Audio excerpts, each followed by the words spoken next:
Justice served in an honest fight. True crime tales till the verdict's right. Solving more than just trivial quests, where sentences rule at the defense rests.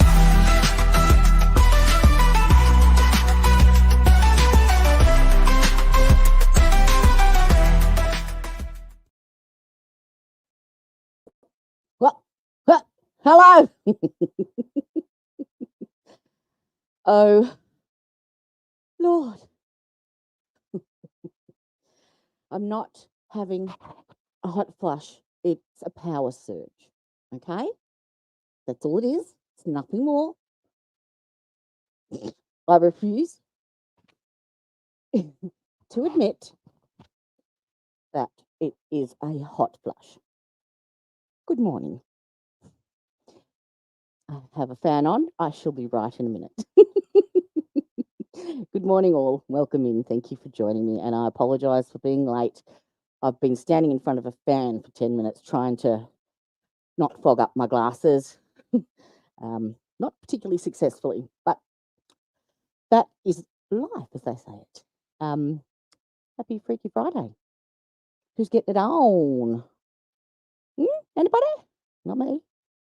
I'm getting it on here.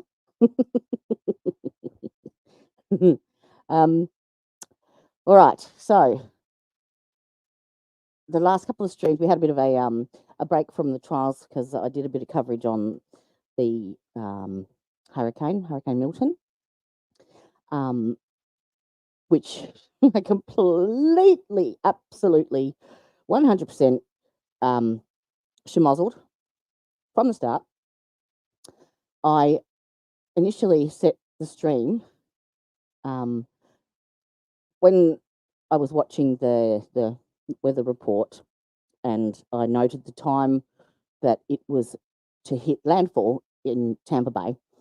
I set my stream time for 2 hours prior, so I thought that I could perhaps, either keep some alerts going on the weather, let people know what's going on, but the whole.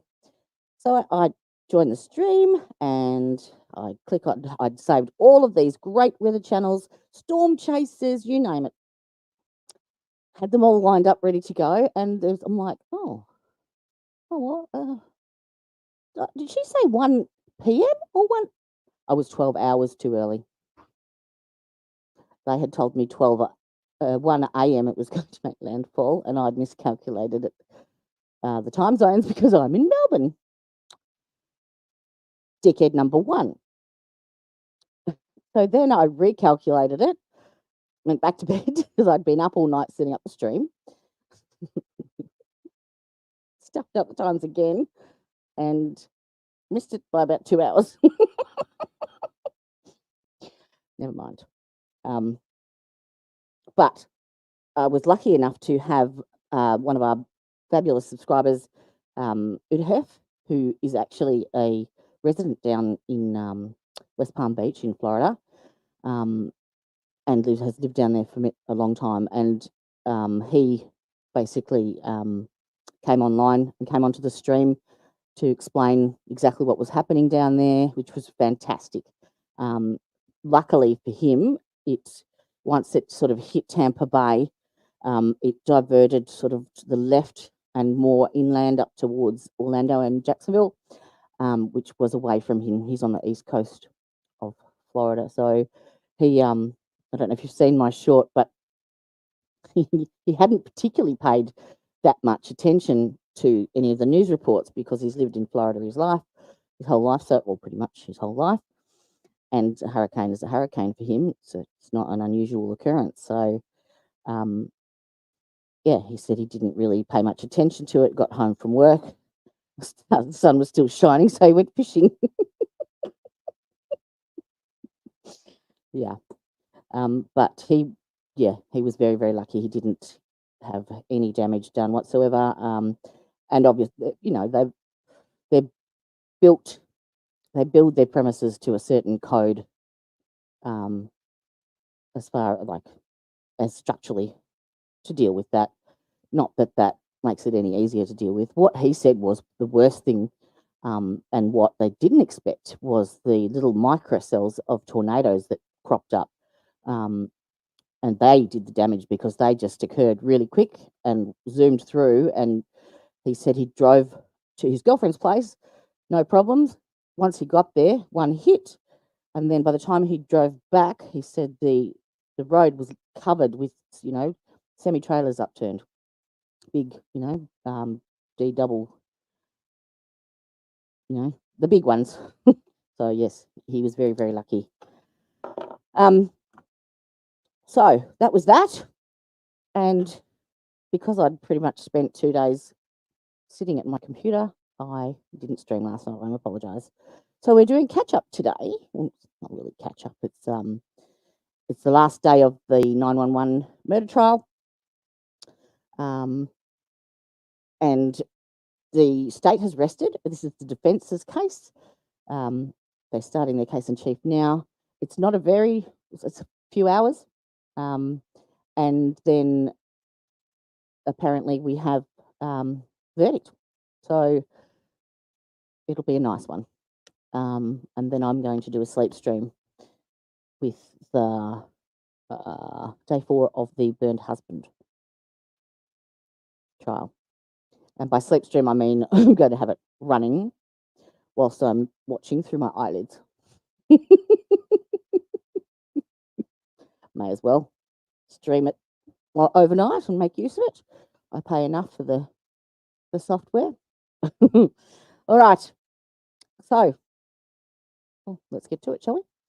Let's bring up our stage. So this is day 3.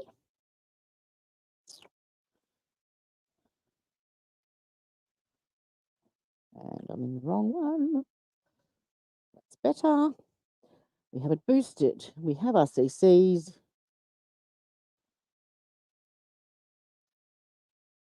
Oh, wrong one. And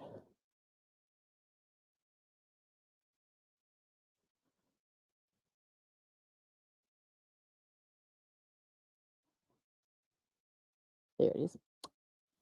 Go. Sir, would you please state your name for the record? Stephen Quick, And where are you employed? Bay County Sheriff's Office. How long have you been with the Bay County Sheriff's Office? Roughly 3 years, 4 years. And where were you employed prior to that? Santa Rosa Sheriff's Office. And how long were you with the Santa Rosa County Sheriff's Office? About 5 years. Now, I want to talk to you about September 8th of 2021. Were you employed with Santa Rosa at that time? Yes, sir. And did you respond to a call out that day? Yes, sir. Where did you respond to? I don't remember the address off the top of my head. Okay. Did anybody else respond with you? Any other deputies? Yes, sir. Deputy Hartbarger. Deputy who? And who did you make contact with Hartbarger. when you arrived there at that location? It was Mr. Collin. And where was he located? He was seated in the garage when we walked up the driveway. And where did Deputy Hartbarger go? He went to the front door and went Hartbarger. inside. Did you ever enter the residence? No, sir. Just, Other than just the garage. Other than the garage, the interior residence, did you ever go inside? No, sir. Oh, so I didn't do an overview. I'm sorry. It's been a few days for me too. I'm thinking, what was this trial again? Okay, so this is Bree Kuhn, who was she was a chief petty officer in the US Navy, and her husband was a Marine. His name, Michael, is it? Oh, fuck. No, Clint.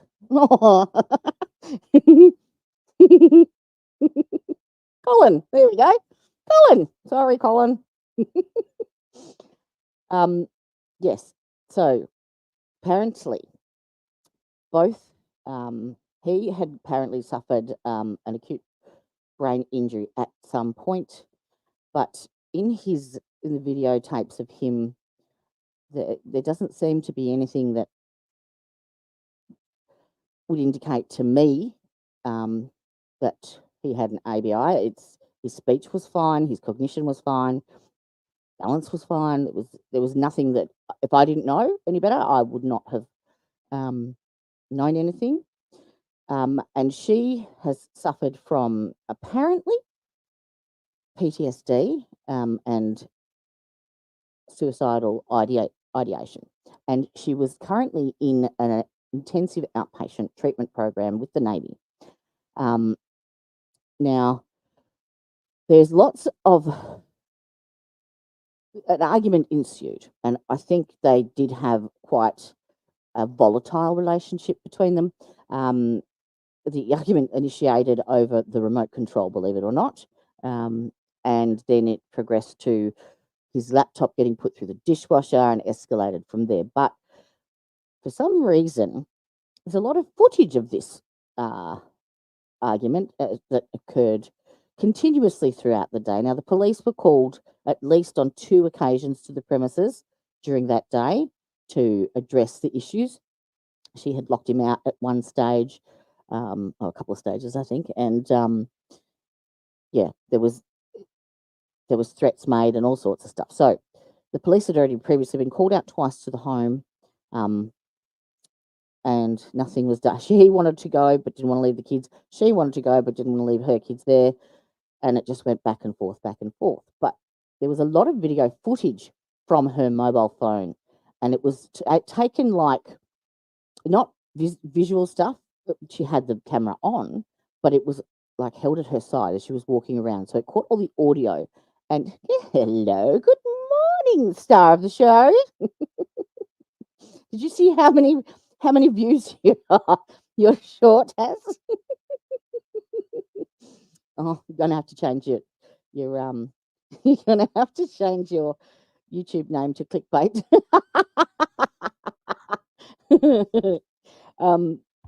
Everything well down there? All settled down? All good? I suppose you're busy creating and assessing assessing and creating reports to pass on for all the damage. So it was almost like she had the mobile phone in her hand and had deliberately pressed record so that she could capture these elements of the argument. And it was almost like she was baiting him almost. So she was putting words into the argument like, well, you're the one that's that needs help, with your brain. You're the one with the brain damage and rah, rah, rah, rah, and just it seemed like a real setup to me. I don't believe her personally. I don't trust her personally. So it concluded that she eventually locked him in the garage. And he was in the garage and sitting on like a cooler tub, an esky type of thing. And he rang 911 again to complain that she'd locked him out again. And whilst he's on the phone, she puts 3 additional holes into him that he didn't need. That's fantastic, Udhef. Good job. That's really, really good. Pleased. Good morning, Christine. How are you? And I didn't say hi to Mr. Brybear and Ange. I'm sorry. I was late this morning, or this evening. I don't know where. Between 8 and 10 p.m. for me, just disappears. And I'm not having a hot flush. It's a power surge. So, yes, she puts at least 3. I think the 4th one may have gone through, but there was 4 shots fired anyway. So he was unalived. But I don't think she knew he was on the phone to 911 at the time. I think she knew. She thought he was on the phone to the police station, and that the call wasn't being recorded because she immediately spoke with her brother, who may have had this concocted story about them. He was on the phone to her at the time, and that he could hear them arguing. He could hear the kids crying in the background, and then he heard the gun. The kid. She said she put the kids in the bedroom, and he heard the gun go off. So it was all BS. So I think she's basically trying to set him up, or make it out like it was like a self-defense when it wasn't. But she is being charged with premeditated red rum. So we have gone through the entire state's case, and today is the defence's opening, the defence's case in chief. We're up to date, and I'll stop sweating shortly. Were you wearing a body camera at that time? Yes, sir. Was it activated? Yes, sir. And have you viewed a copy of the recording from your Oh, it body was- camera footage from that? The first responders had their body cam footage. I think it was day one. Yeah, it was day one.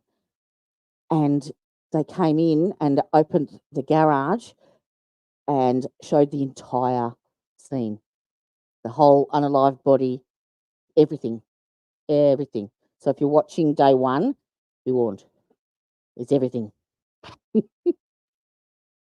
That day? Yes, sir. And was that an accurate copy of what you witnessed that day? Yes, sir. At this time, I would move State's Exhibit 128 into evidence. Any objection? No objection, Your Honor. All right. State's Exhibit 128 will be admitted into evidence. Deputy Quick, your interactions there that day at the location, was everything that you saw and witnessed, was that captured on your body cam? Yes, sir. I'd move to publish State's 128. All right. You may do so. Is it set up? It should be, Judge. Okay. All right. Well, Tell me when to push the button then. yes, sir. I'm ready, Judge.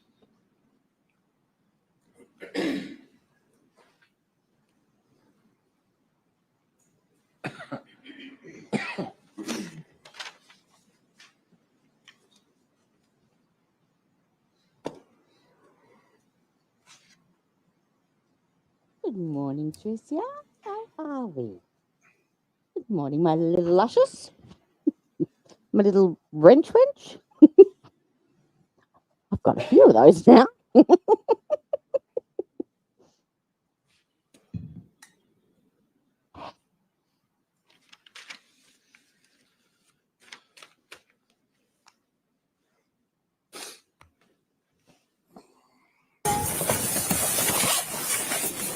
Oh, I hope this might be a. Just be wary. There might be some graphic content. Okay. Beautiful day. What's that? How we doing this? Outside? Oh, this is earlier in the day then. Okay. We'll talk to one Don't worry. out here, then I'm assuming it's the wife or the other half, you know, say what they call this. Wife? Yeah. We talk to you guys separate. His daughter, if I go inside, one of us goes inside, talk to you. Yeah, I put my big dog in the side room, Okay. but point you down. She's got a shotgun and her pistol in the bedroom with her, Okay. Right. and my pistol is on the dashboard of my truck. I'll put it there all pretty for you. Okay, you stay out here, man. I'm just open. There's a little dog running around. Go all the way to the wall and then turn right. Her name's Bree. Her name's Bree. She's got both the kids in there with her. All right. Do me a favor and lift your shirt up a little bit. Yeah, of course. Okay, so it's your key. Okay, I seen something sticking out. Yeah. I didn't know if it was a key or what was going on I with it. put on nice shorts with no pockets. Okay. So why don't you give me a rundown on what happened during your argument? All right, so you want a summary or you want my detailed notes? I want you to tell me what happened and why she called us. So she called you right now because she figured out that I want to take my kids to my parents' house in Georgia for her and I to have more for me. I guess me to have a break from her. A little bit of backstory: in March, she tried to kill herself and did inpatient. After she was inpatient and then she was outpatient group for a while, she got kicked out of that group, and then went back in. Baker acted a second time for suicide. And there she was diagnosed with borderline personality disorder. You familiar? Mm. So she was diagnosed with borderline personality disorder in March or April. Got kicked out of her first therapy group, got kicked out of her second therapy group, and she skipped her last two individual therapies. Okay. Well, what leads us to what's going on today? Because that's not being rude, but that's irrelevant to what's going on right now as far as she called us. Yeah, so Well, it's not really. About He's 11 giving you o'clock her last night. mental health state. she wanted to watch TV in the bedroom while the kids were sleeping in there. I didn't want her to because we were all sleeping. And she got mad and stormed out to the living room and watched TV out there. Tried to talk to her out there. She told me to go away. So I went back in the bedroom. 10 minutes later, she comes in the bedroom and says, "Get out." I say, "No." She says, "Now." I say, "No." So she lays down in the bed with the other three of us and turns on the TV. So for context, we normally watch it at 10. She turned at 30 until like 1 a.m. I turned it down a couple times. I eventually said, "Look, if you don't turn it down, I'm going to turn the Wi-Fi off to this TV." And she turned it up. So I turned the Wi-Fi off to that TV. She said, "Really, you're going to be vindictive?" I said, "I'm not being vindictive. I want to turn it down. At this point, it's 12:30 or 1 a.m. or something like that. Everybody's sleeping except for you, and you want to watch. You ever watch the 100? I've heard about it. I haven't sat down and watched it. Explosions and people scream. Okay. It's not a nice, quiet, Yeah. conversational show." So anyway, she says, "I'll show you vindictive," and goes out in the living room and puts around for a while, and then comes back and puts on like a rat pop music station on her Oh phone, my God. blasting that, and she goes butt to sleep. I'm laying there with kids, and at about 1:30, 1:47, I think. I'm like laying there wide awake, and at that point, she was snoring, so I'm like, "All right, fuck this." And I would have gone to the couch before, but she wouldn't let me take the kids, and I don't really trust her with the kids when she's like this. Mhm. Those poor kids. You're just getting pulled So from she was pillar to sleeping, post. so I took I grabbed my 4-year-old. I went out to pee, took my 4-year-old to the couch, and then she woke up. We ended last session before the hurricane streams with her being interrogated at the police station, and she kept demanding to speak to her father. She wanted a phone call to her father, so they eventually allowed that. And I don't know if she knew. Surely she's not that silly, but I'm not sure if she was aware that she was being recorded. And her behaviour, like I don't know. In my opinion, the tears were free flowing when they were needed. That makes sense.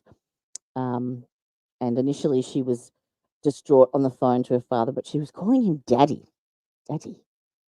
Like, she's a 40-year-old woman. Daddy.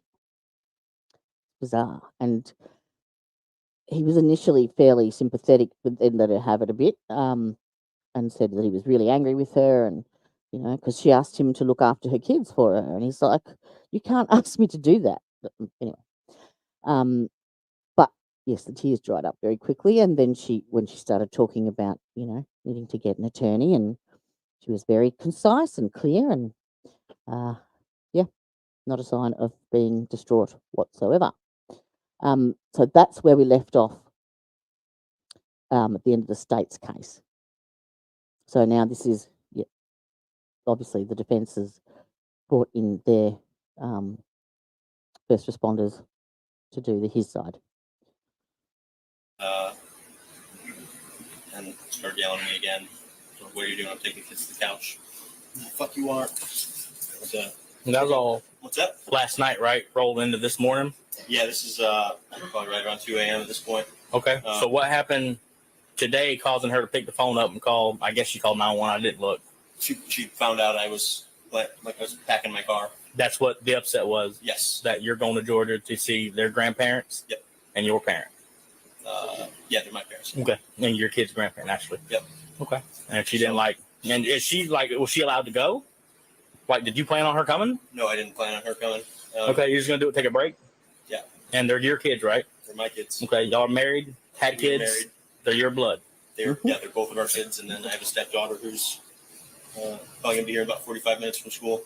Okay. And my stepdaughter is fully hers legally, and her dad lives in Alabama, but he doesn't have any legal control. Mhm. And she told me before, if Kylie's my 12-year-old, she said, I can't stop you from taking the little kids because they're yours, but if you take my 12-year-old, I will press charges on you. Well, fuck, so I have to leave the 12-year-old with you to be borderline. Right. So after she had said, I'll show you Vindictive last night. I thought she meant she came in and put the music on. I found this morning my laptop was missing. Been all around the house for it. And finally, I'm like, wait a minute, the dishwasher was running all night. Put my fucking MacBook in the dishwasher. $2,500 computer. And then It's unfortunate. cut me off from all the credit cards she has control over. She's the primary breadwinner in the family.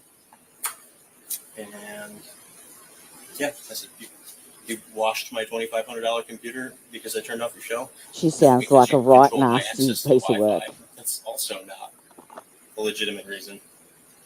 Sure. So this is the start, well, I guess, culmination of a long bad path. Okay. And it's If not only healthy for the you kids to be knew, around it. She's made Colin, if only you repeated knew. comments to the kids, the 3 and 4 year old, since, well, today. Well, So the police are coming to save us because Daddy hurt Mommy. No. First of all, I didn't. Second of all, you don't tell a child that. sure. So It's parental alienation. Colin, Collin. That is actually Yes. a All crime. my pens are covered in wood shavings. He'll bring him. Child abuse. So basically, marital property man, and nothing I can do about your laptop, your truck. Pretty much the Insurance. situations that I've seen from my experience for this is going to happen is it's going to be who crosses the line first. Who's going to be? Somebody's going to get mad enough. Someone's going to shove. Someone's going to grab. Someone's going to jail. Yeah. So, Did you hear what it we would be- just said? We backed that up a bit. No truer words were spoken. He'll bring him. So basically, marital property man, and nothing I can do about your laptop, your truck. Pretty much the situations that I've seen from my experience for this is going to happen is it's going to be who crosses the line first. Yep. Who crosses the line Who's going to first? be? Somebody's going to get mad enough. Someone's going to shove. Someone's going to grab. Someone's going to jail. Mhm. So it would be best for you to give space. Just, I would tell her if she's saying here too, y'all need to give space. Can't make you do it. Can't make you leave. It's your house. But it's going to be the first who crosses the line, you know? Fucking sucks, man. Well, we can't be getting too far into people's lives. I mean, if a crime occurred, yeah, good to go. But If what? A crime? a crime Yeah. occurred. So if she slapped across the face and you got claw marks and a red handprint on your cheek, that's different. You say, yeah, she slapped me. I believe you. If only. I see the handprint. I almost wish. So Yep. all I can tell you is there's only expectation of privacy in like bathrooms. You know, if she started getting crazy, pick your phone up and start recording. I'd tell her the same thing. You start acting all kind of irate, put your phone up and start recording. You can record in your home, record on your property. Yeah, there's no like 2-person consent. It is. Anything? If you're recording voice or a secret camera, you gotta let them know you're recording them. But Oh, okay. But Whereas if you're in the there's conversation, privacy in the bathroom. You can't do it in the I bathroom. thought that it was legal to record a conversation that you were a part of without having to disclose it to the other party. Or am I wrong? Gotcha. Let me know. If you know, Bree, is you with him? You ever because I felt think like that's what the law is in Can Australia. we go inside and do it on the table? I'd rather you I guys remember stay it somewhere separated in from my him 'cause noggin. You guys aren't getting along. It's probably a good call. I'll manage. The biggest thing I need, Colin, full name, date of No, birth. he was basically saying, in his experience, this backwards and forwards banter and bullshit only ends in when someone crosses the line, when someone starts getting physical. And he was talking about, having scratches and claw marks and red cheeks from where she'd slapped him. But if only that were true. Not legal in all states. Okay. So do both of you have to have consent, or if you are part of that conversation, do you need their permission?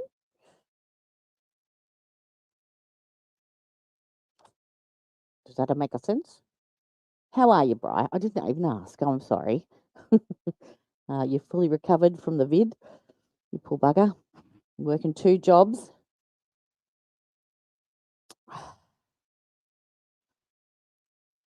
You're a good man, Bri. A good man.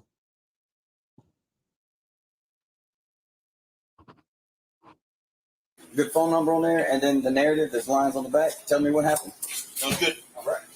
This goes into the police report. Yep, there's gonna be a report.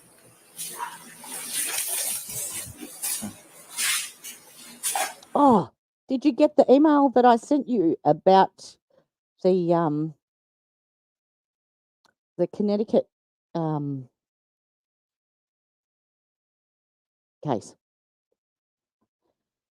Still fatigue easily, but otherwise doing well. Thank you. Yeah, it'll take it out of you, and then you go straight from that into working 2 jobs. I wonder why you fatigue early. I've forgotten the question I asked you now.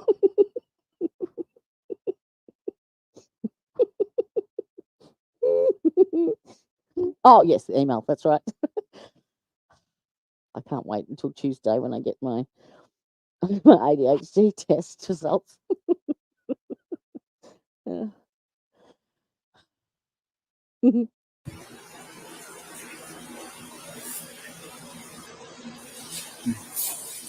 Yes, due to it's being domestic, absolutely. there's definitely going to be a report. If you see anything, let me know and I'll cover it. If it was domestic and there was an argument, Oh, does it show up when you guys come out here or no? yeah, if we look it up. Oh, okay. Or we can do it together.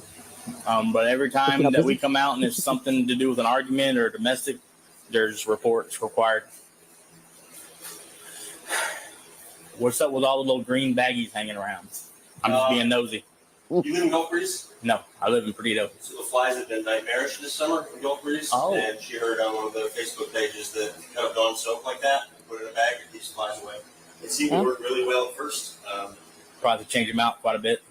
The scent starts lingering off them. Yeah, I don't think she's made a second. I don't think she's replaced them, so maybe they kind of tapered off at some point. Okay.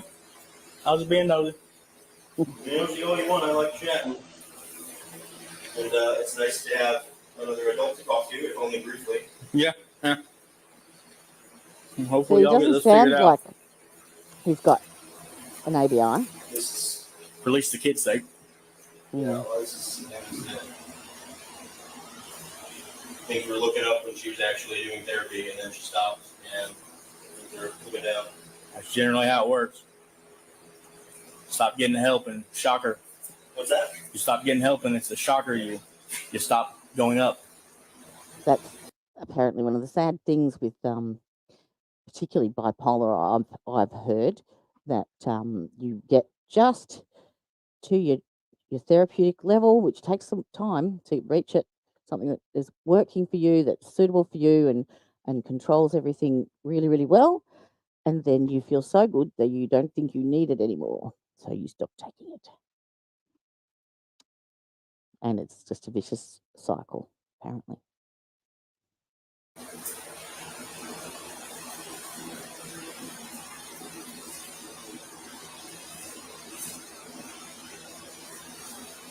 Appreciate you guys getting here quick. Oh, we're going to show up, man. You call, we're showing up.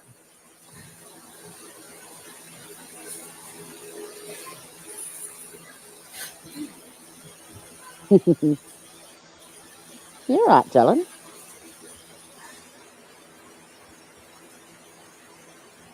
I've done mine today. Man, this is lengthy.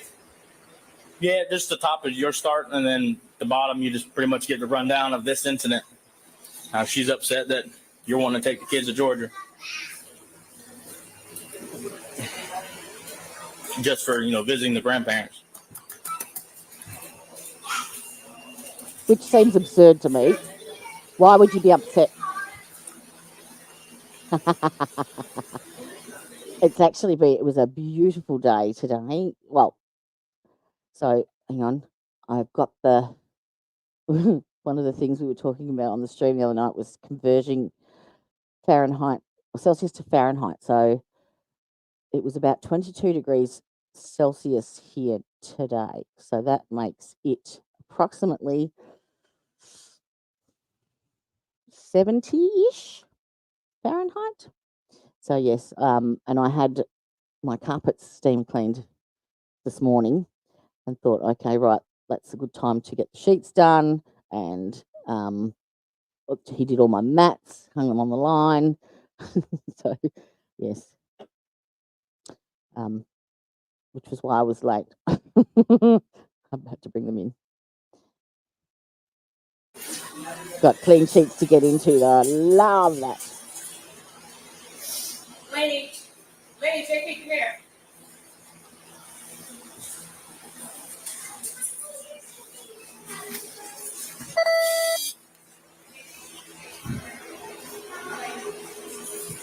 Trying to show me everything. I know it. I said they're trying to show me everything.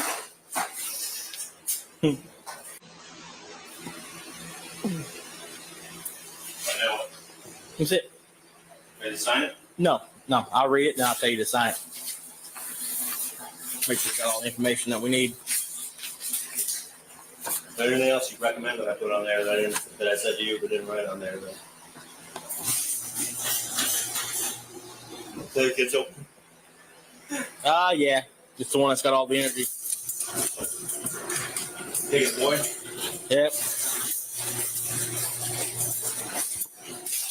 Man, I've been home with these kids every day for 2 years. Well, he's full of energy, that's for sure. Yeah. I got out of the Marine Corps about 2 years ago to keep them out of daycare. Yeah. So, okay, that's That was something that I missed through the start because I knew that she was the major breadwinner, but I thought it was because of his ABI. But he's just said he left the Marine Corps to be a stay-at-home dad. So, unless it was a combination of the two, perhaps. But kudos to him. What's wrong, buddy? You okay? You know you gotta look where you're going, buddy.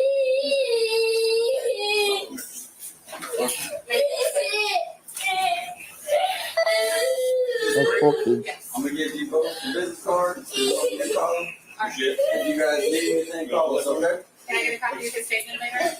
It's all part of the report. You'd have to get it from records with the sheriff's office, okay? All right? What's it, buddy? Why would you want a copy of that, Bree? Is that to put in Discovery, perhaps? And for the record, the last couple of minutes there were published on Deputy Hartbarger's body cam. Okay. Deputy Quick, after you and Deputy Hartbarger left the scene, did you have any further involvement in this case? No, sir. Thank you, sir. Cross-examination. Thank you, Your Honor. Good morning, Mr. Quick. Good morning, How sir. you doing? So you got called out there, 6184 Jinx Drive that morning. I That don't was the like this first hospital. call out there to the house, right? So I believe it's defense the only attorney. call I responded to, sir. Okay. You were aware that in total, including the shooting, there was 3 separate times that law enforcement had to come out there to that residence. Okay. You know that? Yes, sir. Okay, thank you. Now, Hartberger was the one that was talking to Bree, right? Yes, sir. You never talked to her, did you? Briefly, when she asked a question amongst us, I Okay. didn't interview her or anything. And basically you learned that this man had cut the Wi-Fi. That led to the argument. Followed into the next morning. And the argument basically surrounded him taking the children to Georgia. That was what you learned during your investigation, right? Yes, sir.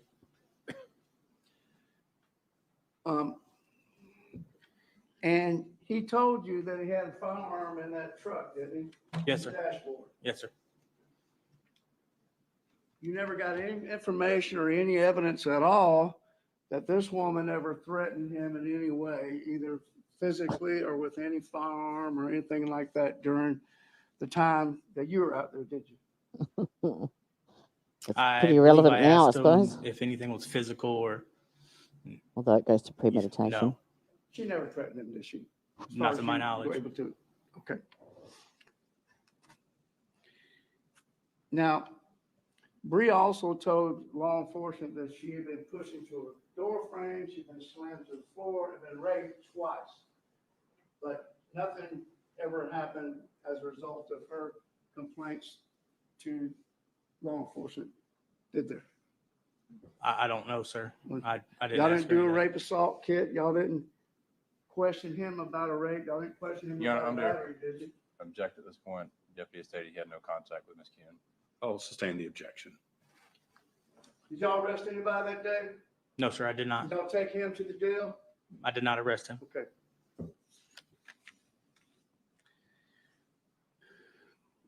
And during this video, Isn't it her responsibility to, if she's reported it, they can't make her go down and do a rape kit, can they? Like it's on her to do that, isn't it?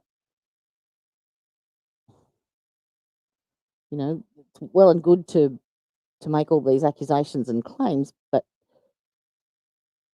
that I think she's doing it just to bolster her case more than anything. What do you all Paul is reckon? telling you, look, Bree's telling the kids the police are coming to help mommy because daddy's hurting her. That's what he told us on this video, right? Yes, sir. Okay. But y'all didn't help Bree, did you? That day, nothing happened as far as arresting Colin. Your Honor, I'm going to object as to form. Sustained as to the form of the question. You didn't arrest him, did you? No, sir, I've not arrested him. He also told you that Bree had full custody and legal rights to the 12-year-old daughter, Kylie, correct? Yes, sir. Thank you, sir. Those are my questions. Any redirect? No, sir. All right, can this witness step down and be excused? Yes, sir. No objection by defense, Sir, Your you may Honor. step down. You're now excused. Thank you, Judge. Mr. Alderman, call your next witness. I'm going to Okay, we take this call fan off. Hardy Joyner. I'm cold now. Maybe I can reach it from here. Maybe.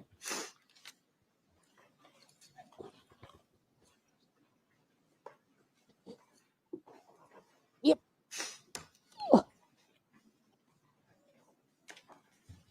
Right. Ah.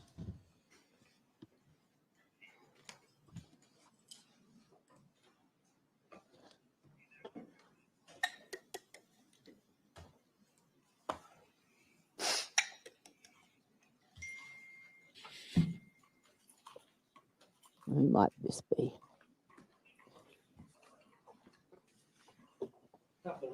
Face the judge. Sir, raise your right hand, please. Do you swear or affirm that the testimony you give will be the truth, the whole truth, and nothing but the truth, so help you God? Yes, ma'am, I do. All right, sir, have a seat in the chair. Pull the chair as close to the microphone as you can and speak loud enough in the microphone so that everybody can hear you. All What? right, Mr. Alderman, you may proceed. Thank you, sir. Sir, would you please state your name for the record James Hardy Joyner. and where you're employed? I'm a special agent with the Drug Enforcement Administration, or DEA. Do you know the defendant, Ms. Bree Kuhn? Yes, sir, I do. How do you know Ms. Kuhn? We were in a relationship together and we have a daughter together, Kylie Elizabeth Joyner. And at the time of this incident, how old was your daughter, Kylie? 12.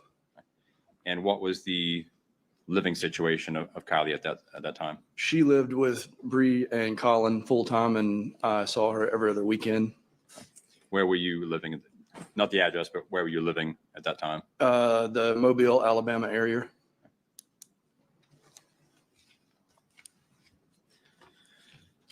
Now, on the day of the shooting, did you have any contact with Mr. Colin Turner? Yes, sir, I did. And how did that contact come about? He texted me, initiated a conversation with me about an argument that him and Bree were having. And the nature of your contact with Mr. Turner that day, how were you guys communicating all that day? It was all via text. Did you ever speak to him on the phone? No, sir, I did not.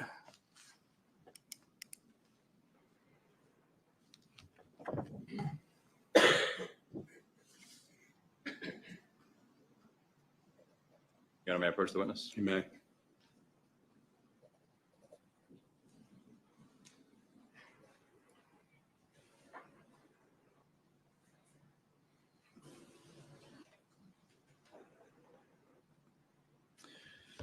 Sir, I've handed you what's been marked as State's Exhibit 108 for identification purposes.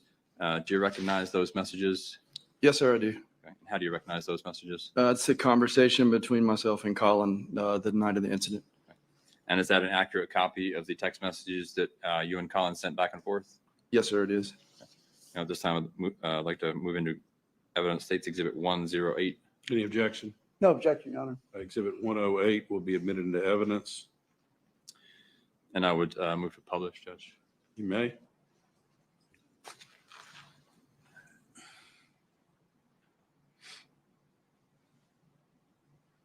I'm ready, whenever you're ready. Agent Joanna, what is the time of that first message? Appears to be 12:55 p.m.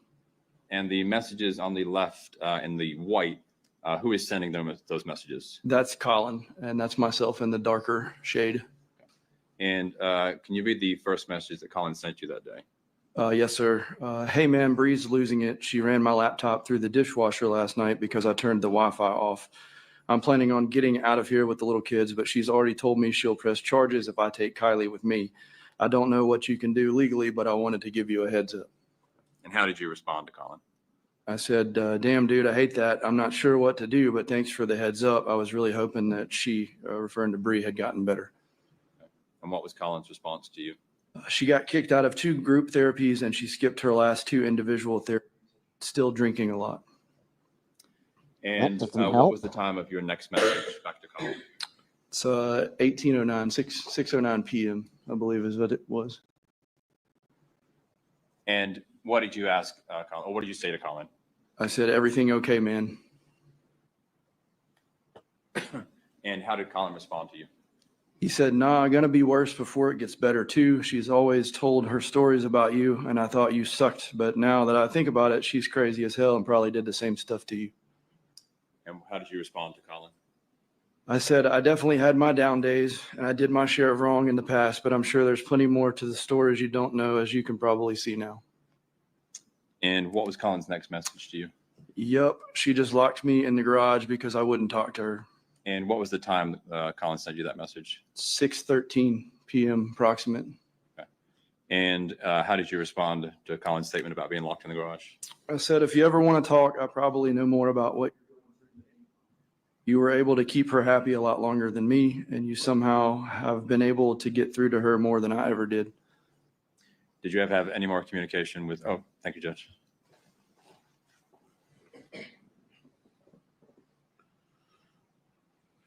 Did you ever have any more communication with Colin? No, sir.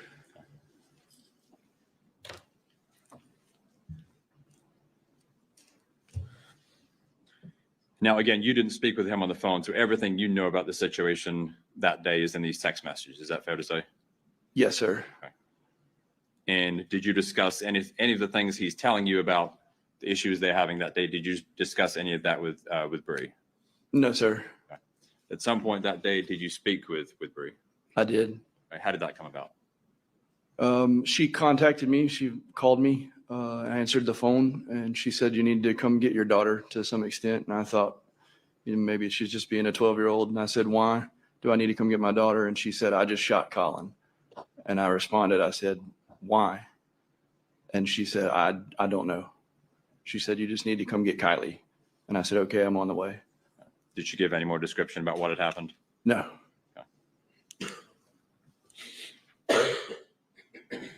And where did you, once she has contacted you and told you this, where did you go? I was on the way pretty much immediately to her residence in Gulf Breeze.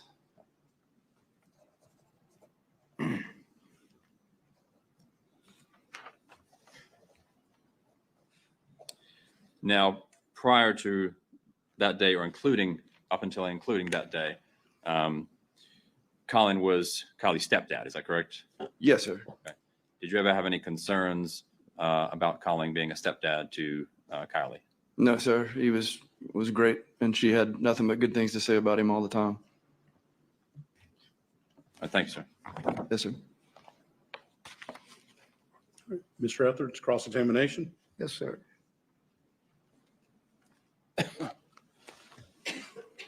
Good morning, sir. Good morning. You're with the DEA and you addressed yourself as a special agent.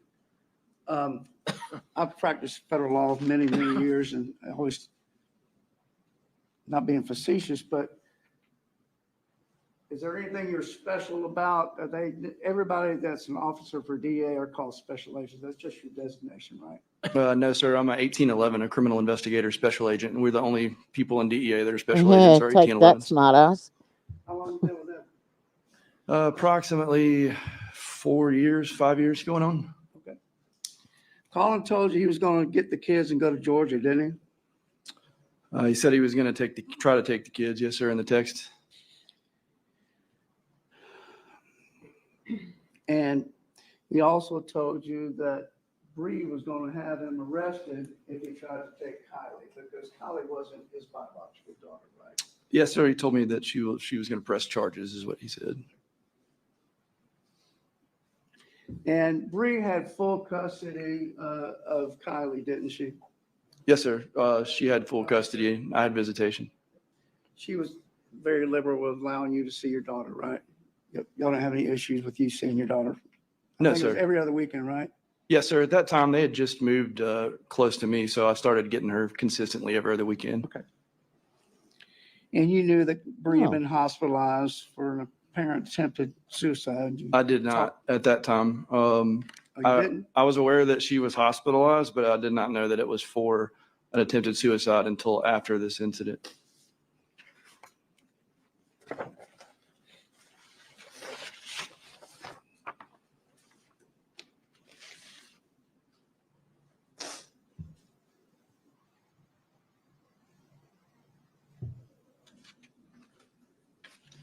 I'm going to object as to outside of the scope of direct test this line of questioning.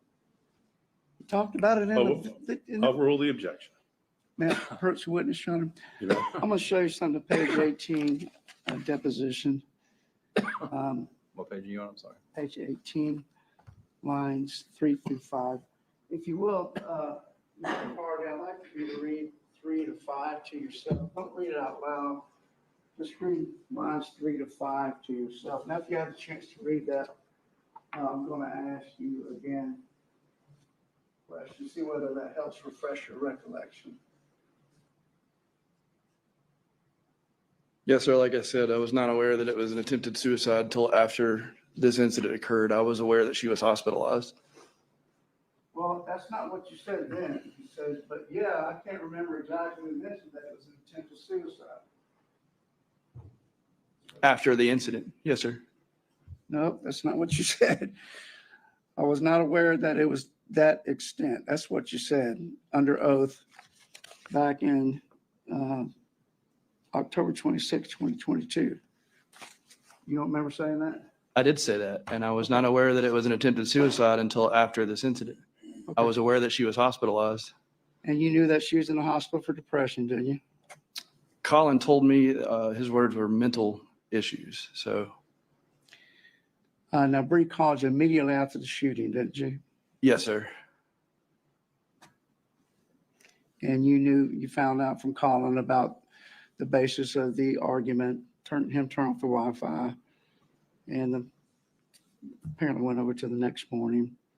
And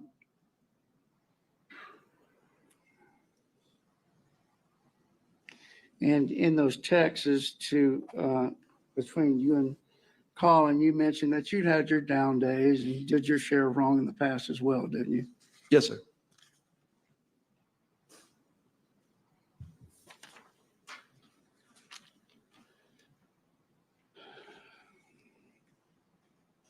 And when she called, she told you you needed to come get your daughter. Yes, sir. As soon as possible, right? Yes, sir. You recall her asking you what?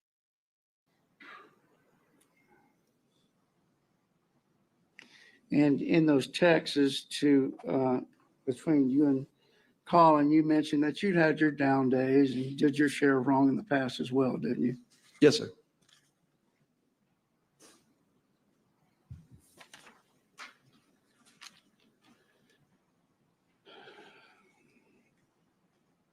And when she called, she told you you needed to come get your daughter.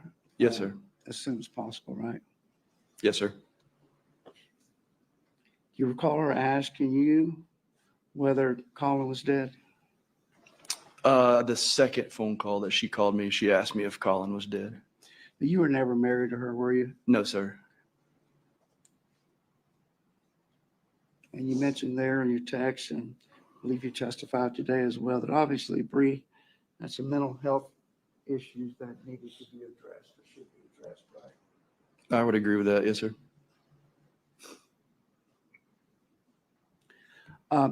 You knew that Bree took medications for ADHD, didn't you?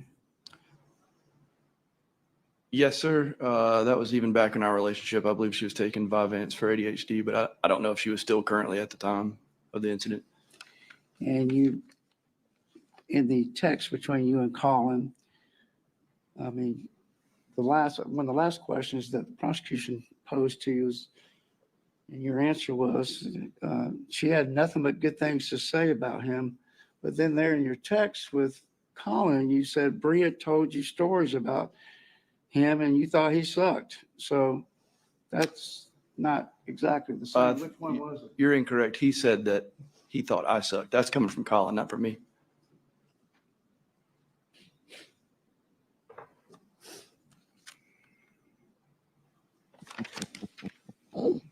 Yeah. Did you ever have any communications with her after that second phone call? We talked via jail calls after she was incarcerated. Yes, sir. Thank you, sir. Yes, sir. Thank you. Any redirect? No, sir. All right, can this witness step down? Yes, sir. I have no objection in being All right, excused. Sir, Your you Honor. may step down. You're now excused. All right, Mr. Alderman, call your next witness. State would recall Detective Mitchell Kelly.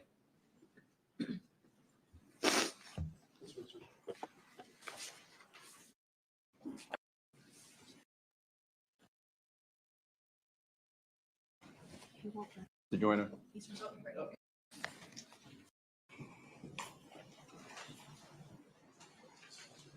All right, sir, I'm ask you to raise your right hand. Do you swear or affirm that the testimony you give will be the truth, the whole truth, and nothing but the truth, so help you God? I do. Sir, have a seat in the chair. Again, pull the chair as close to the mic as you can. Speak loud enough into the microphone so that everybody can hear you. Mr. Alderman, you may proceed. Thanks, sir. Oh, nice, baby. Sir, would you please state your name again for the record? Mitchell Kelly? And we previously discussed that you and Detective Rowell had gone to Pennsylvania to interview Mr. Eric Kuhn. Is that correct? Yes, sir. And without telling me the exact nature of the conversation, can you describe what happened when you arrived to speak with Mr. Kuhn?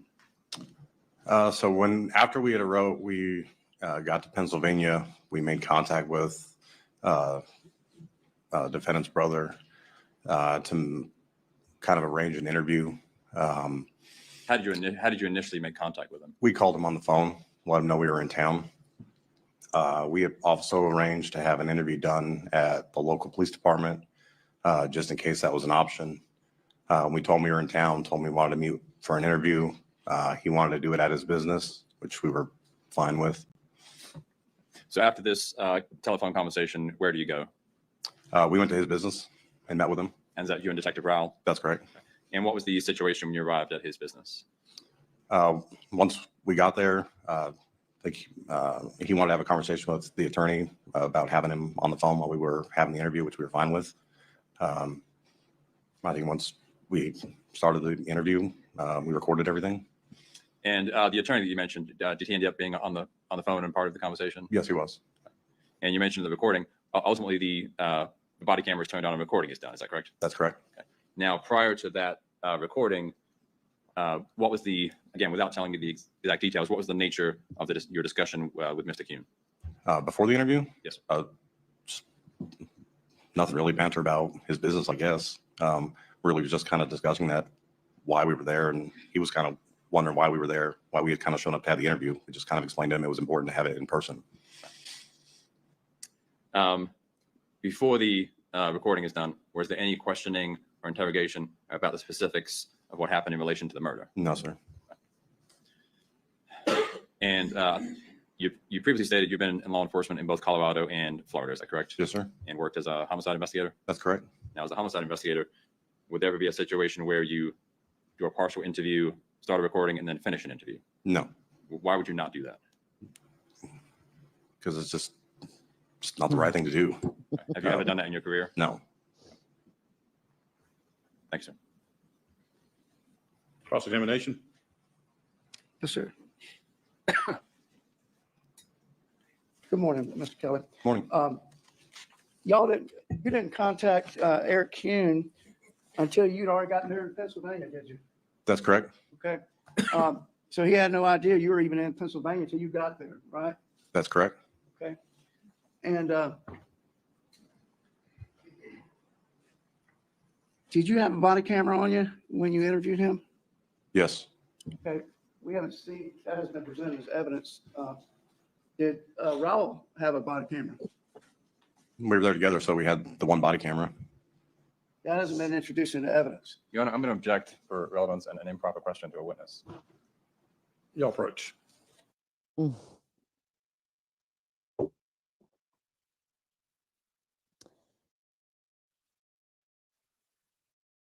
L. I love speed trialing. Do you agree that the best evidence of the questions you asked and the answers that Eric gave you would have been captured on body camera? Can you rephrase that question? I'm sorry. Yeah. Do you agree that the best evidence, the most correct evidence, the most objective evidence would be the body camera that you say that y'all recorded Eric with that day? Instead of your memory now, some 3 years later, do you agree with me that the body camera would be the best evidence? Yes, that's why I record our interviews. Thank you. And I believe you said that Eric wondered why you showed up out of nowhere, or worse of that, something like that. Is that what you testified to earlier? Yeah. Okay. Now, you never asked him about Bree having a gun, did you? So when we were there, just to get a statement from him about what conversation he had with Bree at the time. Okay, the question was, you never asked him about Bree having a gun, did you? I don't recall asking any specific questions about the gun. So if you didn't mention it, it's because you didn't ask him. Is that Your fair to Honor, say? I'm going to object for argumentative. I'll sustain as it's phrased. That you never specifically asked Eric about Bree having a gun, did you? No, sir, he wasn't there. Thank you, sir. Any redirect? Yes, sir, just briefly. Detective Kelly, if you ask a witness to tell me everything that you witnessed or heard or knew, do you expect them to do that? I do. Okay. And you only know what they're telling you, is that correct? That's correct. So if they don't mention something, it would be hard for you to know to specifically ask about that. Is that Correct. fair I'm to not going to lead them into information. Mhm. say? And in terms of showing up in Pennsylvania, might there be a benefit to not giving a witness in a murder case a good deal of advance notice? That's correct. And what would that purpose be? To get a true statement from them, not a prepared statement or a planned out statement, I guess you could say. All right, thanks, sir. Okay, can this witness be excused? Yes, sir. 3 minutes. No objection by defense, Your Honor. All right, you may step down. You're now excused. Thank you. All right, Mr. Alderman? And state the rest, Judge. Okay. Members of the jury, Oh, I'm going to I have thought the you, state was yesterday. let me have the attorney's approach.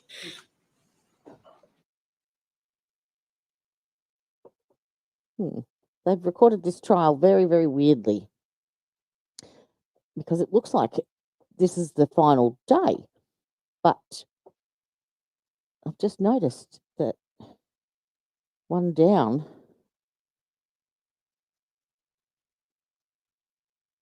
it's another full day. But it's not written as, like it's not titled as the day in court. It's titled the verdict. So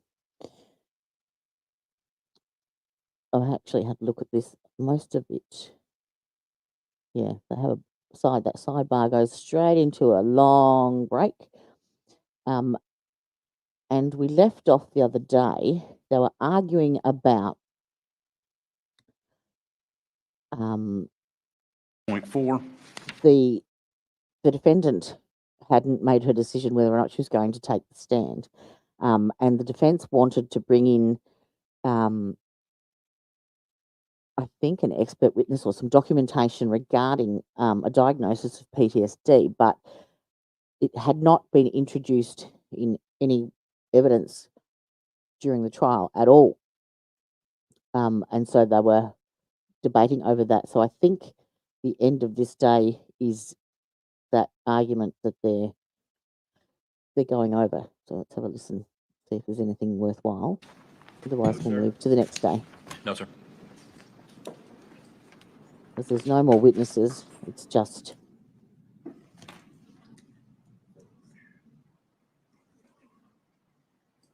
the attorneys. 7.4. No, sir. No, sir. But while we're at it, you would give, I don't need to renew my objections from yesterday, I wouldn't think. There was a few. Unless things it's jury instructions they're going over. Right. I know you wanted, well, I remember from the self-defense, you had talked about potential kidnapping as a forcible felony. But yeah, yes, but essentially for the record. Yeah, for the record, any objections that were made yesterday, you maintain those objections for the purposes of our final run through. Yes. Okay. This is jury instructions. All right. This judge is very, very broad-shouldered. He's like a mountain of a man. Mr. Mountain Man. All right. Let's go to day 4. Let's see what they have in store for us. So, this is the defense's case in chief. The second time, sorry. My apologies.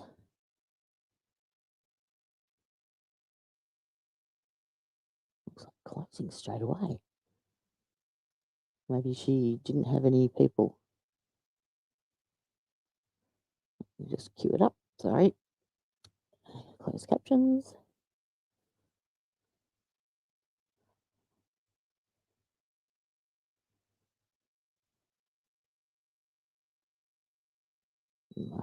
My dishes are done. You can hear my dishwasher beeping in the background.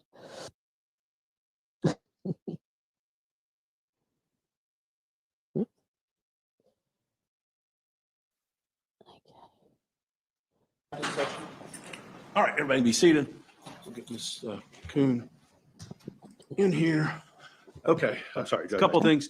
Mr. Alderman has requested that that I read the jury instructions first before closings. And I've done it both ways. I assume that y'all will be referencing the jury instructions. To save you time, Judge, I always ask that it be read before. Okay, all right, then I'll go ahead and read the instructions before the closings. So let me give a copy to the court reporter.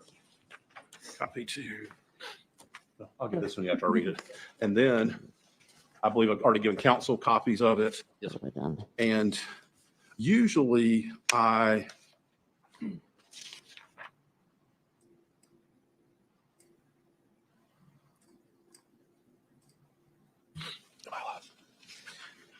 do y'all want me to, I think I normally, when I do this, I stop at 3.12 and then I do 3.13 after the closings. Okay. Is that okay? That's fine, Judge. Absolutely. Okay. Okay. Anything we need to put on the record? Not from the state judge. Not from the defense room.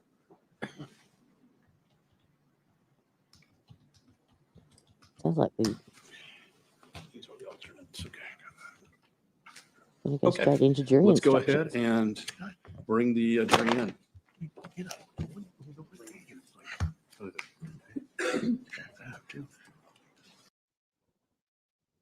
They're intended to aid you in understanding the case. Each side will have equal time, but the state is entitled to divide this time between an opening argument and a rebuttal argument after the defense has given its closing argument. Straight So you into have the state closings. go first, then the defense, and then the state will have rebuttal argument. All right, No Mr. defense Alderman, at all. are you ready to proceed? Yes, Your Honor. Wow. And do you want me to go ahead and turn the Yes, sir, please. projector on? Please, the court, Mr. Barnes, Mr. Etheridge. Ladies and gentlemen, thank you for your time and attention this week.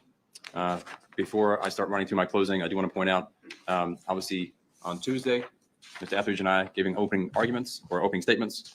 We talked about the evidence that we anticipated that you would hear and see during the week. Now, I always think that a trial is a sort of like a living, breathing organism. No matter how much work and plan you put into it, things change. Usually it's nobody's fault. That's the way it is. So what's important at this stage is, as the judge just told you, what the attorneys say is not evidence. What I told you in opening statements, what Mr. Etheridge told you in opening statements, is not evidence. Your verdict should be based on evidence that you heard from the witness stand and in the form of the exhibits. So if you heard something in opening that you didn't hear during the trial, you should disregard it. Now, I do want to talk to you about the jury instructions. The judge just read them to you. Each of you will have a copy that you get to take back with you into the jury room. And it is my job, the judge has explained the law to you. It is now my job to explain how that law pertains to the facts of the case. So what is Ms. Kuhn charged with? It is 1 count, first-degree premeditated murder. The judge read the 3 elements of the charge. Firstly, that Mr. Colin Turner is dead. The judge read you a stipulation on Tuesday. Both sides agree. Obviously, Mr. So what do we all think? Do we think she's going to get the full premeditated, or do you think she's going to get lesser included? She's got to get something. There's no defense been put up. There is a 911 call that is extremely clear as to what happened. And I think the state have met their burden. So it's dependent on what level, I think. What do we all reckon? You think they will convict for the full premeditated unaliving? Because it depends on the definition of the premeditation. I think the interpretation of that premeditation can be, as little as 30 seconds, I believe. But interesting. Let's see. Mr. Colin Turner is dead. Second element, that his death was caused by the criminal act of Ms. Kuhn. Third, that was a premeditated killing of Colin Turner. The judge just read to you the definition of premeditation. I talked about it briefly on Monday. Maybe I'll go requires back and have a look and see what his definition was. Because I would like to hear that. Please rise for the jury. Okay, everybody can be seated. Okay, members of the jury, both the state and the defendant have now rested their cases.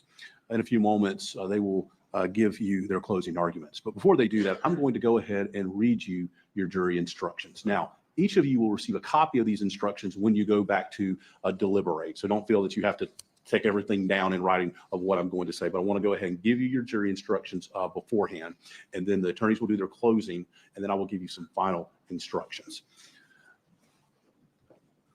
So members of the jury, Bree Kristen Kuhn, the defendant in this case, has been accused of the crime of first-degree premeditated murder. Bree Kristen Kuhn is accused of first-degree premeditated murder in count 1. First-degree murder includes the lesser crimes of second-degree murder and manslaughter, all of which are unlawful. However, a killing that was excusable or that was committed by the justifiable use of deadly force is lawful. If you find Colin Turner was killed by Bree Kristen Kuhn, you will then consider the circumstances surrounding the killing in deciding if the killing was first-degree murder or second-degree murder or manslaughter, or whether the killing was excusable or resulted from justifiable use of deadly force. The killing of a human being is justifiable homicide, and lawful if necessarily done while resisting an attempt to murder or commit a felony upon the defendant, or to commit a felony in any dwelling house in which the defendant was at the time of the killing. Nope. The killing of a human being is excusable and therefore lawful under any one of the following 3 circumstances. 1, when the killing is committed by accident and misfortune in doing any lawful act by lawful means with usual ordinary caution and without any unlawful intent. Or 2, when the killing occurs by accident and misfortune in the heat of passion upon any sudden and sufficient provocation. Or 3, when the killing is committed by accident and misfortune resulting from a sudden combat if a dangerous weapon is not used and the killing is not done in a cruel or unusual manner. A dangerous weapon is any object that will likely cause death or great bodily harm if used in the ordinary and usual manner contemplated by its design and construction. Great bodily harm means great as distinguished from slight, trivial, minor, or moderate harm, and as such does not include mere bruises. I now instruct you on the circumstances that must be proved before Bree Kristen Kuhn may be found guilty of first-degree premeditated murder or any lesser included crime. To prove the crime of first-degree premeditated murder, the state must prove the following 3 elements beyond a reasonable doubt. 1, Colin Turner is dead. 2, the death was caused by the criminal act of Bree Kristen Kuhn. 3, there was a premeditated killing of Colin Turner.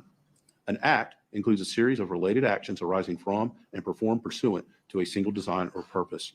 Killing with premeditation is killing after consciously deciding to do so. The decision must be present in Consciously deciding to do so. I think they've met their burden. I don't think they have any other choice other than first degree. What do you reckon? Let me know what you think in chat. the mind at the time of the killing. The law does not fix the exact period of time that must pass between the formation of the premeditated intent to kill and the killing. The period of time must be long enough to allow reflection by the defendant.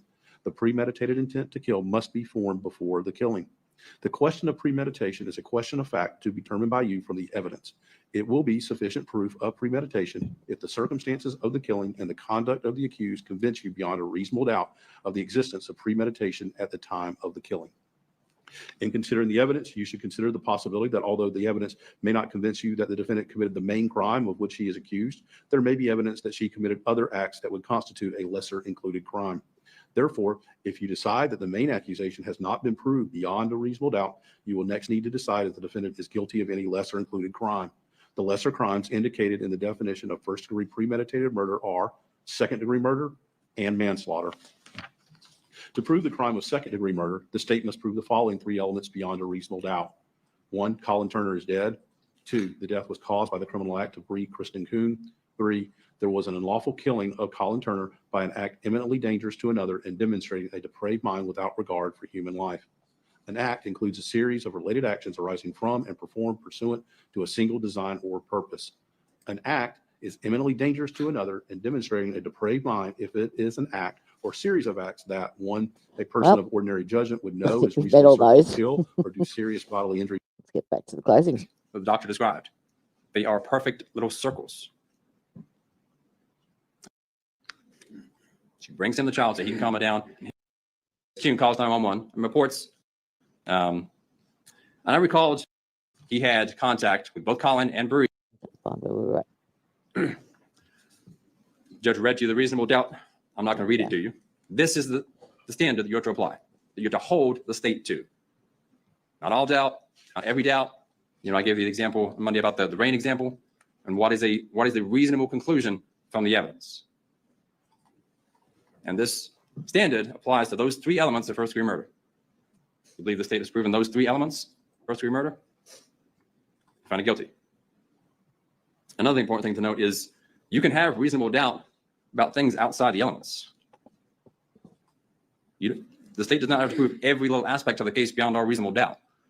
If you're not sure what color Colin's truck was, I can't, I'm not sure if it was red, if it was blue. That's fine. That's not an element the state has to prove. Mm-hmm.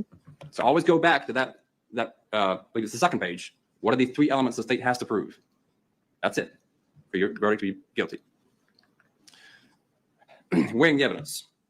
Ultimately, your job as a jury is to decide what is credible, what is believable, what is reliable. The attorneys, myself, Mr. Barnes, Mr. Etheridge, we can introduce evidence, but what we think about the evidence doesn't matter. It's your decision. You get to decide what to believe, who to believe, how much to believe. That is your job. And just use your common sense. That's a lot of times what these cases come down to. Use your common sense in evaluating what somebody is telling you. Does it make sense? You can believe or disbelieve any part, any testimony or any evidence. I always think of it sort of like a buffet. You can pick and choose whatever you want to believe, how much to believe. That is entirely your province. 3.9 also indicates all the factors you can use to evaluate the testimony of a witness, which again is a very important job. And you should use these criteria in evaluating every witness that you heard from, both from the state and from the defense.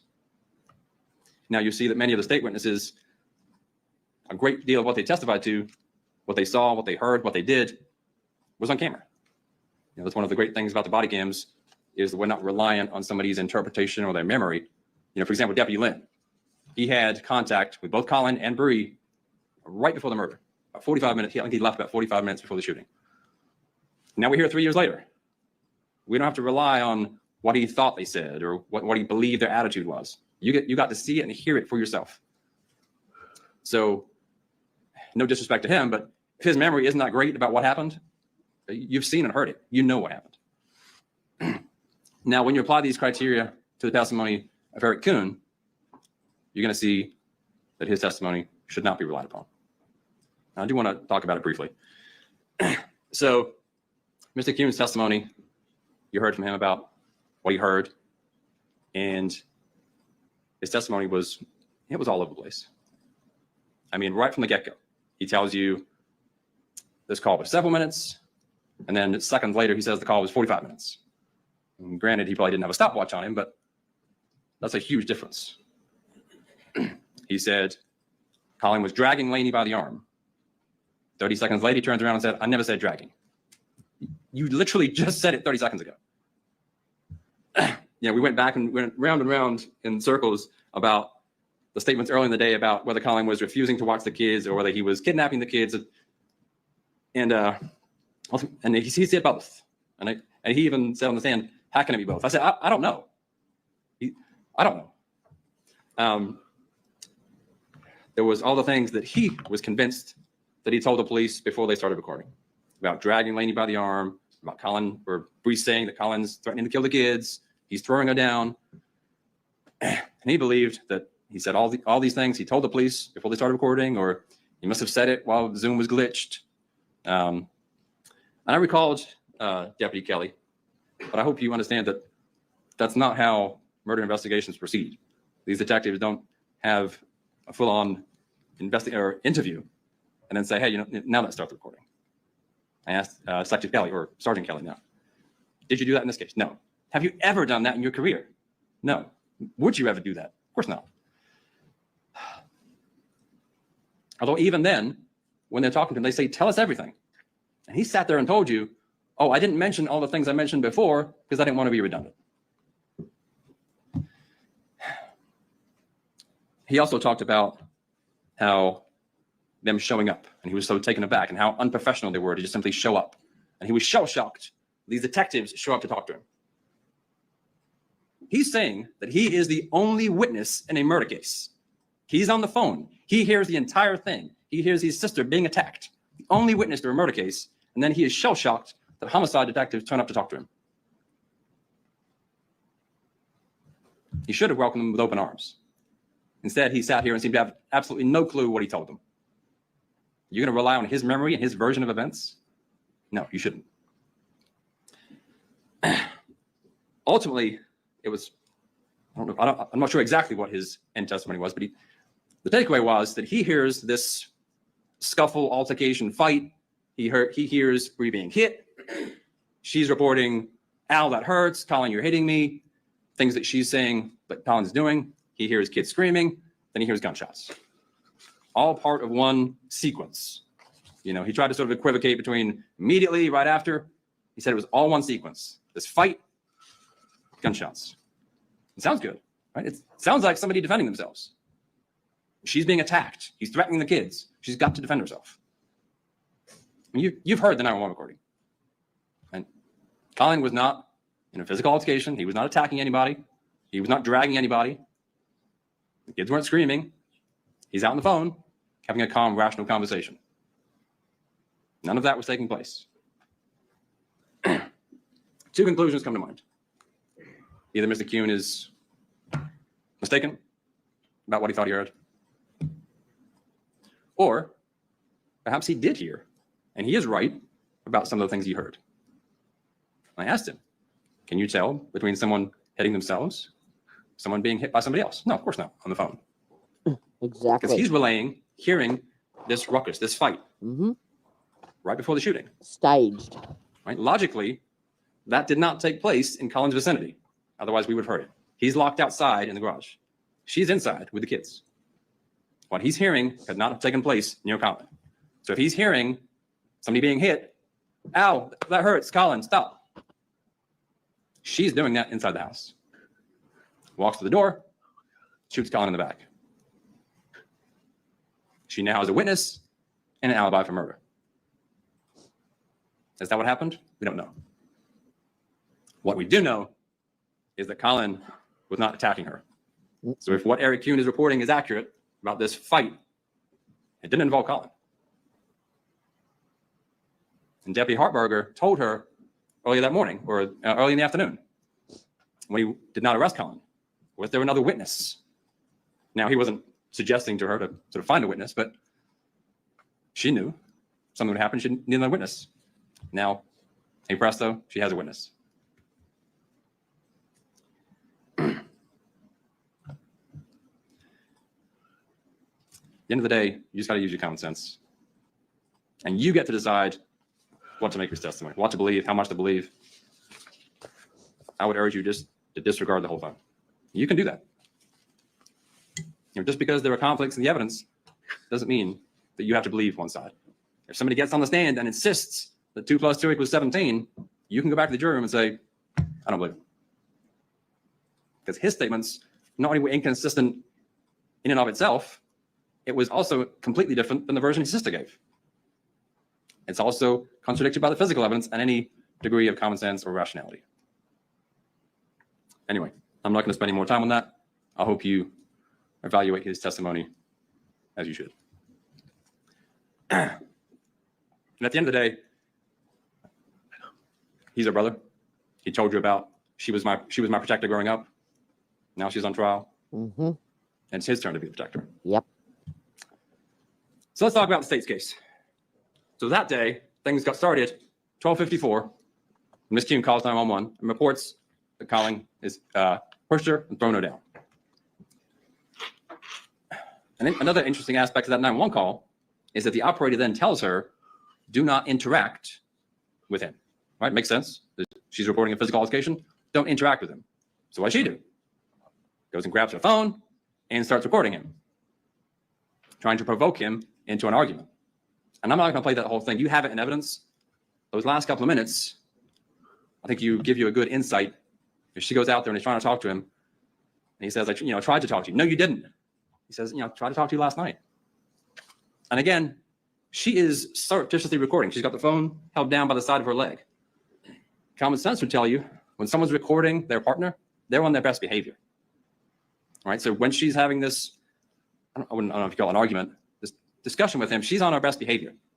Colin isn't. Clearly, he doesn't know he's being recorded because the phone's down by her leg. So that is Colin as he is. And she kind of talks over him, and so it's hard to hear, but you can definitely hear it.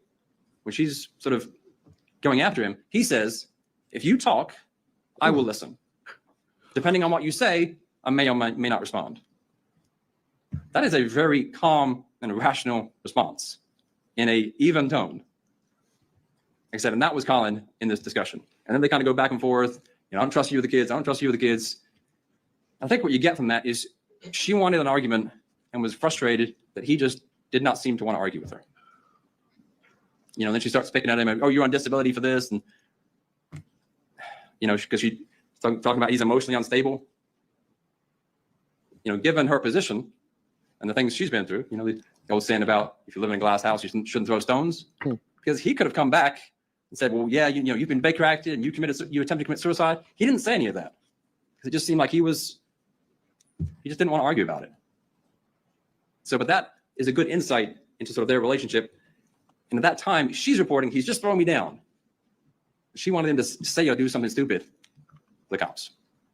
So when they arrive, what did you tell them right off the bat? What's going on today, ma'am? So my husband is trying to take the kids. He threw me on the floor and pushed me against the wall. And this all happened. So even here, and every time after, the first thing out of her mouth every time is, he's trying to take my kids. And then she relates, he pushed me down. And then a few minutes later is when she talks about, she makes a comment to Deputy Hartberger that he either didn't catch or didn't acknowledge about he raped me over the weekend. But then she also made an interesting comment to her dad. We had such a good weekend. He's my best friend. Hold on, speaks clearly. We had such a good weekend together. That's what she's telling her dad later. He was Now, my what does best Colin friend. say about what's been going on this day? He most certainly was She called me not. right now because she figured out that I want to take my kids to my parents' house in Georgia for her and I to have more for me. I guess me to have a break from her. He wants to go to Georgia for a break. This morning? Yeah, this is probably right around 2 a.m. at this point. Okay. So what happened today causing her to pick the phone up and call? I guess she called 911. I didn't look. She found out I was back in my car. That's what the upset was? Yes. That you're going to Georgia to see their grandparents? Yep. And your parent? Yeah, they're my parents. Okay. And your kid's grandparent. So Colin is not just talking about leaving. He's actively packing his truck. This isn't just sort of a idle speculation. That's He's a packing his trigger. truck. He's getting ready to She's leave. I think she's she extremely knows that. controlling. This is from our interview later on the evening. He was threatening to take the kids. Okay. He said that since I had tried to kill myself, a couple months ago, that no judge in the world would give me custody of children. And, he was packing. So she says he's trying to take the kids. He's packing the truck. And she said, no judge in the world would give me custody because of her recent psychiatric issues. So she knows he's leaving. He's about to leave. He's going to take those Right. kids. So right there, she knows that she's admitted that she is not stable enough to be able to look after those kids. So why didn't she let him take them? What was she so concerned about? If she's just admitted that, then obviously he is the better candidate to be in control of those children at that point.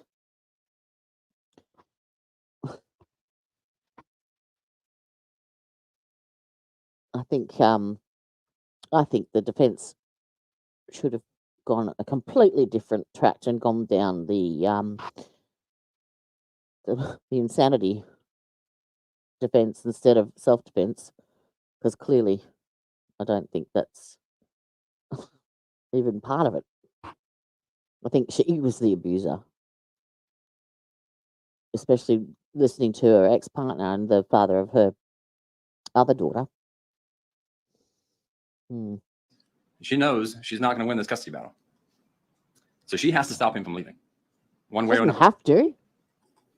Now, I wish I could stand here and say that nobody would ever accuse anybody of something falsely to get in custody of their kids.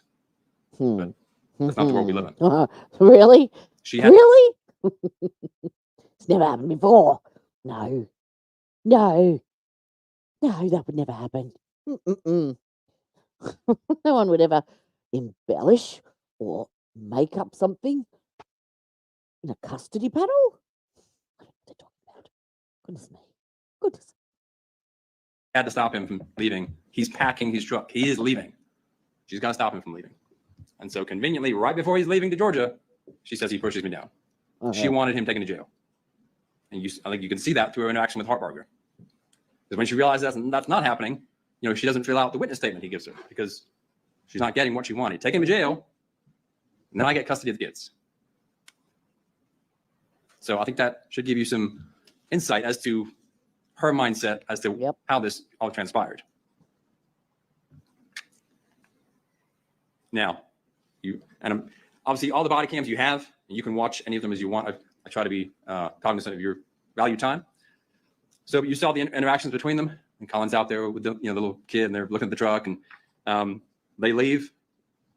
And shortly thereafter, she locks Colin outside in the driveway. Why did she do that? Not bad. So I closed the garage doors and unlocked the door and took the batteries out of the lock so that he could come in and take the kids. So she locks him outside so that he can't come in and take the kids. Not because he's threatening me or he's going to hit me or she locks him out so he can't take the kids and go to Georgia. That's why she's locking him out. And then he's outside in the driveway. Get out of the garage. On a hot summer Florida day. And he later on said, I was fine with being out there basically because I was away from her. And he calls her command. You heard from beforehand. And he's saying, she's cut off my access to finances. She's taking my credit cards. And he's looking for help. I mean, he's multiple places he's turning to for help. And unfortunately, he didn't get it that day. Nope. So he's out there for a while in the heat by himself, probably happy to be out there in the peace and quiet by himself. So at some point, Lainey wakes up, the 3-year-old little girl. She's crying. And so Ricky takes her, the 3-year-old, outside to Colin. So that Colin can help calm her down. So I took her out, but and he was still there. So I asked her if she wanted daddy. I gave her his name. And he would talk to me. So, and I hope you can hear that. Again, at this point, they still have a space heater running, so it's hard to hear. And in here, unfortunately, the louder you turn it up, it gets kind of echoey or staticky. So again, you can listen to that. What she says there is, Lainey was crying. I took her outside. I gave Lainey to Colin. And then she says he wouldn't talk to me. She brings in the child so he can calm her down, and he wouldn't talk to me. Doesn't want to start another Shortly argument. thereafter, Colin calls 911. He's now locked outside with Lainey, and you heard her on the 911 call. She's crying, she's upset, she's hot, she's bothered. So he's calling, saying, "Look, now I care because we're both locked out, and I want to go back inside with my daughter." Deputy Jameson Lynn arrives and talks to both of them. Took my photo ID, all my access to money and everything. Okay. And then took the kids inside and locked me out. So they're locked outside in my driveway Okay. for the last couple hours. Do you live here? What's that? Do you live here? Yeah, we're Okay. co-owners. We both. Again, I'm locked outside of my driveway. She's taking my stuff. I just want to go in my house. Something about kids going to Georgia. Yeah, that was the most So she cut his. closest That's alligator. also Okay. But she was mad that I. cutting the finances off is also a form of child abuse as well, because it's parental alienation.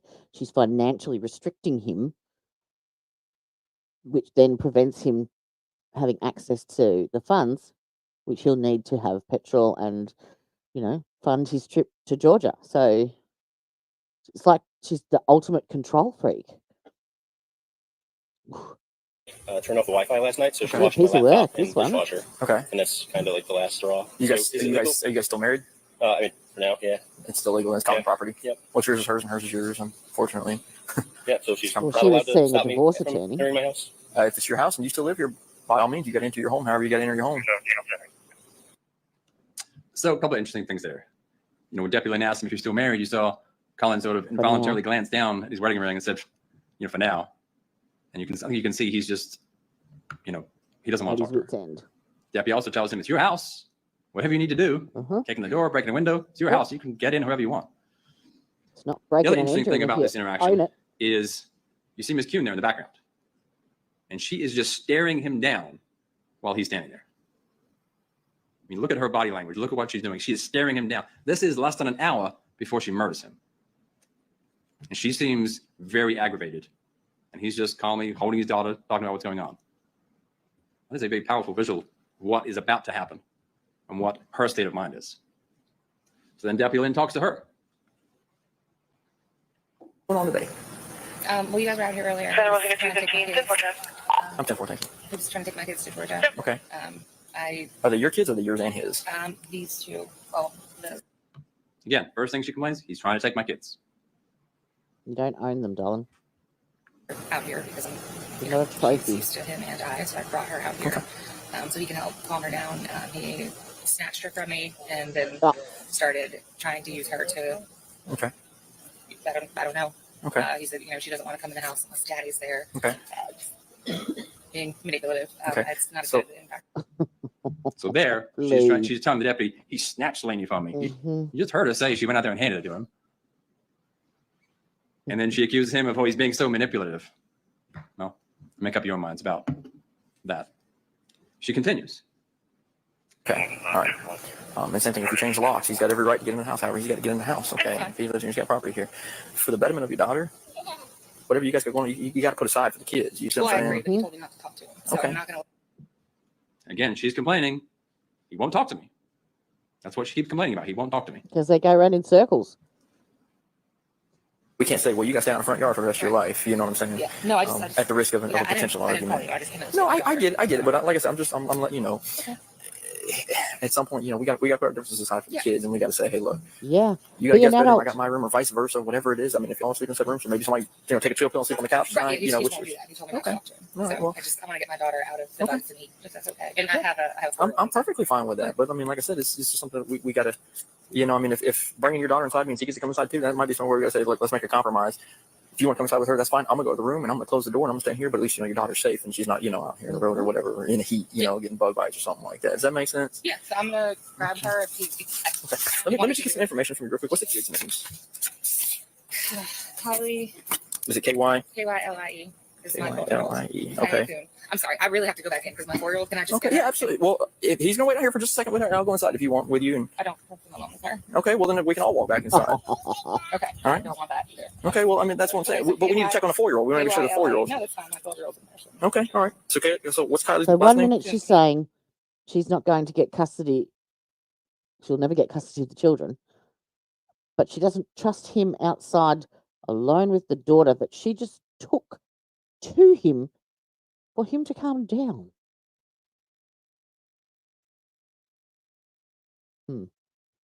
UHN. K-U-H-N. What's the middle name? Should have one. We should have one. Okay. What's her date of birth? May 22nd. Okay. He looks Yeah, you called really him, so you get the dangerous, information doesn't from he? him? Yeah, that's fine. I mean, are you not wanting? I'm just trying to get the names of the kids. Yeah, no, I gave them to the people earlier. Okay. All right. Well, I mean, She's I'm, not answering. So I wanted you to see that longer clip because it's Get off the indicative of phone. her state of mind and attitude during this whole thing. Again, she's complaining about that he won't talk to her.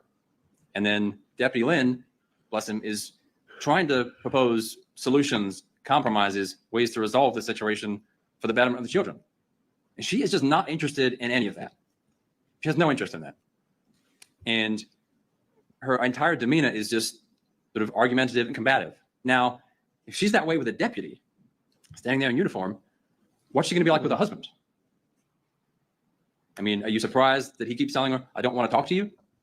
Can you blame the guy? She is Yep. just clearly increasingly frustrated with the whole thing because she's not getting her way. I said, she's not interested in a compromise. She wants her way. She wants those kids. She wants him gone. And she's going to see to that. Mhm. Meanwhile, in the background, you've got Colin just walking around laughing and playing with Blaney. Does he seem aggravated or frustrated? I mean, he literally said, I'm happy that I'm locked out here in the driveway because I'm away from her. Peace and quiet. This is the situation 45 minutes for the murder. This is what's building and what's leading up to it. Ultimately, Deputy Lynn gets her to agree to let him inside with the child. She then locks him out in the garage. And Colin texts Hardy at 6:13 that he is locked in the garage. And you saw the text messages between Mr. Joyner and Mr. Turner. And Colin's saying, she's crazy as hell. And at 6:13, he says, she locked me in the garage. Why? Why does he say? He says, she just locked me in the garage because I wouldn't talk to her. Which, as you've seen, is the thing she keeps complaining about. He won't talk to me, he won't talk to me, he won't talk to me. So then she locks him out in the garage. That's 9 minutes before he calls 911. 6:22, Colin calls 911. You've heard that call.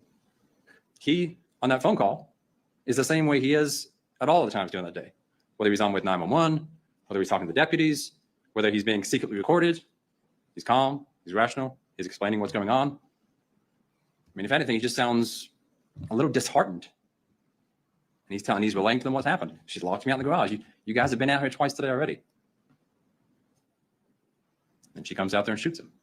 And it's so out of place and so shocking and with no context that you heard the surprise of the 911 operator who asked, what was that? Because there was absolutely no context.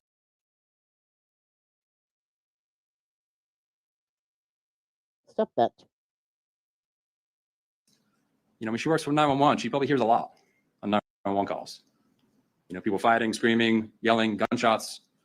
But here there was nothing, absolutely nothing, until he got shot in the back.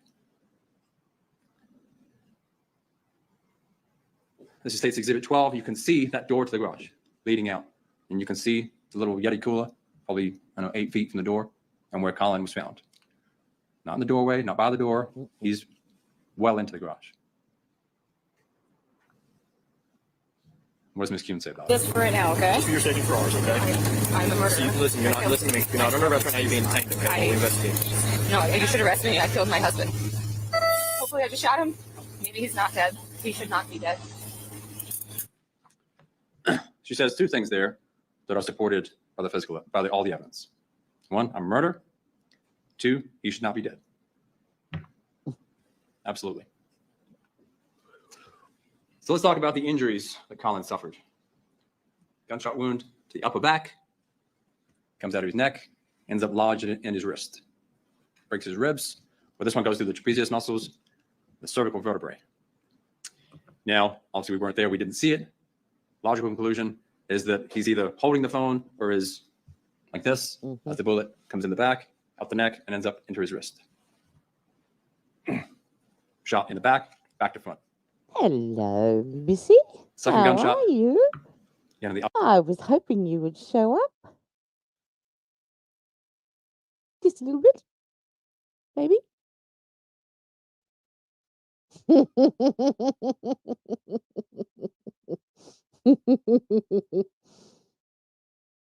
Happy birthday for tomorrow.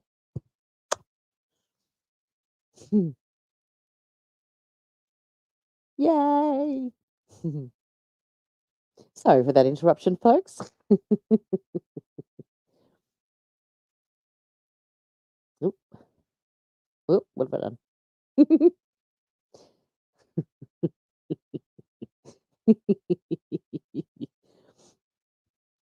You showed up at the in the middle of the states. Oops. Oop. The middle of the state's closing arguments. Let me put my banner back up.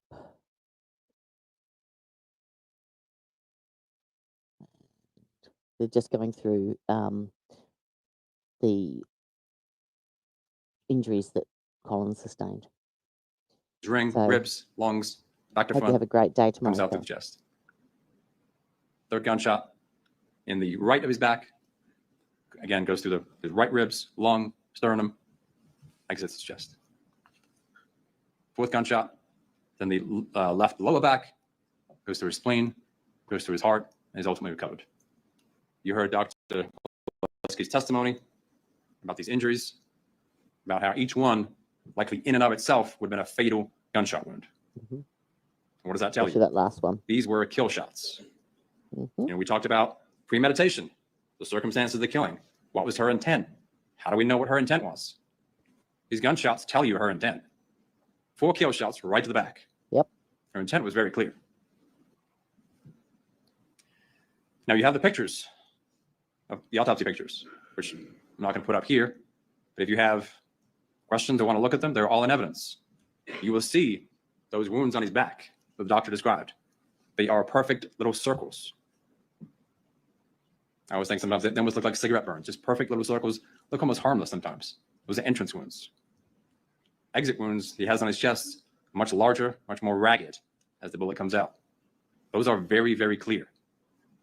I said, if you have any questions or as to what that evidence shows you, I would urge you to look at those autopsy photos. You would clearly see the difference between entrance wounds and exit wounds. It's night and day. Plus the fact that he's got 4 holes in his back and 2 in his chest. He was shot 4 times in the back. That's what that physical evidence shows. It's very clear. So Ms. Kuhn is taken to the station, interviewed by Detectives Rao and Kelly.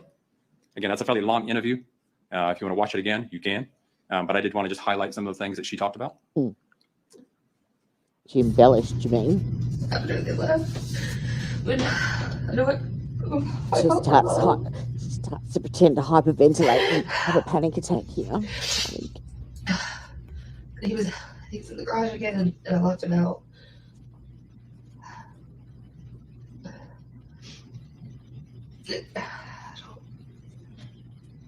I locked it for some reason. I think to talk to him. And when they ask her the difficult questions, No, I locked it out. He was in the garage. I locked him out. Okay. But he didn't. He's still in the garage. I was opening the door to talk to him. And I tried coming in, so I locked the door, and he kicked my foot and was trying to push to go to the door. And I Big was house, trying to lady. get out. I don't. And then I shot him. bullshit. So her version Bullshit. is she locked him out. She went to the door to talk to him, and he tried coming inside. Yep. And then was kicking her foot, so she shot him. Mm-hmm. Now, again, you should be thinking to yourself, I've seen the physical evidence. I've heard the 911 call. That is not what happened. Nope. That's clear. If he doesn't play the 911 call, But also, I've got it queued up. even if her version there is true, right, let's ignore the physical evidence for a minute. Let's ignore the 911 call. Let's just say that version is true. She opens the door. He kicks her foot. She's trying to block him as he comes in. That's still murder. I read to you the self-defense instruction. Imminent danger of death. I tell it like it is, Cal. It is. It's complete bullshit. It couldn't be any clearer. You can't be facing her, pushing the door in, kicking her foot, and then getting shot in the back as well. It's just like John O'Keefe couldn't get a rear skull injury of 2 inches diameter from a Lexus reversing into him without any injuries below the neck. 1 and 1 doesn't make 3. Confucius say, not add up. Or great bodily harm. Kicking somebody in the foot doesn't mean you get to shoot them 4 times. Yeah. And that's, I said, let's just pretend for a moment all of that was accurate. It's still not self-defense. So that's her story. Now you may ask yourself, maybe he did a pirouette as well, just like John did. Spun around so that she could lug him 4 times in the back. But he was at least 5 feet away from the door.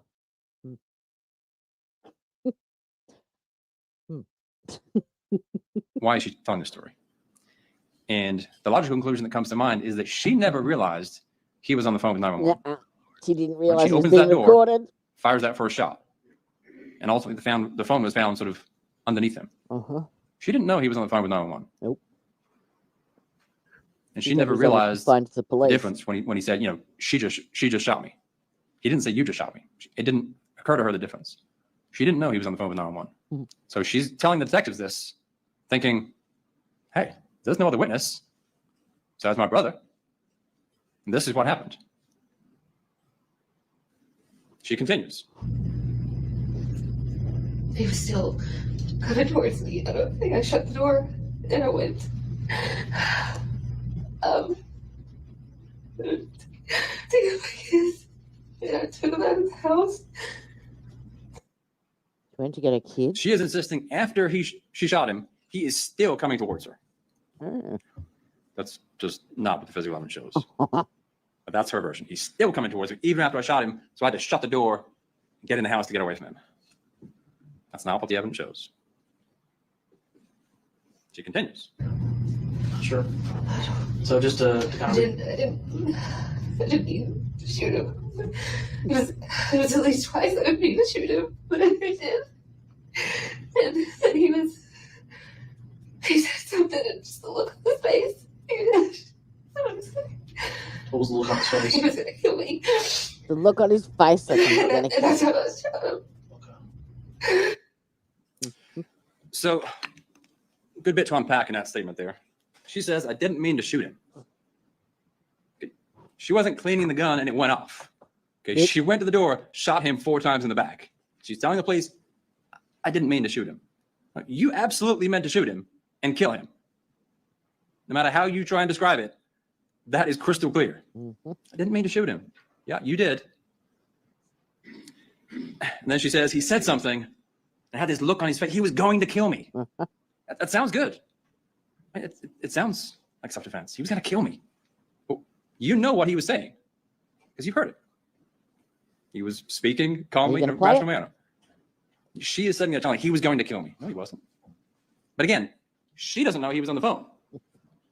So in her mind, how would you disprove? And you think about this for a moment. And again, she may have not been aware of forensic pathology, and I don't know how well that's commonly known. So let's ignore forensic pathology for a moment and consider her version here. If Colin was not on the phone with 911, could this version be disproved? Quite easily. Right? She's saying he's coming at me. He's gonna kill me. He's kicking me. Right? This is probably what we'd be left with. Luckily, Colin called 911. if he was facing her, those gunshot wounds, the entrance wounds, would be at the front, not at the back.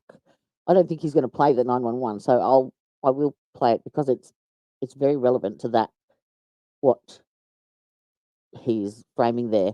And if they do end up playing it, I'll just fast forward it. But it is graphic, audibly graphic. So just be aware. Let me just begin. Oh, excuse me. All right, you ready?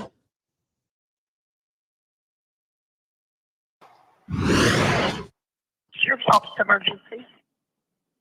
Hi, you guys have been out to my house twice today, and then most recently. Let me just boost that so that you can hear it. Little bit better.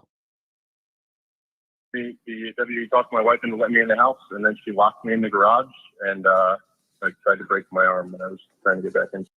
Sounds murderous to me. Sounds extremely frustrated, angry, aggressive.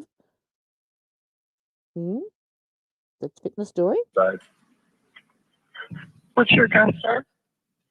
6184 Kenks, Kenks Drive. Calm down, calm down. Settle, pedal. She's currently got me locked in the garage because earlier she broke both of the big doors, and then when I came out here to fix it after getting in the house earlier, she locked the door behind me. And then when I tried to What was that? First shot. Didn't hear any discussions in the doorway. Didn't hear any kerfuffles. Didn't hear any arguing. I want to come in. Let me in. Ow, you kicked my foot? No? Huh? Maybe I'm deaf. You just shot me. Oh, I'm shooting somebody. She's driving. She just shot him. I just heard 4 shots. Did you hear any kids screaming? Nope. That right there says it all.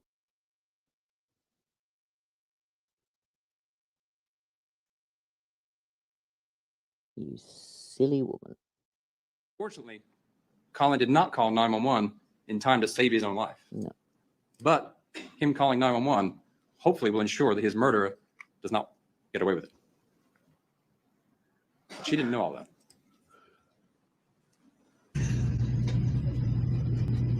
Why did you have the gun when you went to the garage door? Do you know? I just wanted him to go. Detective Rell asked her, why did you go to the door with the gun? The answer is because she wanted to kill her husband. That's clear. She tells him, I just wanted to go. He's locked outside. We're in the house. He's locked outside. And that's the opposite. Sitting on the esky 5 feet from the back door with his back to the door. Of I just wanted to go. That's, I'm going to go kill my husband.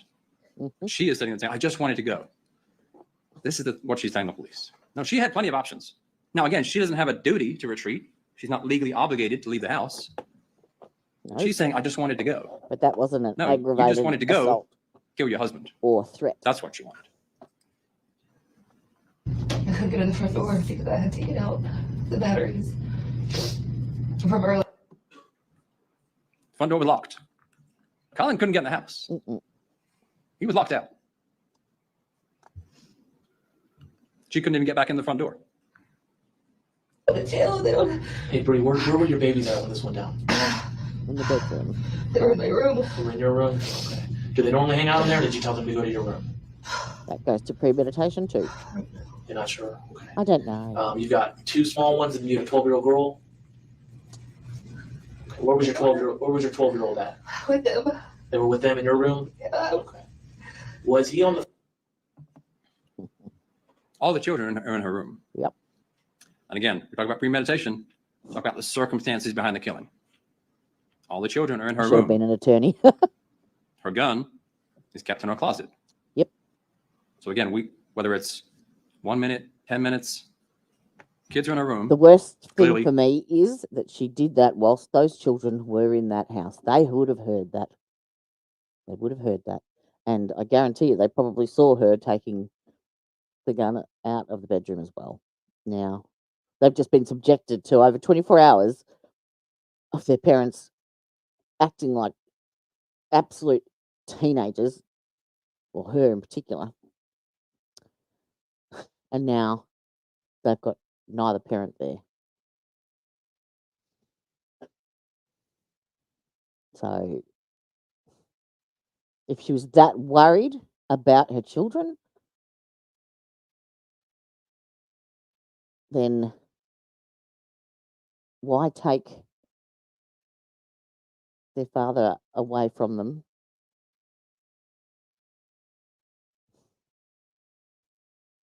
And now look at them.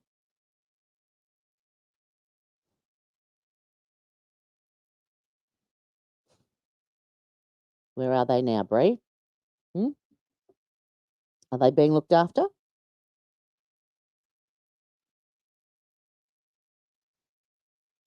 Well, you probably never know. She goes to her room, retrieves the firearm, goes back to the door to go calling. That is premeditation. Judge, if you could blank the screen. Now that interview continues, and again, I'm not going to sit here and play the whole thing. You can watch it if you want, because the detectives continue, and they keep asking her very pertinent questions. What was he doing when you opened the door? Where was he standing? Did he have anything in his hands? And every time, she simply avoided the question. Mm-hmm. Oh, I don't remember. I mean, they must have asked her 5 times. Every time, she answers, but says something like, "Oh, I just tried to help him," or "There's so much blood." She does not want to answer those questions. And again, we know why, because we know what Colin was doing when she opened the door. She doesn't want to answer those questions. She doesn't have an answer for those questions. If you look up the definition of dum-dum in the dictionary, her face is beside it. Your job now is to evaluate all the evidence you've seen and heard. And I hope you'll see that it's very clear what happened. She's getting increasingly frustrated throughout the course of the day. She's not getting away. Colin's he doesn't want to talk to her. She knows he wants to take those kids. She knows he's going to win the custody battle. Now, again, premeditation does not mean a logical, calm decision, because obviously killing your husband to gain custody of your children is not a good plan. So premeditation is not planning.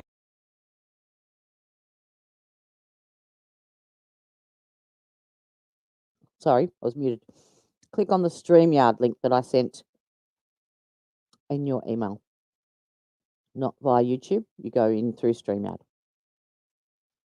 And you will pop up on the bottom of my screen here. And just let me know if you want to stay backstage or if you want to come up onto the screen.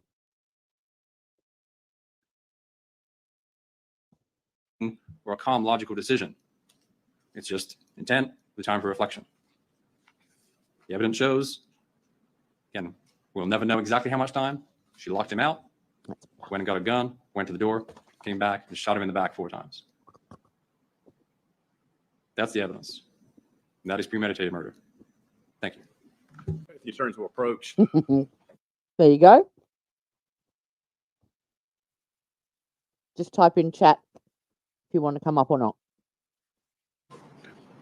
Okay, members of the jury, we're going to take a brief recess. We'll try to be back.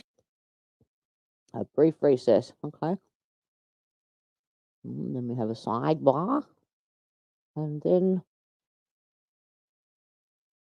it is the defense. I don't like this defense attorney. Not even a little bit.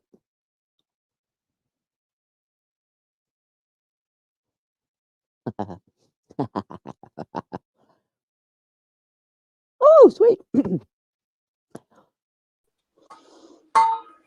me just adjust this 1 second. I haven't got it set to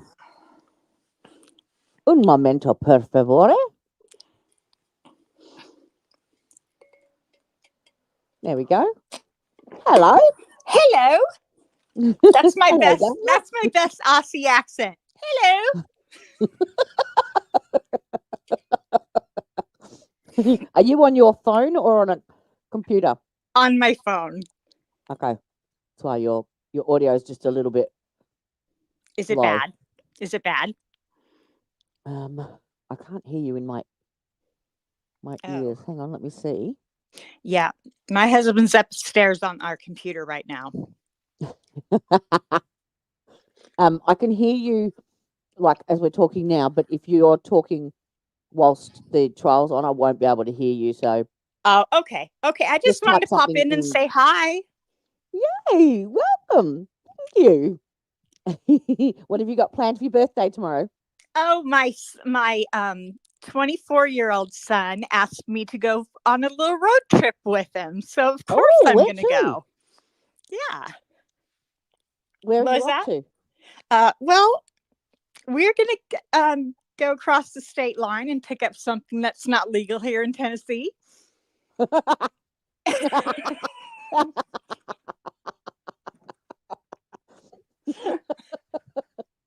that right? That's right. So you're going to have a chill day out tomorrow. I'm having a very chill weekend. Yes. Take lots of nibblies with you. I'm going to have lots of snacks this weekend and all kinds of things. Absolutely. Sounds great. All right, sweetie. All right, I'll let you get back to the trial. I just want to pop in and say hi. Okay, Dallin. Thank you. Bye. Lovely to talk to you, Dal. Aw, what a sweetie. That were lovely. All right, now let me adjust my settings. Oh dear. I'm gonna have to put the heater on. I think it's absolutely freezing here now. I was when I started the stream, as you saw, I don't know if you hear, but I was red faced and sweating, having a hot flush, and now I'm I'm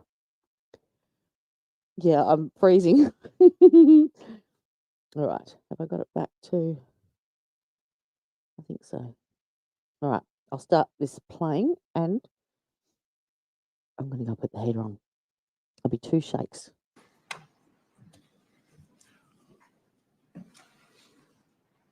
Here's the thing. Lack of evidence, and we're going to go through some of this, okay? Conflict in the evidence itself. That's where you get the reasonable doubt from. All right. The state must prove this case a couple of keys. Premeditation. There is no witness no evidence of premeditation. None. He's got a great tale, I suppose. But Bree Kuhn is supposed to put her kids here, and I'm going to get my gun, and I'm going to walk into the garage, and I don't know that he's on with 911, but what difference would it make who he's on with? It makes it a little interesting, obviously, that he's on with 911, but if he's on the phone, that's a witness anyway. I mean, if it's premeditated, wouldn't she wait? I mean, you do it a different way. You just don't go in and I'm going to do it this way, right? If that's this is her scheme, right? This is her, her plan. It makes no sense. There isn't any evidence of that. You can tell afterwards. She's in shock. Everyone says she's in shock. Anybody that came in touch with her, she's in shock. You can tell she's in shock. You're not in shock if you deliberately, intentionally, and more importantly, planned to kill somebody. You're in shock if you run somebody over in the road and you're surprised. That's the shock. Man, she must be the greatest actor in the world because, sorry, I've got a hole too. 1 minute, she's this, I'm going to plan it out. I'm going to put the kids here. I'm going to go get my gun. I'm going to They're just going to go in and shoot him. And then the next minute she's saying, why isn't somebody, an ambulance? Is he dead? It's kind of what happened. And then, slashing out, if he's dead, I'm a murderer. And it's all haywire up there, right? If this is premeditated, I mean, she's going to shoot him. She's going to have a different demeanor. What happened after the shots? What did she do? She gets her kids. This is all about her kids. You know how many times she said kids in this trial? In this, trial, through the evidence, if you listen to all the body cams and so forth, 70 times. 70 times. This entire case is about her protection of her children. The number one instinct that human beings have, mother protecting kids. Number one. Okay. Sorry, I've got some notes here, obviously. All right, let's kind of walk through it all. Right? Walk through it all. Let's get to know these two. First, let's take us to Key Largo. The couple goes to Key Largo. Now, it's interesting that the brother has to come along. He said, yeah, they kind of wanted me there to temper anything. All right. So there's, friction. And what do we learn from that? We learn that Colin says we're both psychopaths and narcissists. Right. So keep that in the back of your mind.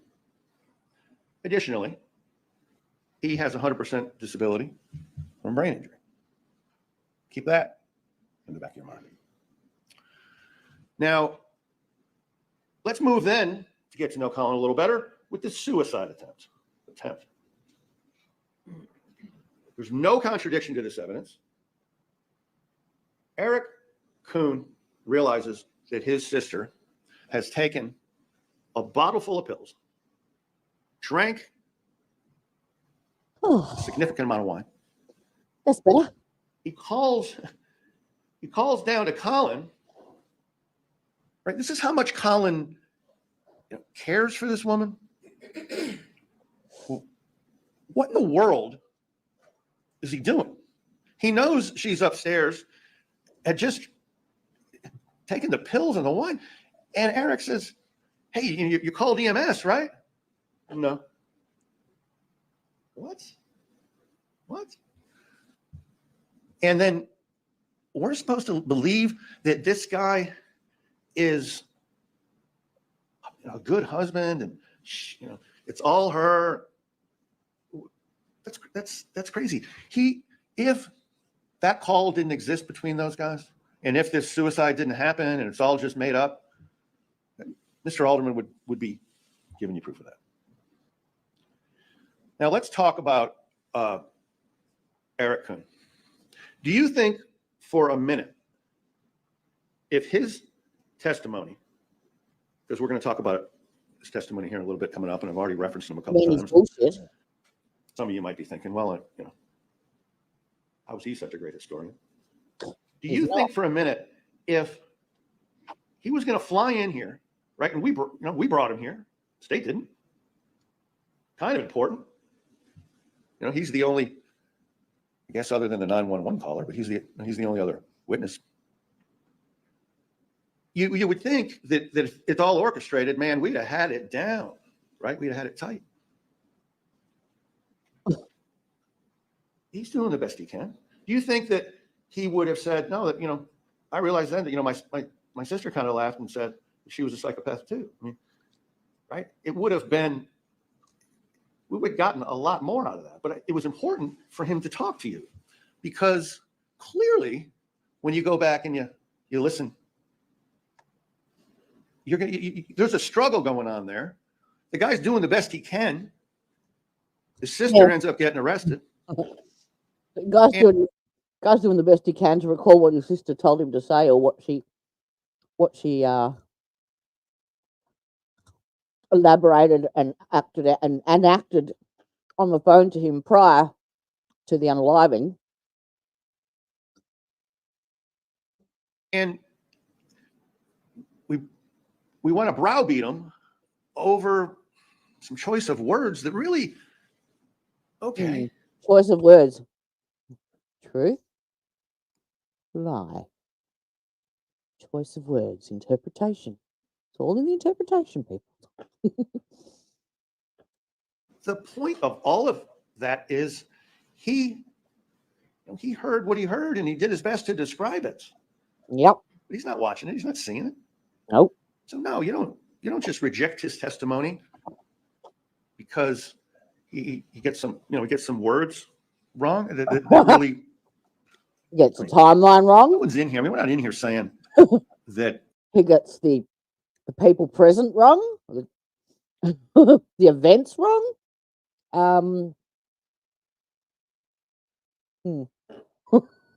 Colin was trying to kidnap, his kids or kidnap, his stepdaughter. So what is that? What does any of that matter, right? What does any of that matter? All right. We've got apparently a woman who diabolically, right, planned this, this crime. Diabolically, that's right? She's a word.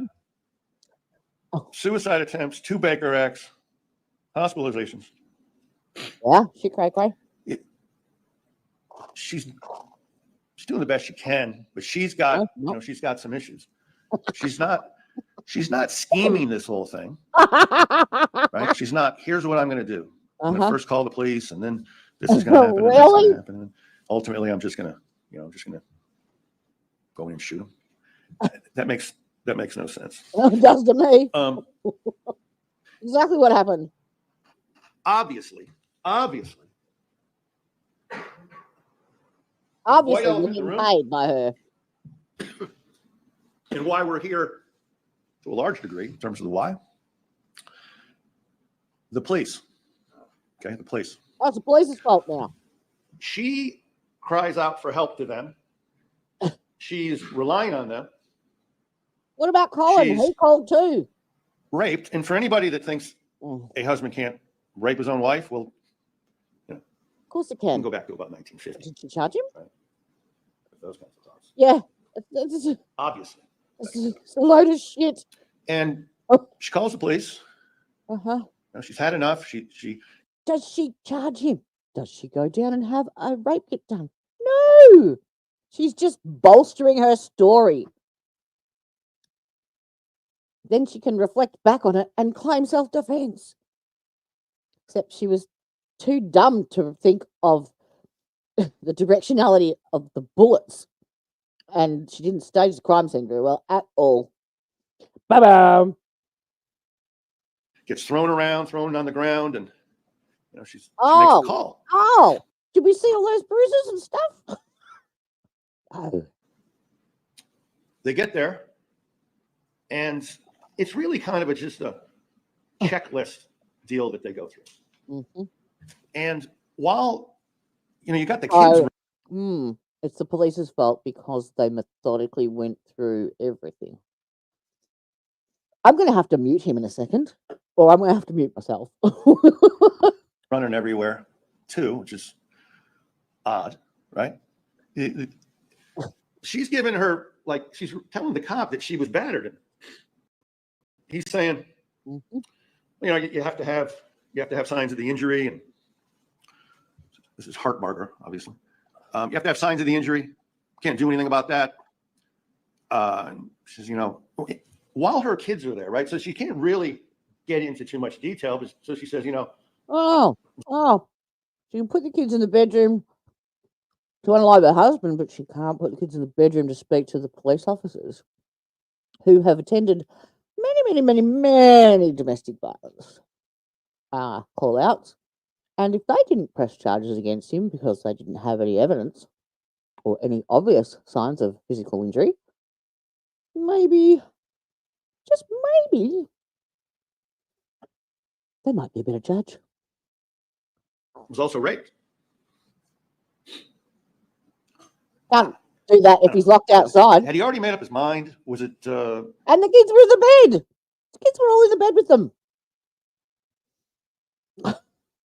I'm just going to come in here, I'm going to check this thing, and I'm going to head out? If he had heard that, well, there'd be a rape kit. There'd be action taken. At least the two would Yeah, have been exactly. separated. No. If they really thought that it was a DV, they would have. And conveniently, well, I didn't hear. What was Right, convenient? That's too bad, right? That's too bad because we rely on the police. She was relying on the police. It's the police's fault. Of course. They turned her back on her. Right This from the can jump. happen. Now, in terms of the sequence, we didn't see the body cam of Quick until yesterday, and that, that's fine. But that one is interesting, and they say the devil is in the details. When Quick is talking to Colin, he's explaining to him why people can't go to jail. They're not going to take anybody to jail. You have to have marks and so on. And he says, Mumble a bunch. one of you is going to have to snap first. Yeah. Wow. Yeah, no. I don't think so. Okay. Like I may. One of you is going to have to snap first. Is that Yep. what? Meanwhile, we've got Bree inside saying, I guess he's just going to have to, I'm going to have to let him punch me in the face, I suppose. I'm going to have to Oh, no. give in. He's saying, hang on a second. I've got to remember the passcode so that I can cut him off on the bank account so he can't go.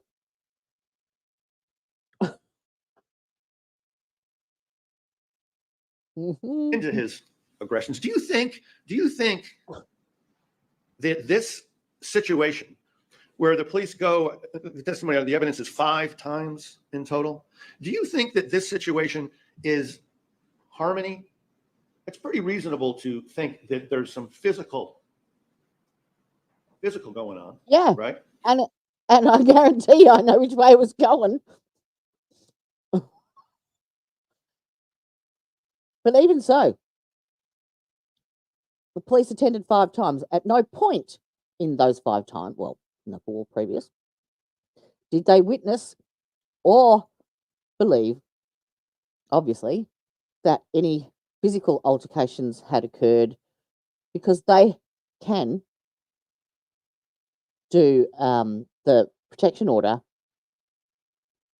on her behalf. She doesn't actually have to, well, I think that's the case in America. Over here it is. The police actually will, if they think that there is an imminent danger, they will take out the protective order, regardless whether the victim wants it or not. And so often, you go to court, you get served with an interim order, and then you go to court, and of course the victim's there saying, well, I don't want him to be charged, because that's the cycle that happens with abuse, which is why the police over here do it on their behalf. And they do that when they know, or when they have enough evidence to prove that there has been an episode of DV. So if they've attended 4 times prior and acted on nothing, none of her assertions or allegations or anything like that, that tells me a lot. And yes, the last guy did say, but he was explaining that you're just going around in circles and around in circles, and generally it ends up in someone snapping or someone crossing the line. And that's exactly what happened. She was the one that crossed the line. And I think for the whole 24 hours at least prior to that, she was bolstering her own case, recording with the phone down by her side, planting words, making statements out of the blue about him, and just like trying to rile him. I didn't hear him aggressive once, not once. Even when he was talking to the police. Mm. Anyway, back to Quick and Colin. Someone's going to have to snap. Mhm. But you know what is interesting, and I didn't catch this until, I don't know, believe it or not, a couple days ago. So you've had this thing for 3 years. I should have You taken prepare it in straight earnest off when you them get both. closer to a trial, obviously. When Colin is, again, talking to Quick, Quick says, again, we're going to have to see some objective sign of injury, kind of the same thing that's, going on with Hartbarger inside. Look for it. Watch it again. Colin pauses, and you can see the wheels turning. Oh, He's like, really? maybe, actually says, maybe it's worth doing that. Maybe it's worth doing that. And Excuse me? so now what does he What have? He's position? got, Take away someone's from going to have to snap, and the fuck? his wheels are spinning. Okay. I Why see were now you how objecting? I've got to play this thing out. Now, another Objection! key points is when the police get there, Colin's sitting out front. I mean, he's waiting for this. Thank you for showing up so quickly. My man, she called the police on you. Quick says to him, tell me what's up. Well, first he says, do you want like he had two versions, right? Yeah. You want my line by line, or you want my summary? I mean, he's ready to go. Oh. He starts off with, she's tried to commit suicide. She's crazy. Mhm. She's been Baker acted. True. And there's a minute or two where Quick is like, all right, man, I get it, but tell me what happened to cause her. He's telling them what her state of mind is like, and she has weapons in the bedroom. He is a Marine. That is his duty to tell them that there is a potential for danger. Had he not done that, and she pulled a weapon out on them, she'd be in the same place she is now, I suppose. Saying. Her to call today. So Colin wants to deliver that. That's not the most interesting part of all this. The most interesting part of all this is never heard of this. Colin realizes the police are coming, right? So he's poised, he's ready to go, he's going to report all the problems.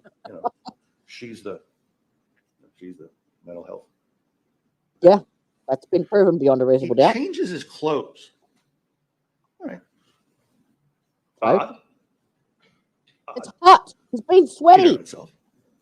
When he talks about it, he says, I got no shorts, no pockets. I got into some shorts that don't have any pockets. Yeah. What is so funny about that? He knew exactly when they asked him to lift up his shirt what they were looking for. They were looking for weapons. He then just states, because he was a Marine, that he doesn't have any pockets. In other words, I don't have any weapons on me. I'm not a threat.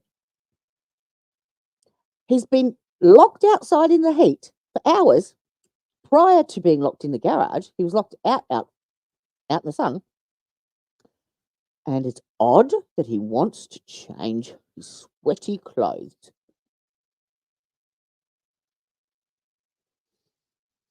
I need a Valium stat. And right after that, I put my gun in my car. Yeah, he's telling them he doesn't have a weapon on him and it's in the car. Oh.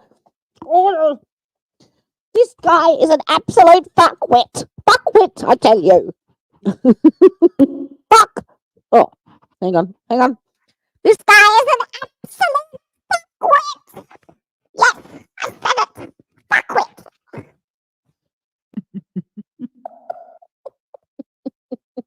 Sorry. Yes, I dropped the F-bomb. Meh. Tell you. You know, he walks around the house strapped, man. He walks around the house armed. I'm going to object. Yeah. Thank you. Thank you. Overruled for now. Go back and Go back and watch it. I dare ya. go back and watch it. Mm-hmm. Pockets. We just did. Now I don't have any pockets. Put my gun. Why would you be? If your gun is in a safe place where it should be, why in the world would you be putting it in your car? Where? To get it away from your cray what? That the kids end up in. Oh, Right? but it's all right for them to be in the This bedroom. whole It's thing true. is about her. There's a shotgun and a pistol in the bedroom that she's got the kids in. Trying to protect her kids. Somebody. And we've got him taking his gun, Can't do it. putting it on the dashboard. The kids end up in there. What? But we're supposed to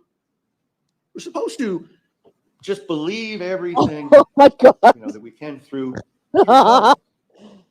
Which, by the way, I'm going to get back into this later. When he calls the police, Not the poor kangaroo. It's him. Oh. Yeah. Mhm. Something to do with his vocal cords, anyway. the final time, Oh, he says, she tried to break my arm. she probably did.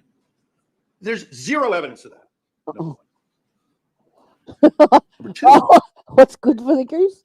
It's good for the gander. if Bree has made this whole thing, up, I guess at one point she's hitting herself, You know what? The brother proved that. but you don't see any marks on her. I mean, she's going to hit herself. She's going to go to that much trouble. And it just, You know what? You know what? It's a well-known fact that people will do anything to get away with murder. Don't tell them. There's too many fuckwits out there. it doesn't add up, right? She's going to go to that much trouble, Yeah. hitting herself, Yeah. but then shoot him. It's a train wreck, man. It's a train wreck. I'm gonna get back into that. I'm gonna get Oh, don't, please. back into Just that later on. www.zipit.com. Where I am now is, why is he calling 911?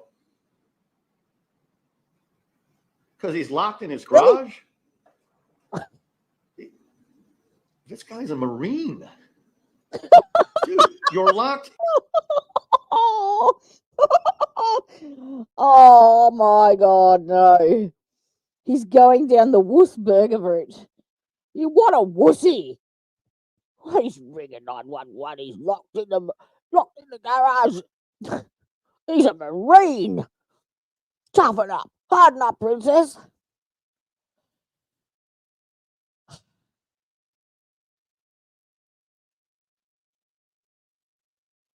Right there. To you, Mr. Defense Attorney. In your own garage? I guess, the other Marines would probably have some fun with that. Oh, fucking hell. You can't get through the door in your house. And by the way, locked in the garage, devil's in the details. When you listen It was in the details. to this, he's locked in the garage, it always turns into he's locked out of the house. Yeah. She takes the batteries out of the front door, but it's a modern home. You push the button, you get out. And she opened the door. All right. Put the batteries out. Back to wife's calling the police. Now he's a weak, wussy Marine. He's not strong enough to open the door. And he's a pussy and a whinger because he can't. Oh.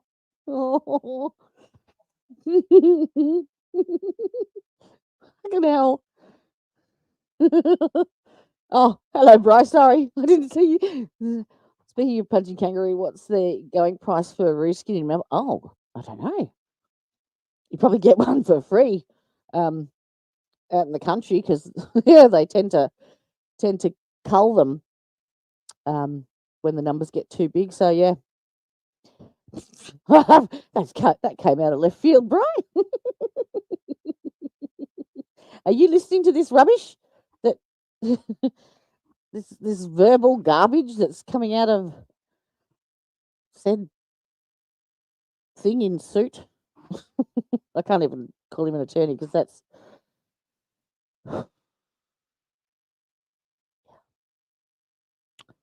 hopefully he doesn't go on for much longer. Please tell me he doesn't, because yeah, I'm not packing, but I would happily.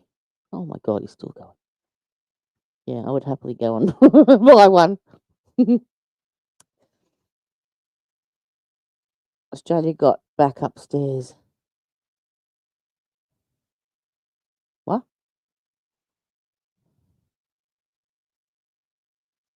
Please explain.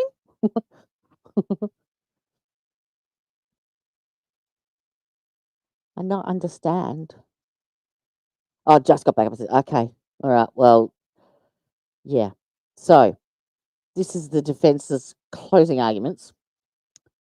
And according to him, it's the police's fault because they basically just did, a checklist of things, which means they methodically investigated what was happening. They didn't arrest him for any domestic violence on the 4 previous calls in the 24 hours leading up to the crime because there was no evidence of any physical injuries whatsoever on her. And then it's the fact that he is not only he called 911 because he's locked in the garage, but he was a Marine, so he's a wussy Marine now because he's calling 911. He's a Marine, like get over it. And then he was saying that it was just a door. Why didn't he just break the door? So now he's a weak Marine who's a wuss, complaining because he's locked out of his house. And the police didn't arrest him. Oh, and that's right, he changed his clothes. That was very odd. It's odd. He changed his clothes. It's odd because he was locked out prior to being in the garage in the sun, in the heat, for hours. And maybe he got a bit sweaty. And then when he made it out, when the police turned up the very last time, he had his singlet top and his shorts on that he changed into. And he said, okay, all right, she's got mental health issues and she has 2 weapons in the bedroom. So he was telling the police that there could be potential for danger. Then they asked him to lift up his singlet top and he knew exactly what they were looking for. And so he lifted up his shirt to show them that there was nothing there. And he said, and I've got shorts on that don't have pockets. In other words, I'm not armed. And then he said, my weapon is in the vehicle. And so the defense attorney is now saying, well, those kids ended up in that car. And why would he have changed pants that had no pockets in them? And rah, rah, rah, rah. It wasn't safe for the kids to be in the car with this weapon. But he omitted to mention that they were in the bedroom with her with a shotgun and a handgun.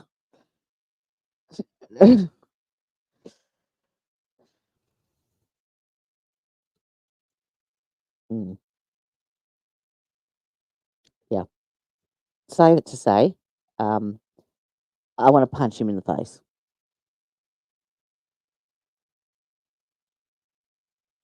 Yep. Well, she tried to break my arm. Where along the line did that happen? I guess Bree's hitting herself, but yeah, she was. She's not physical with Colin. We have no idea. We have no idea what in the world is going on moments before. Yeah, we do. We've got a phone call that apparently she conveniently doesn't know that he's on the phone. No. We have no idea. Yeah, well, she doesn't know because she's locked him out. But she thinks he's on the phone to the police department, not 911. She don't think he's being recorded. Then she tells them a whole lot of rubbish when she's interviewed. Yeah, right? We got the brother trying to do the best Yeah, he can. exactly. Obviously, you can hear. When you don't have a defense, that's But- what you do.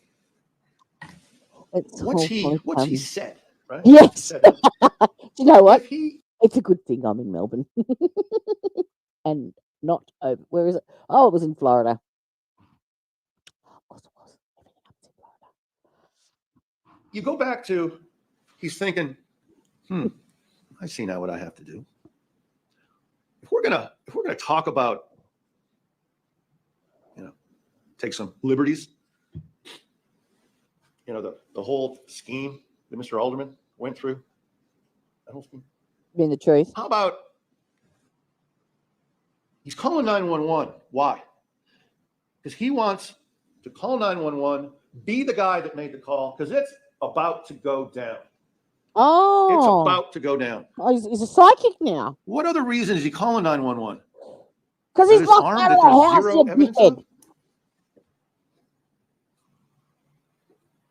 Bree knows it's about to go down.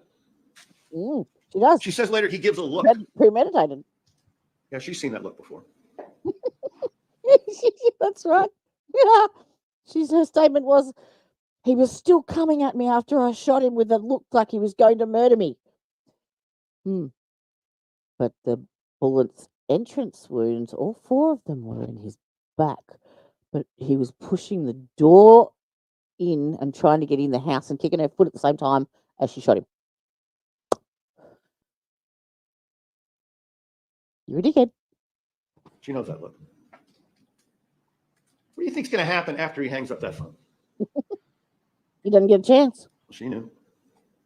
I mean, it's on now. Look, he's got it set up, right? He called 911. Something goes down.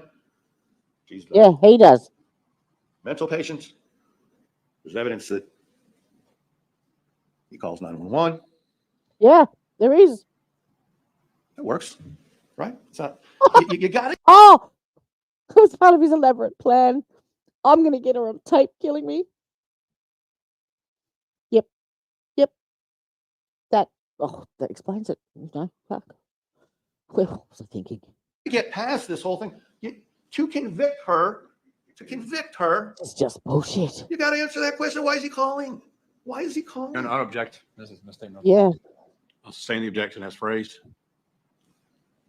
it's just bullshit. Here's the thing. Here's the Again, thing. Mr. Alderman's going to say, all I have to do is hit these points, right? It's real simple, No. right? The Why? example was the cake, I think. I'm sure he said. The egg, the flour, the milk, that's what you need to make a cake. It's 3 things. And these are just the things that I need. Well, can we please ask if the egg's really an egg? If the milk's expired? I mean, can we get behind the evidence a little bit? All right. Yeah, let's do that. Let's get behind the I know I'm evidence. jumping around. I don't mean to be necessarily doing that. You're as cray as your client. Okay. Obviously, I've said some things. All right. That are incorrect, that are dumb. That What are do we know about the night before? It all matters. Colin is so concerned that Bree is going to hurt the kids, or Colin doesn't. He's going to take these kids. And by the way, this is why I'm jumping around, because I digress. Shouldn't do that. That's because But you're. by the way, is it lost on anybody that what the Marines do? They extract people. Bad No. guys, Oh. right? We all know this. Oh, so he should have escaped. He If should he have wants escaped. to take the kids, take the darn kids. Oh, so now he is. Well, he should have been an inconsiderate parent and just taken the kids. Heaven forbid that he put those children's, let's just drag them out kicking and screaming because she's going to hang on to them. She ain't giving them up easy. Let's let's not go that way and put up with her shit.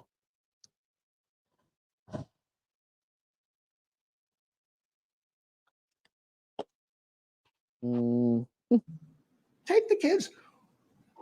No, you're not interested in that. It's to I'm not interested in to that. hang out. No, To hang no. out in this Yeah. harmonious situation. Cop said, you want to take them. Mm. The Marine who's Or the locked in his own weak garage Marine can't seem to extract a himself. couple little kids. Anyway, the night before,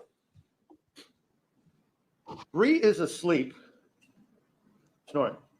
Hang on. Back that fucking train up, mister. Back the caboose. After 2 hours of, this is like now 2 a.m., turning the TV full bore and him turning it down, her turning it up and turning it down, her turning it up. Then she gets sick of him turning it down because he wants to go to sleep. So she goes and gets her mobile phone and blasts rap music. And then falls asleep and starts snoring at 2 a.m. So then he decides he's going to turn the telly off. But we'll skip that. So, but she's asleep. Now, Colin, again, where do we get all this from? We get it from Colin talking to Quick. No. And you can go back and look at it. But at first, Colin says, yeah, it was physical last night. I got physical. I went in to the bed. Bree is snoring. I think it's around 2 a.m. Yep. She has her arm around one of the kids. Yep. Oh. And he's. Oh, that's right. Remember? The kids were in the bed with them. She didn't trust him to leave them alone with them, and he didn't trust her to leave alone with them, so they slept in the bed with them. And apparently she got raped as well. So concerned, I guess, that this snoring person with her arm around her child is going to hurt the child. Takes the kid. Come with me. You're going to sleep on the couch. Also, they get into this major fight because the volume's too high. I mean, the world's going on. Just put her on mute, right? It's just verbal diarrhea. Look, I mean, she had the volume too high. And what I'm going to do, I'm going to cut off the Wi-Fi. You see, you get the theme. Well, there's the motive right there. I mean, the end of story. Let it go. Let it go. He deserved it. Cut off the Wi-Fi after 2 hours of arguing with her because he wanted to go to sleep. No wonder. So unreasonable. Theme. It's continued torment and dominance. Yeah, by your client. I try to commit suicide. You didn't even call EMS. It's everyone else's cycle. fault but hers. Yeah, that cycle. The battered wife. She. You want to maybe approach? Okay. Okay. Please do. Please do. Because I can't listen to you anymore.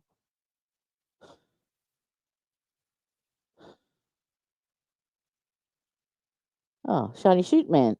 Shiny suit man. I'm glad he didn't do the closings because I don't like him either. But this is just rubbish. Absolute rubbish. I'm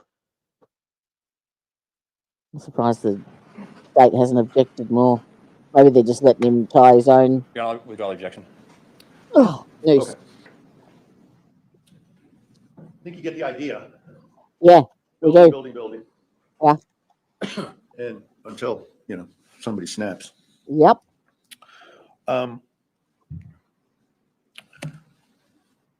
Still not an excuse. Like that director, I forget his name. Shows you bits and pieces of the movie and moves around. Not the best way to deliver it, but That would be. now let's Mr. get back Husband. to the failure of the police to protect this woman. We have Deputy Lynn, who comes back, and he's the, let me just cast my hand over these troubled waters. Oh. You two really just need to get along. Just get along. You'd think that in today's society, computerized and all, that before going to this place, he would, he'd look and see, have we been here before? And he'd pull it up, and Well, maybe they did. he would have some knowledge of it. There'd be, it'd be comprehensive, right? You'd also think that 4 separate calls with 4 different sets of officers all made the same assessment.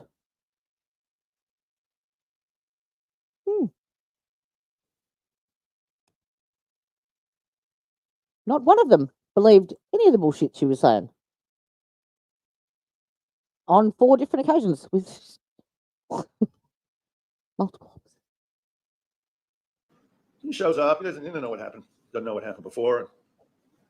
Now this time, Colin's the one. You know what? Sometimes police say that to people so that they don't show any bias, but I'm pretty sure they would have read up on the record. Who calls? Why does he call? He wants to get another call in, right? Ultimately, this is going to come to a head, man, and he wants his calls in. And his call this time, isn't allowed to call Oddly 911. I'm out here in the street. Can she keep me locked out of my own home? Are you kidding me? Are you kidding me? Imagine if the answer is, well, yeah, if you're out and she's in there, the law is that you're done, man. It could be a day, it could be a week. Game over. What? Who does that? Yeah. Who does that? Well, people that want to kind of give a blow by blow what's going on, right? Oh. So we got Lynn there. He's talking to Colin. Possession's 9. It's actually 9 points of the law. I don't think most people know that, but it's not 9 cents, but whatever that makes. He's telling him, take the kids. Someone lock him out of the courtroom. Take the kids. It's not, not possession's 9 cents. You can, Bailiff, taser to the back of the head. Come on. He deserves nothing less. Get it out. Shut him up. break the window and go in. At the same time, he's like, listen, we just gotta. So now he's, yes, I get it. I get it. He's got every right to break into his own home. It is not breaking and entering. It's his home. But can you imagine if he's got to beat down a door or break a window, what effect that would have on those children inside that home? Maybe perhaps that's what's going through his mind. I don't want to aggravate the situation any further because that's just going to trigger her even more. So he sits quietly down on his esky in the garage, and after a few hours, he gets pretty darn sick of that because it's hot out there. But he's not allowed to call 911 because he's a big, tough Marine. And now he just wants to get it on the record. He's ringing them because he's plotting it out. Because, you know, his ultimate plan is to catch her unaliving him on the phone. Yep. That's the big plan. That's what he was insinuating. We just got to get along. Well, he goes to talk to Bree, and he delivers the same kind of spirit of everybody just got to get along. I mean, wouldn't that be great? Right? You can call the police. Has wants nothing to do with it. A priest or a counselor. Anyhow. Oh. He goes to Bree and he says, "Man, you just need to talk. Man. You get along." He won't talk to me. And she keeps saying he won't talk to me. Yeah. I mean, is that the motive here for this whole deal? No. She's so worked up that he won't talk to her. And I kind of lost track in the beginning of Mr. Alderman's deal. I don't know if he was trying to say that that Colin was willing to talk or not willing to talk, but you can hear on the video where she's saying, "Yeah, can we talk? Can we talk?" I mean, Yeah. that's a Yeah, woman I mean, who the and next then the video that she had running in her hand as she was walking, that she was recording whilst she was trying to play the game to set up her story. That in itself was obvious. Oh, no, I just happened to, must have bumped the record button whilst I was walking with my mobile phone and was asking him all these questions and stuff. next day is going to premeditated murder. Yep. Anyway, I'm a jumper, right? I'm a jumper. No, you're a wanker. But Lynn's talking to her, and you just need to work it out. How in the world can you work it out? You know, he won't talk to me. But somehow, in this murder trial, that's where the state is. And for those who think that, man, this is easy. What are we doing here? We listen to the. Do you know what? bangs. Do you know what? Actually, the police should have probably done, because of the length of time that this argument and this contention was going on. They should have contacted CPS and had those children removed from both of them. Children can't look after children. Right, we're going to take away what you're arguing over. When you've sorted it out, we'll decide who gets them back. She shot him. She said she shot him. She said she was a murderer. Yeah. So it's over, right? What are we doing here? No, man. No. You're going to follow your oath. You go behind the evidence. You're going to wonder why are we talking about this? I guess it's a motive. You don't need a motive.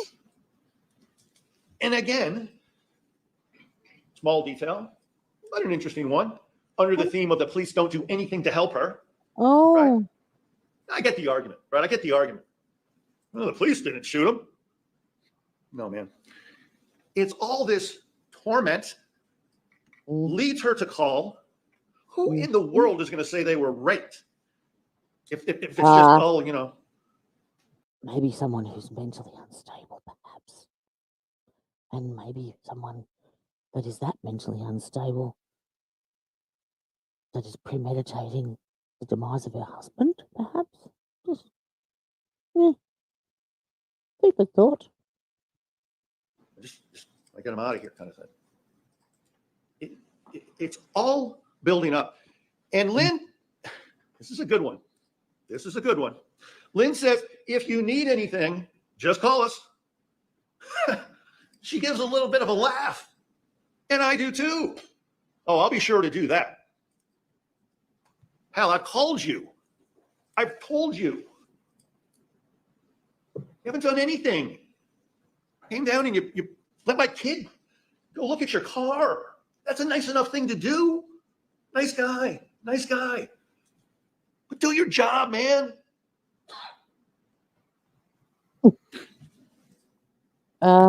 Before I forget.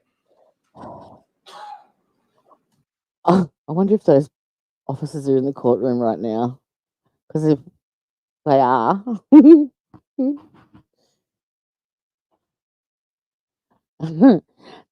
might want to get an escort out. Just saying. Of course, Lynn comes back after the shooting, right? And, it's his body cam that we're seeing, when Bree's like catatonic. Catatonic. Bravo. Good job. Win this case, going to send you to Hollywood. And talk about Florida. Lynn says to her, "Okay, Rebecca." He didn't even get her name right. Didn't get her name right. Well, then. I'll tell you. Because it every shows right an absolute and utter indifference in the way she was treated. Rebecca. He didn't even call her Brenda, right? Bonnie didn't even get the B right. No, what B I'd like to tell you. Here's the thing. Here's the thing. As a Hang lawyer, on. Here's the thing. I'm sure I've got something for this. I just thought of it then. Surely I've got something for this. I have to.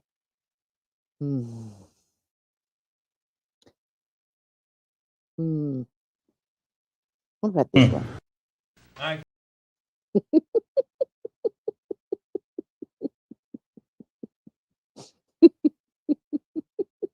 And when this defense attorney does go home tonight, this is how his evening is going to end. You ready? Wait for it. Help me, Jesus! Help me, Jewish God! Help me, Allah! Ah! Help me, Tom Cruise!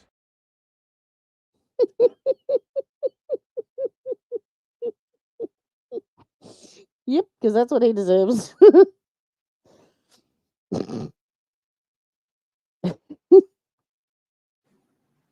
you're defending somebody in a murder case. You may say, man, what does that have to do with anything? I mean, you're just nitpicking, man. You're just nitpicking. That's part of my oath to bring that up. So I apologize to anybody that just, kind of wants to get out of here. I pray I want to get out of here, and I'm not even there. you're not there. I pray that you get home safely. All right. No, I don't. With Lynn, she says, I locked him out because I didn't want to have this argument in front of the kids. Now, for anybody that thinks that, Bree is at a point where she thinks that Colin's going to hurt the kids, well, then, I think it'd be fair game to say, well, then you got to take the kids out, right? Yeah, that particular time frame, that time period, that body cam footage he was talking to. Yeah, Collins is in the background playing quite nicely, pleasantly with the daughter. Nice and quietly, while she's busy hurling accusations and telling them that she doesn't trust him. She won't go inside because he can't be trusted with the children on his own. Whilst in the presence of police officers. And he's happily playing with his daughter in the background. Quite there. But yes, Quite that's there. one thing I do agree with him. Those kids should have been taken away long before that. There. Because she brings her daughter up though. So if anybody thinks that's like an aha, I mean, she's trying to function, right? She's trying to function. She's trying to some interaction with her father. I mean, it hasn't reached quite the boiling point yet. All right.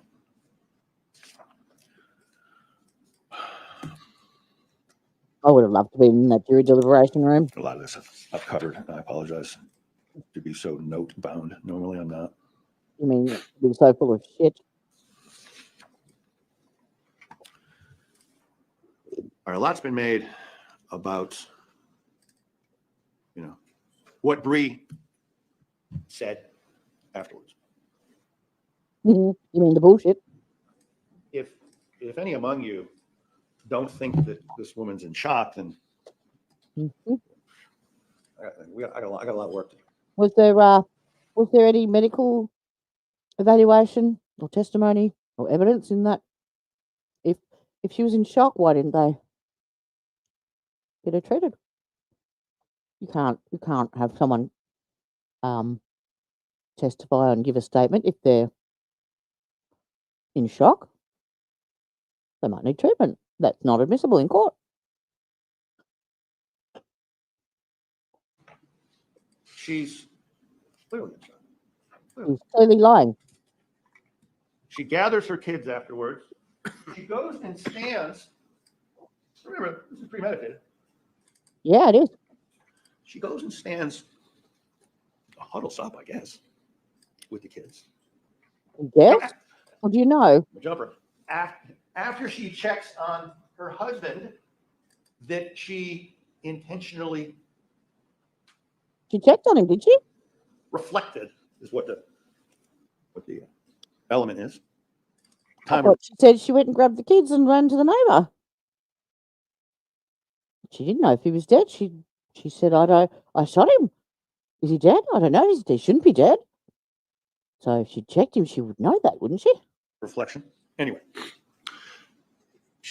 after that, she gets the kids, goes over to the neighbor's house. And again, under the heading of she's not quite right. She's in shock because why is that important? Because so much that she said in the interview is now, this beacon of information. Yeah. And she's standing out there huddled up with the kids at a neighbor's house that she doesn't really even know. They never said they knocked on the door or anything. She's just standing there. She's white as a ghost. Talk about objective. Why does it go to the day before? What happens when you have auburn hair? Signs, right? It's an objective sign of shock, obviously. Oh, And you're a doctor, are you? What is her concern? What's the theme? Can I get Theme away is with it? torment. The theme is all she really cares about Is herself? is her children. No. So she says to the different neighbor, I'm not as good with the names as Randy is. No. Like that old guy that Not good with anything. calls his kids by different names. And, will you take care of my kids? Will you take care of my kids? Yeah, who's looking after him now?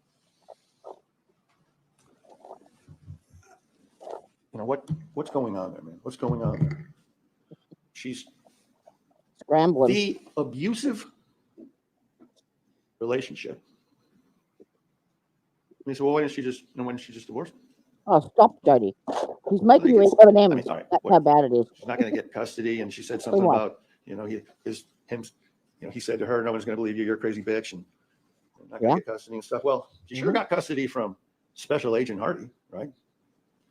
And the theme is the torment.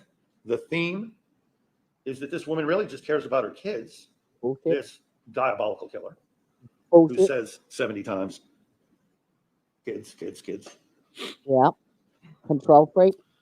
And then, she's at the car, and what she says there is being used against her. She's, can you imagine, right? Can you imagine?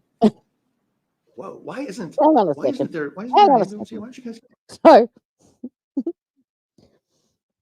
what's being said that the car is being used against her? I should be arrested. I'm a murderer. I just shot my husband. No, don't use that against her. No, not that bit. And don't use the 911 call, for heaven's sake. 'Cause you know that. check out? This person that intentionally killed her husband. Yep. But So an accident might be 1 bullet.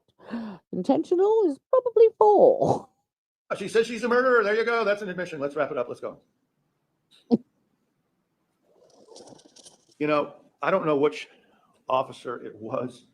I probably would forget her name anyway. But she says, look, don't say anything right now. Don't say anything right now. Why? Why? Well, maybe Because she you hasn't don't been have an Miranda rights attorney. by then, but man, please love when suspect, when people talk, right? I love it. But finally, there's a drip of compassion. Oh. Oh. Female benefits. There's no saying it. What was that? What did he just say? Female benefits. Hang on. He might have just pushed me over the edge. 1 second. Yeah. What the actual? Suspect. When people Oh, hang talk, on. He's complaining that they tell her to stop talking because they haven't read her Miranda rights.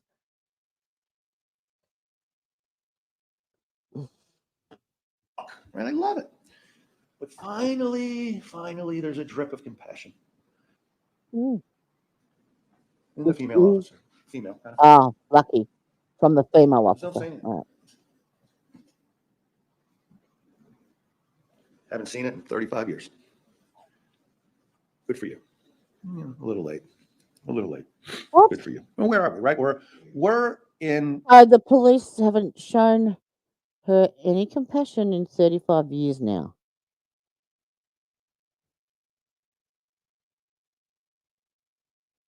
Man.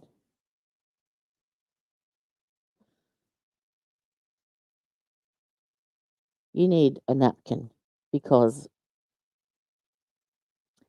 that shit is running down your chin and onto your tie, sir, at a rapid rate. Go clean yourself up. Don't embarrass yourself anymore. It's done.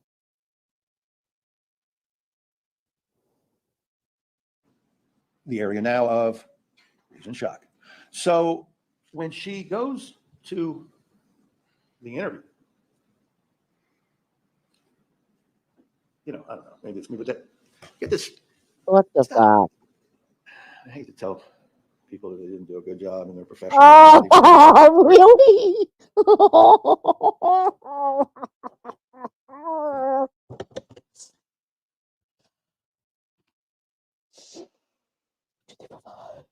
Really? You're going to let this fan blaze the whole time? That's not interviewing 101, right? Okay. All right. So now, because she was cold and they brought her a heater fan into the room because she was cold and a jacket, they didn't do their job because that's not how you interview people because it was too noisy. Those police are so inept. But what has happened in this case is that your client is a liar and a murderess. That's it. Zip. Zip.com. When a liar comes along, you must zip it. everything that she has said there is a lie. Is now being, dissected, Yeah. looked at under a microscope. She said that, so it fits back here, and with the sources that what she said. Mm-hmm. Again, she's in shock, right? Okay. If somebody took the witness stand and they were in shock, the judge wouldn't even let them. People, this is a murder case. Yeah, right? Somebody came in and they were not of the right mind. Nope. Whatever was going on, they wouldn't be able to testify. But we're looking back at Bree in this interview, and we're picking everything apart. I get it. He's got a hard job. He's a great lawyer.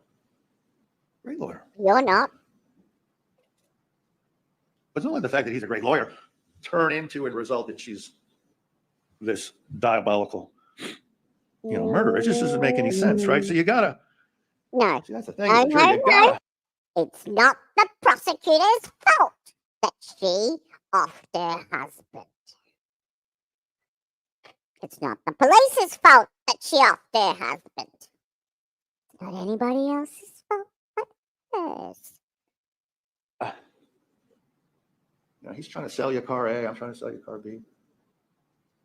Obviously, you're gonna. Not. You have Not. a choice, but you gotta look at everything, step behind everything, examine everything. Leaving a trail of turds No, behind this is what her. she said in the interview. There's a time in the interview where you can kind of tell she's in her own world. Yeah, because she's crazy. Yeah, they're asking questions. She's not even addressing the question. No, she's ignoring him. Where's her head most of the time? Is he dead? And I guess that's orchestrated. Yep, it is. Sure, all know what tell us. She got a genuine concern of where her kids are, Now. which dovetails back into Oh God, he's still going. The whole theory that 56. the concern Oh. is the safety of the children. When this guy's, 30 minutes of this. I'm going to suggest to you, I got an objection, walking around No, I object. with a pistol. And Yes, that- Your Honor, I am going. Was not walking around with a pistol. It was in his car. What the fuck? He's making it up as he goes along. This should be shut down. The judge should be shutting this down. This is bullshit. Now I'm really getting mad. Or that isn't there facts not in evidence. Yes. Well, you want to? I'll overrule. I mean, I don't know. Go back and if he gets to put the video up and say, "Look, I do too." Oh. Go back and watch that. Have you got a video of him packing? Have you? Yeah? Where is it?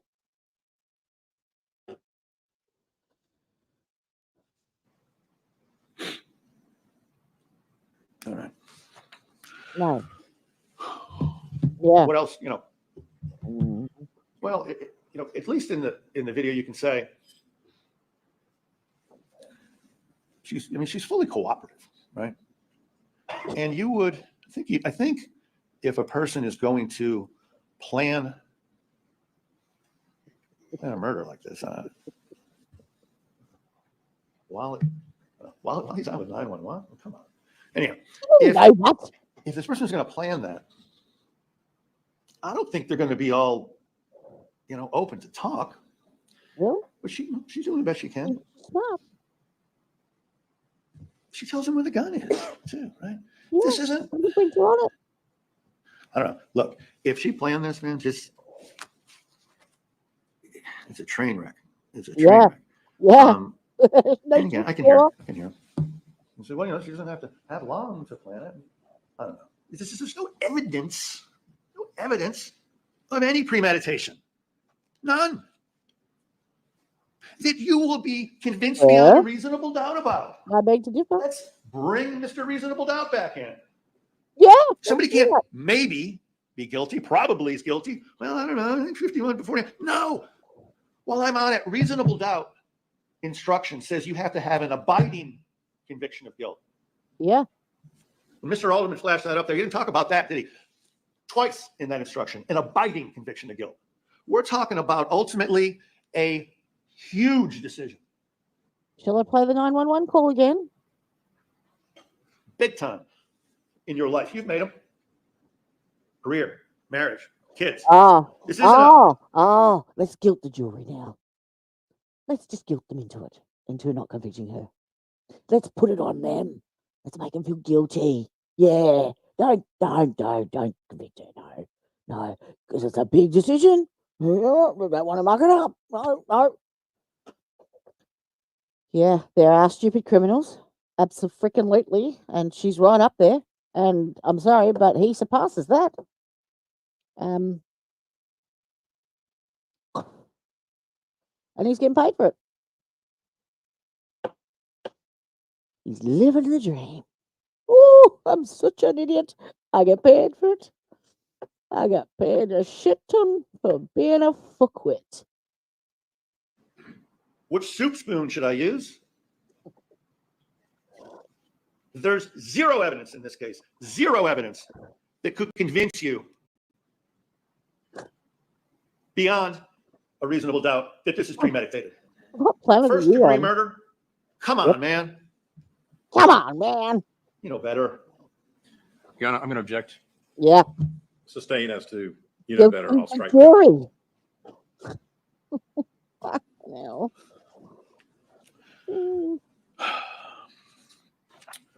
Yeah. All right. Again. It's stuck in my head too.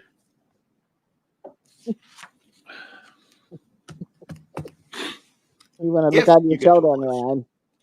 Where you want to find value in the interview.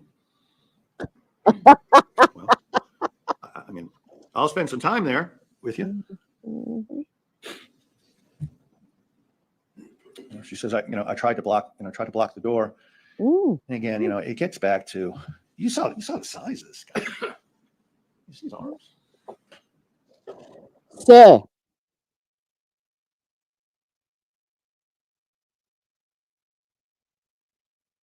I just can't.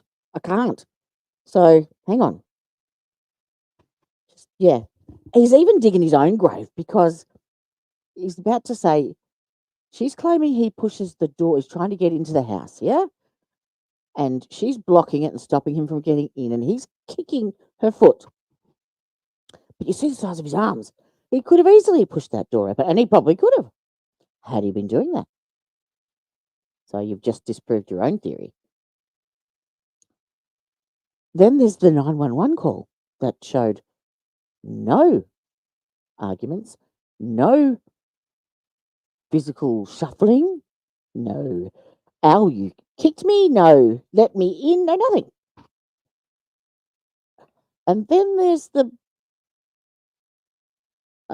trajectory of the bullets and, you know, just the little 6 feet away from the door thing. And the fact that he says on the phone, she shot me. But there's absolutely no evidence. Try to block the door. You know, listen to that audio, man. Yeah, listen to the 911. The whole thing's reaching a tipping point. And she's blocking the door, doing the best she can. I guess that's on his arm. Yeah, I don't. No proof of that either. Anyway. Yeah. Shut up. All right. So she mentioned try to block the door. Said he was coming towards me. All right. Well, let me tell you how all that works. Mr. Pirouette.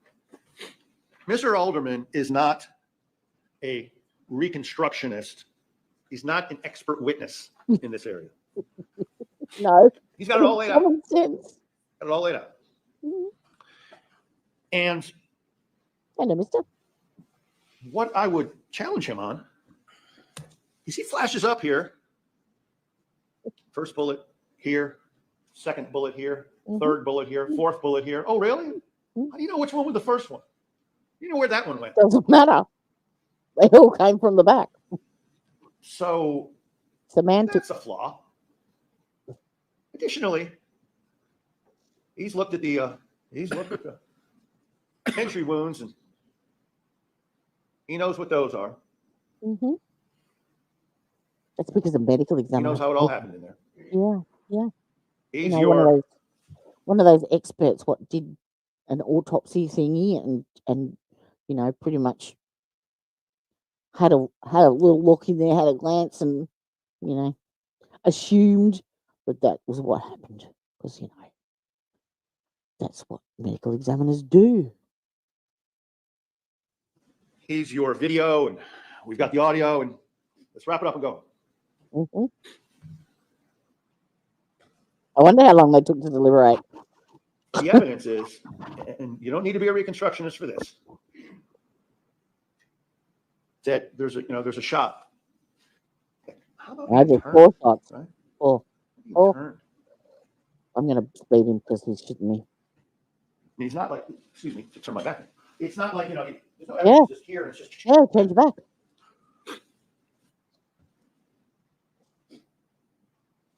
The statement I want you to believe that he's locked in the garage, grabs the gun, burst in.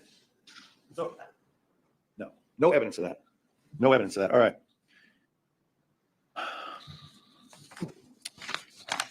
I'm gonna have to bring this in for a landing. For a 911 call. Obviously. Yep, keep going. The justifiable use of homicide. Self-defense. To stand your ground. It's Mr. Alderman spent some time on. It has to be an imminent threat. An imminent threat. Well, you know, That's existed.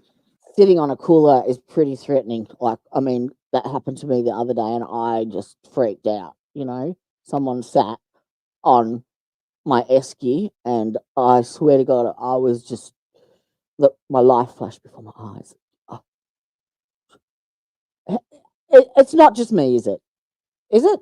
Because surely the shit. Someone else's bullshit detector is going off. Surely. And hopefully at least 12 of them in that room are. For a while, right? I mean, if batters, makes a call, he's battered me, he's raped me. I mean, it's fairly eminent. Even in her, look, this is back to if you believe, take any value whatsoever, because it's either you do or you don't with the interview. If you do, he was coming towards me. That's relevant to a lie. Self-defense. The struggle, relevant to the self-defense. Proof. Where? Defense of others, right? Also includes, the children. She's gotten to a point there that look, again, it's not going to surprise anybody that her concern, is the kids. Let's talk about, no. Well, I'm going to spend a little bit of time with you on Eric Kuhn again. It's just the dichotomy, that the police, I don't believe you. Good luck. Just talk to them. And then you have the sophistication of, we're going to send 2 guys to Pennsylvania. We're not going to let them know. Oh, really? Why is that? Because we want to get, I get them a little bit off guard. What? But then. So they, in the investigation, the only person that heard her on the phone and heard what happened was her brother that lives in Pennsylvania. But, they only drove up there straight away because they wanted to catch him off guard, not because they're investigating a homicide. No, their ulterior motive was to catch him off guard.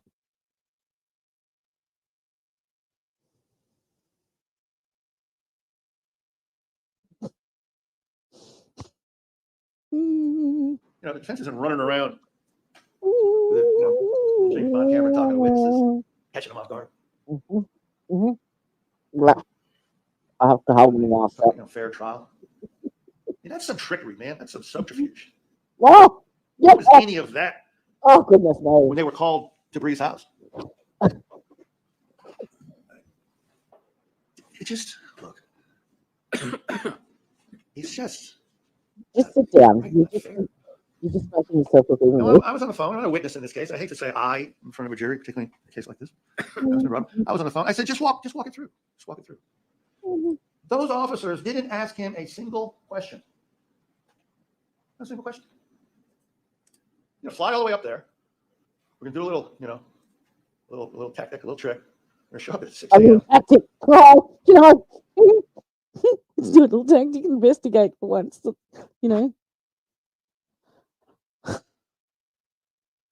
Unannounced. I don't know. I didn't start the whole thing off by, hey, just walk them through.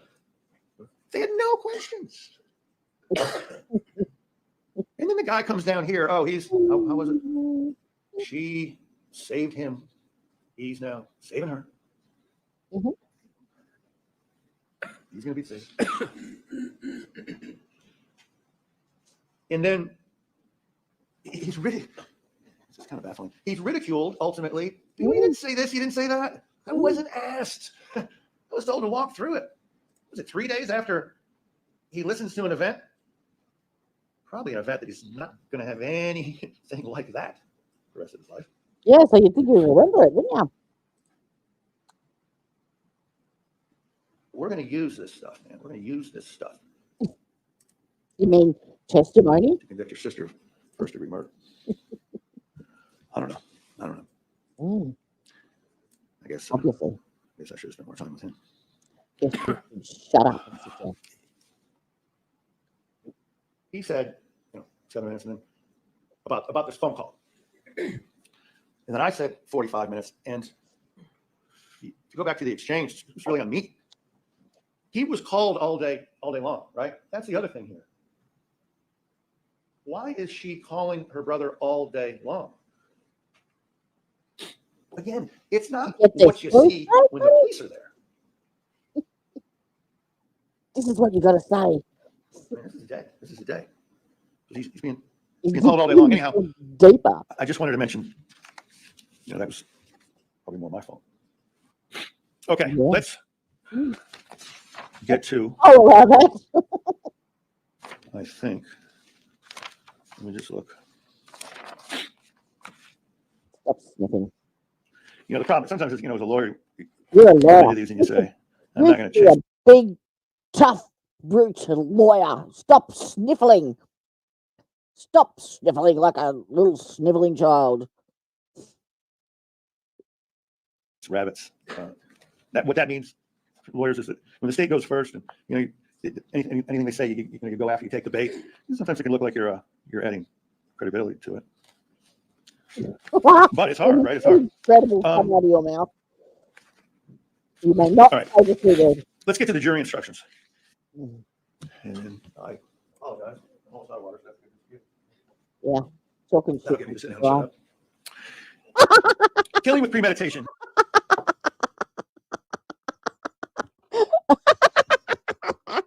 Oh, that's gold. I gotta go back. I gotta do that one. Yeah.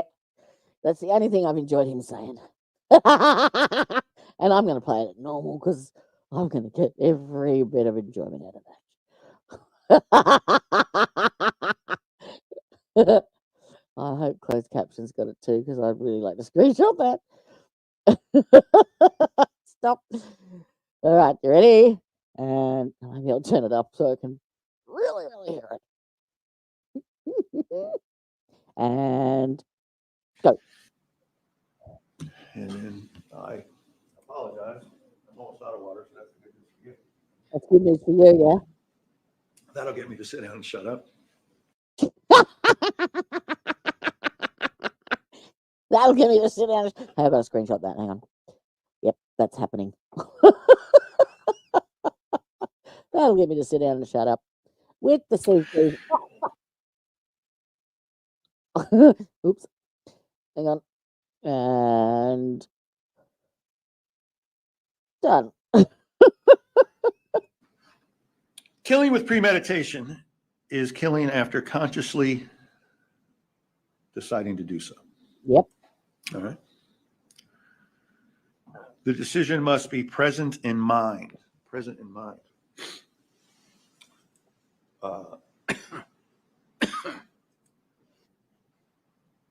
There's no evidence. There's no evidence of that. Now, fair enough. Fair enough. How can you get into somebody's mind? Well, I have no idea. the way it's done. I would say private, because no one in their right mind would say this shit if they weren't getting paid a shit ton. Seriously. Like, and seeing the evidence,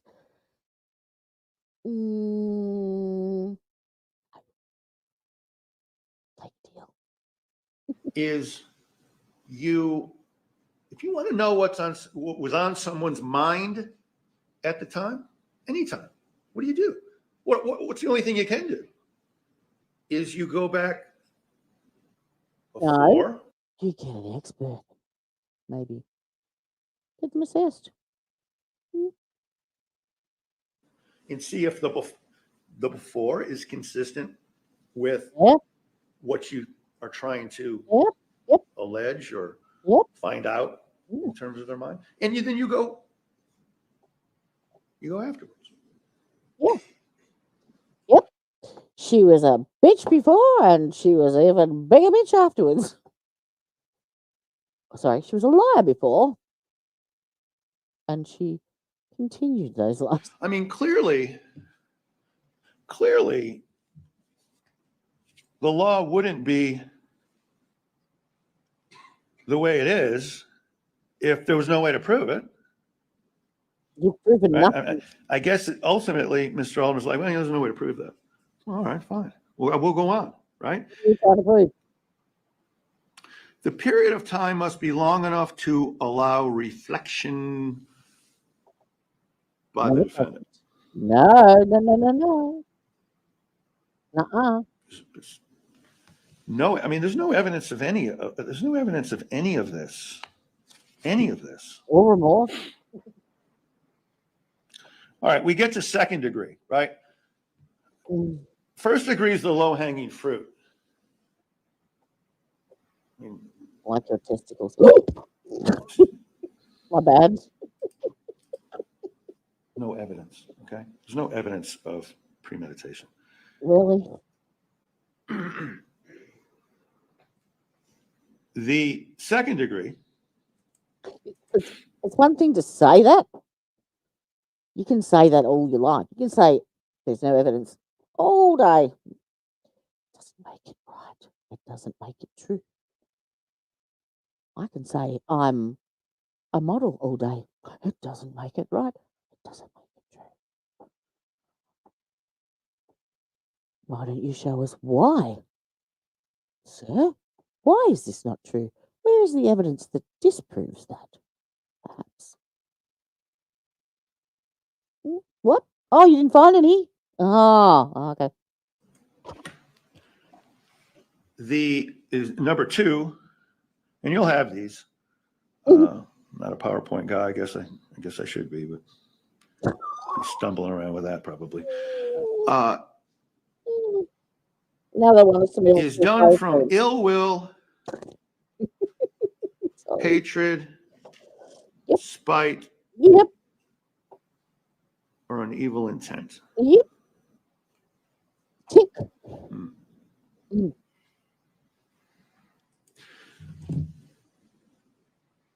Back to the cycle that these two were on. What did she say in the interview room? And I don't care if she's in shock or not, frankly. She said about this. She says, he's my best friend. She tells her father, we had a good weekend. And while I'm on that, I don't know what weekend they're talking about. Right? There's good, there's bad. Where's the ill will, hatred, spite? No, we could. I mean, it's got to be pretty obvious and pretty paramount to get us there.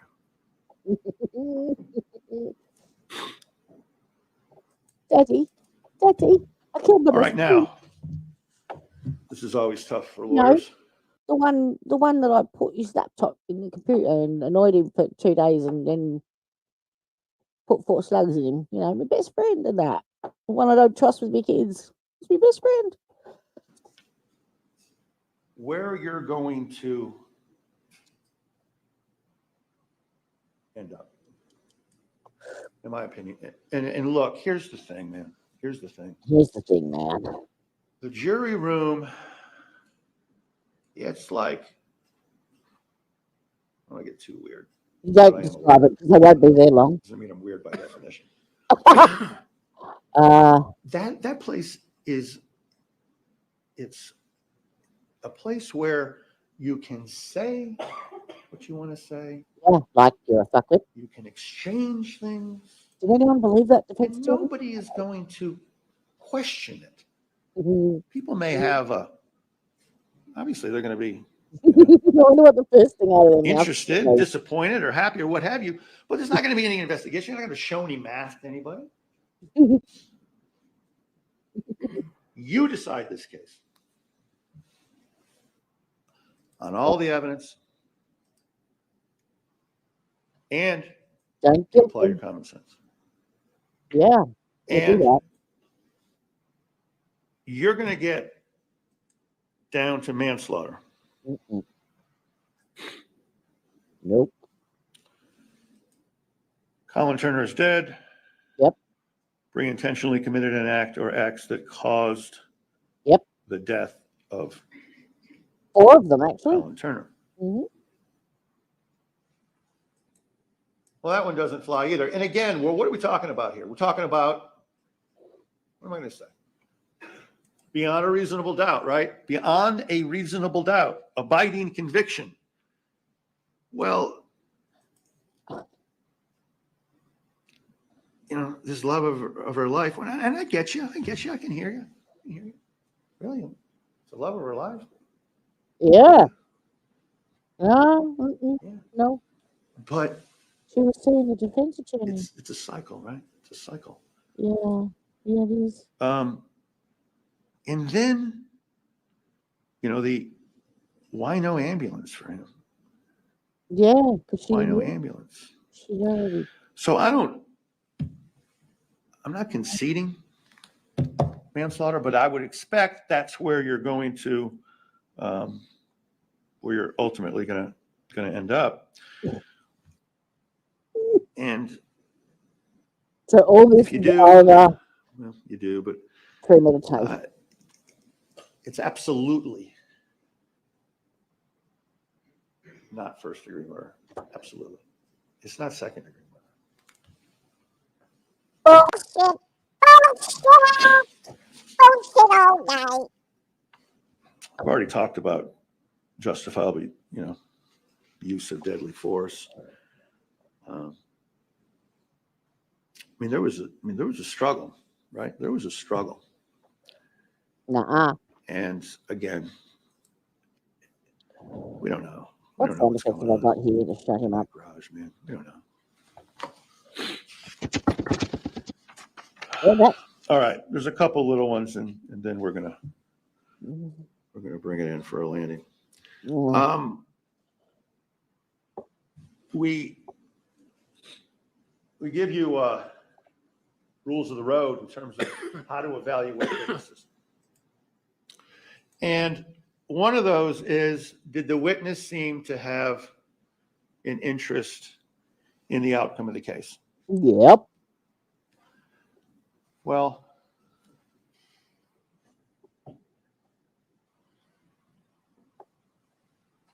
we've got investigator Rowell, who's still here. Oh, the police had something to gain now, did they? He I was has talking about the brother. an interest in this case. Yeah. Yeah, So investigator. when the government comes up and says, well, the only witness really that would have a paramount interest is going to be Eric. Well, I mean, he's sitting back there. Yeah. Sitting back there, I'm not picking on him. God bless him. It's an open courtroom. But he's interested. Yeah. He's interested. So this whole, they're just doing their job. However you decided, they just, okay. No. He's interested. And I'll kind of close. Please. My son, I spoke at his wedding. And, Oh, fuck. That would have been a joy. yeah, you prepared to. Are you going to cry now? You ought to ask if I'm prepared to stop speaking. Yeah. So I do apologize to some degree for being repetitive, for weaving it through. But I believe in my clients so much that I just had to do it. It's a passionate, sad face it's a on. passionate affair. Yep. I get back to my oath, and back to the responsibility. Oh, poor man. At any rate, What a burden. sympathy, feelings of prejudice. Awful. There's no place, right? There's no place. There can't be. There just can't be. No. In your deliberations, in terms of how you get there, I was so in shock from listening to the bullets. I mean, I feel sympathy. Oh, No. And you know, listen, I was so in shock because of the 4 bullets that I, used my finger to pull the trigger on, and just 4 times. I was so in shock. this is no celebration of Colin's death, okay? No. The tragedy. Yeah. Under any circumstances. Right? This isn't necessarily Bree versus Colin. We're just going through the facts to determine what? To determine if the state can prove its case beyond into the exclusion of any reasonable doubt. Now, like it or not, I think I've given, you know, I think I've given it to Applause. Bree's family. I've given it to Randy, and most importantly, I think I've given it He's got the sad to face Bree, now. and ultimately to you. Aw. Wasn't the greatest closing of my life. He is manipulating that jury like you wouldn't believe. What?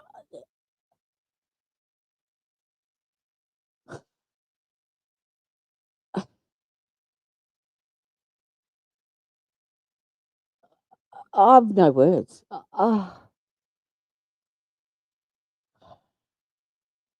Sir, you should have been an actor because, well, no, that was even shit acting, but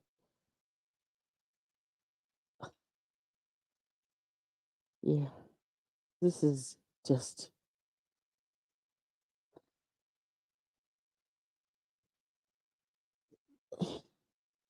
There should be some level of professional decorum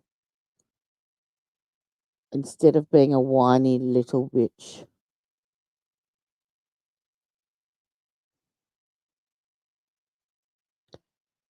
Oh my lord. Teresia? Yeah.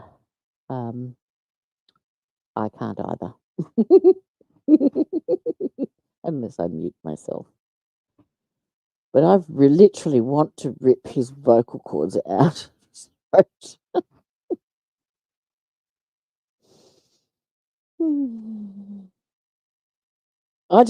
He has used every manipulative tactic in the book.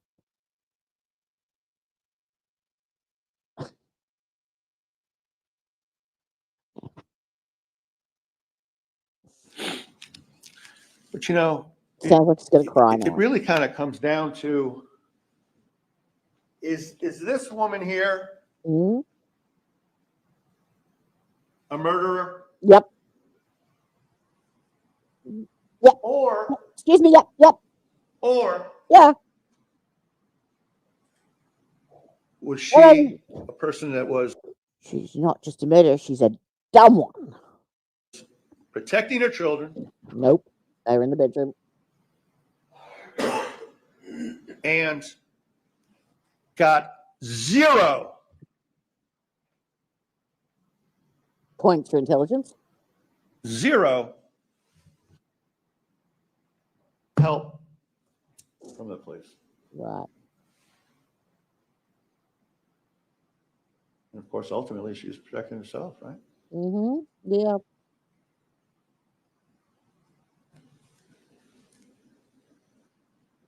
Is it over yet? Let's get the Try the verdict. case on the facts, the evidence. Yep, but not the bullshit. And you'll get there. You'll get there. You know, if there was any logic to any of this, the not guilty on this verdict form, it should really say not proven. Cross that bit out. You don't That's need what it. it's about. Can the state prove their case? Yeah. And those are some pretty, those are some pretty lofty elements. Again, against reasonable doubt. Again, with the presumption of innocence.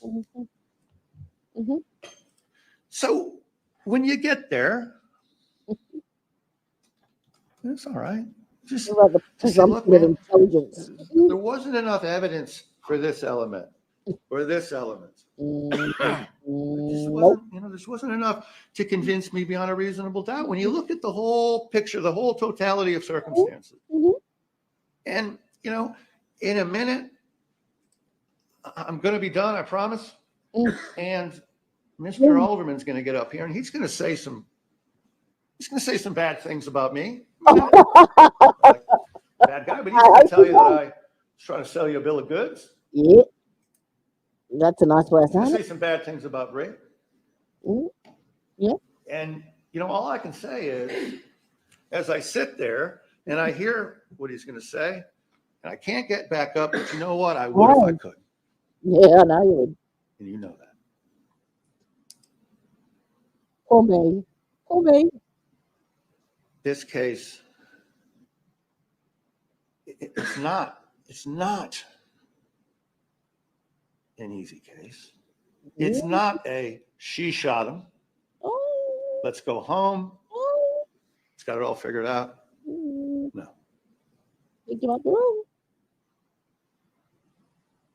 On behalf of Mr. Etheridge and everybody's excited. You can tell the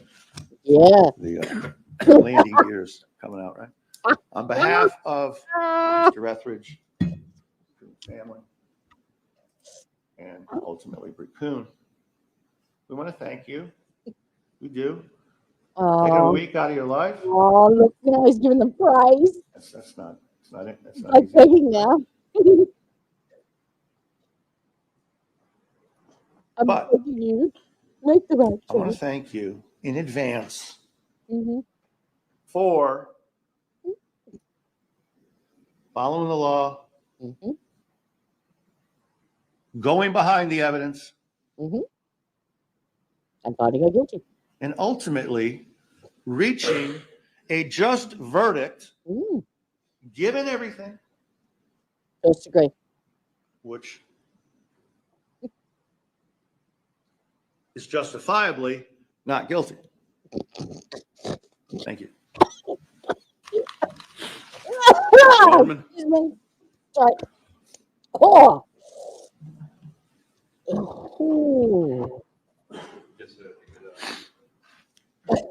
Mhm. Ladies and gentlemen, I realize the last thing you probably want to do right now is listen to another attorney. I promise you I'll keep this brief. You don't even need to talk. Mr. Barnes talked about that Colin was walking around strapped. Yeah. There is zero evidence of that. Mm-hmm. Okay, this case has nothing to do with Colin's gun. Mm-hmm. Nobody ever mentioned anything about that. He mentioned several times about shock. She's in shock. She's in shock. No evidence of that. There's physical shock and emotional shock. Emotional shock is somebody threw me a surprise birthday party. I'm shocked. Physical shock is a response to something that has happened. She is not shocked of what happened. She is in physical shock about what has happened. He kept talking about a plan.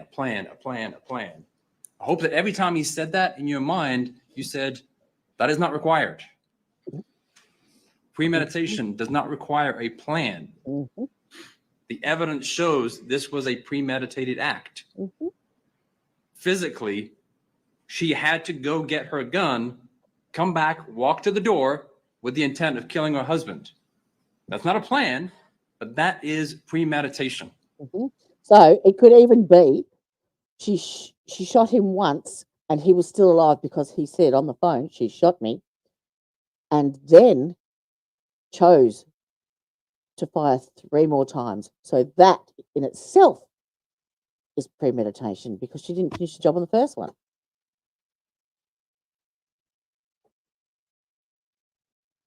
It's intentional.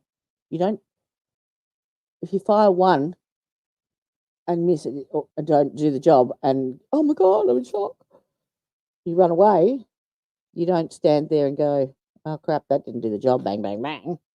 Okay, done. She went to that door for one purpose, not to talk, not to argue, not to confront him, to kill him. That was her sole intent. One word. Your decision should be based on the evidence. Mm-hmm. If you have any lingering doubts or questions about what happened to Colin or what took place in that garage, there's a very clear answer. Listen to the 911 call. 2 p.m. 45 seconds. Your false emergency. What I say? I've been out to my house twice today, and then most recently, the deputy talked to my wife and let me in the house, and then she locked me in the garage, and I tried to break my arm, and I was trying to get back inside. What's your address, sir? 618. Just remember, listen for a struggle, for someone kicking the door, for maybe him doing a ballet dance pirouette away from said argument, the children crying in the background because she's dragging them away, according to the brother. And in all of that, a face that he was going to murder her, and then 4 shots in the back. 4 Kenks, Kenks Drive.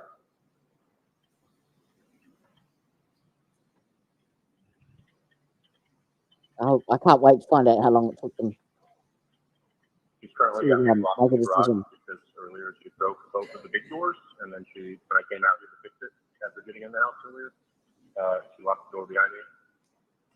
And then when I tried to Gets me every time. What was that? She just got me.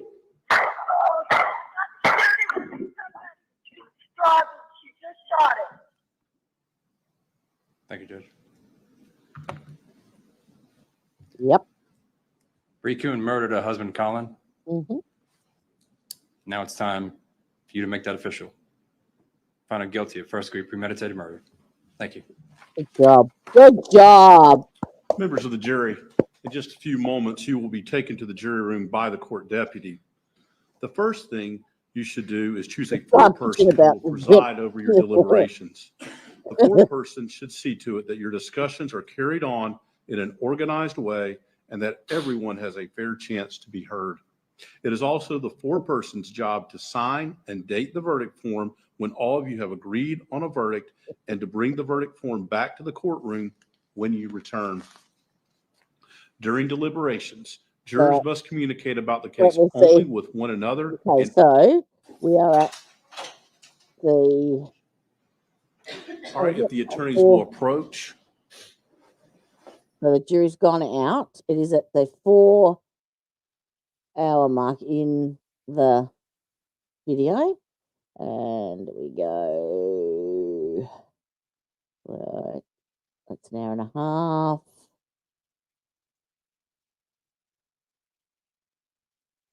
That's 2 hours. Oh, there's a judge.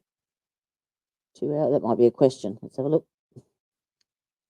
2 hours into deliberations.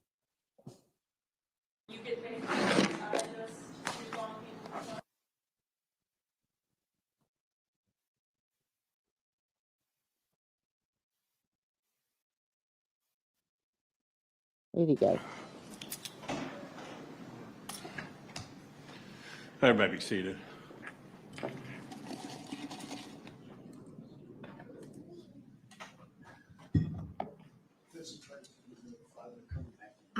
Okay, so they're coming into the building now.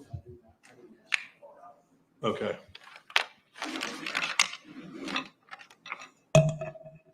Question or verdict?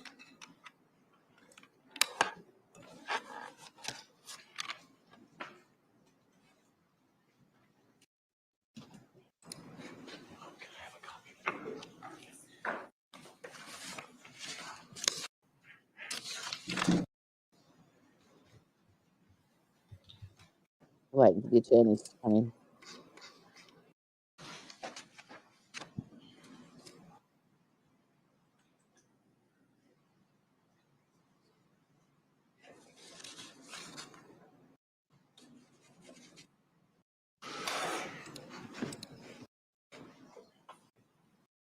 Come on.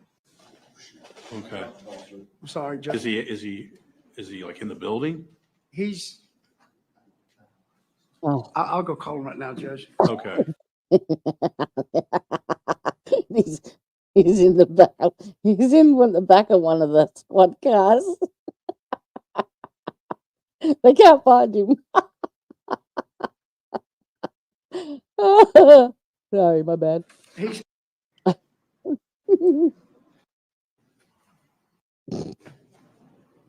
And waiting.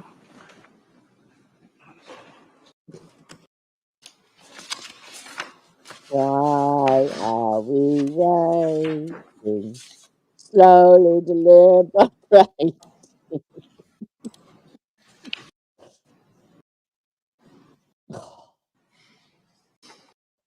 Come on.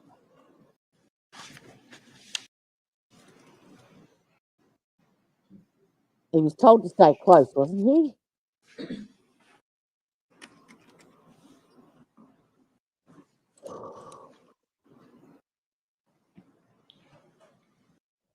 Video of the Pennsylvania interview available for review? If it is, could we please review? God damn it. Okay, so for number one, any comments on that, Mr. Alderman? No, sir. They have the jury instructions. I don't think we can really add to those. All right, I would agree, Your Honor. okay. So if I say, for question number one, I tell the jury, you must follow the instructions that I've set out before you, is that, or you must follow the jury instructions as they are given? Yes, sir. Yes, sir. That's fine. And I'll note with the word depraved, it is defined. It just is, I mean, depraved mind is defined in the jury instructions. Yeah. So, That was the definition of a depraved mind. Oh, does that give you a hint? I'm just going to say, I'm going to ask you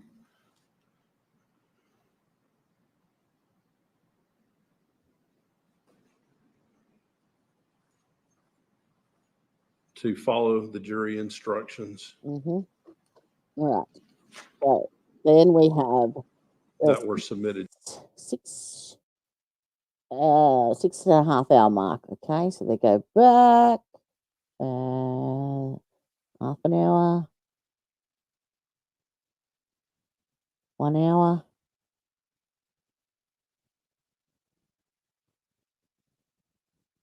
One and a half.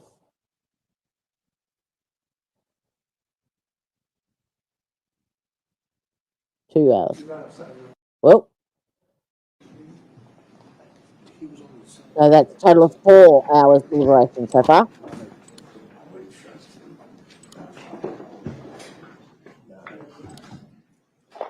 Oh, tell me they're not packing up for the night. Come on.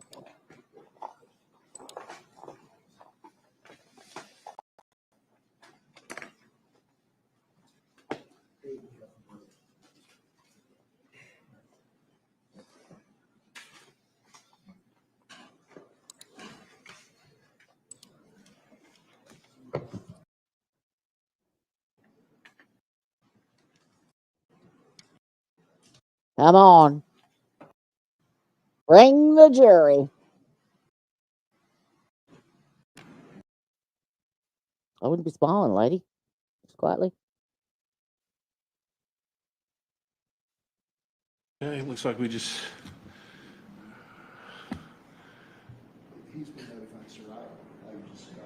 Oh, you just got off the phone with Mr. Barnes? Okay, all right. Just try it again.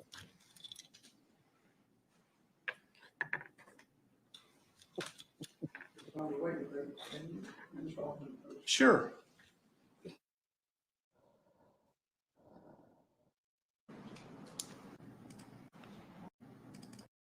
Come on. Not only is he an idiot, he's a tardy idiot.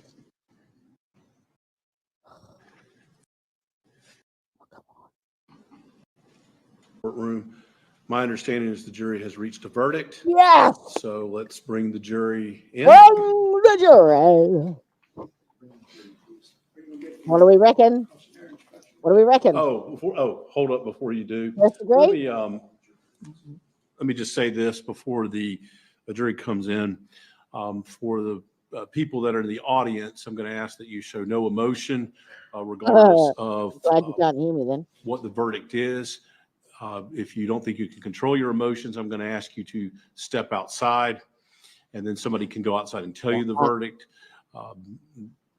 Also, if you do not heed to these instructions, Bring the jury. I'm going to give them an instruction. You're the jury. Bring the jury. Bring the jury. Bring the jury. Come on. Come on. The jury. Woo!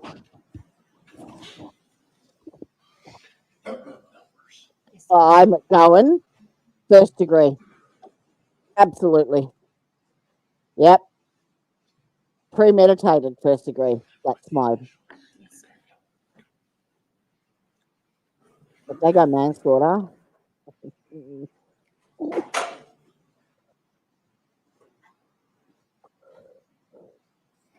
Okay, everybody can be seated. Members of the jury, my understanding is you have reached a verdict. Is that correct? Is that Okay, if correct? you'll hand the verdict form to court security. Yeah. Come on. Double time. And on your way back, taser. Defense attorney in the back of the head. Madam Clerk, if you will publish the verdict. Come on. State of Florida, first degree, Kristen Kuhn, case number 21 CF 1301. Verdict. We, the jury, finds as follows as to the offense charged in the indictment. Guilty of first degree premeditated murder as charged. So say we all, this 27th day of September 2024. Good job. Good job, Juror jury. number 109, AD, foreperson. Do any of the attorneys wish the jurors to be polled? I bet they do. Nothing to say, Judge. Yes, Your Honor. Yeah. All right, Madam Clerk, if you'll poll the jurors, please, by Oh, you got number. the sad face on now, have Juror you? number They didn't believe you. 185TR. Is this your verdict as well as the verdict of the jury as a whole? I didn't believe you one little Juror bit. number 198IO. Is this Oh, your verdict as yeah. well as the verdict of the jury as a whole? Yes. Juror number 77TS. Is this your verdict as well as the verdict of the jury as a whole? Hell to the yeah. Juror number 263JJ. Is Yeah, this your yeah. verdict as well as the verdict of the jury as a whole? Juror number 112AB.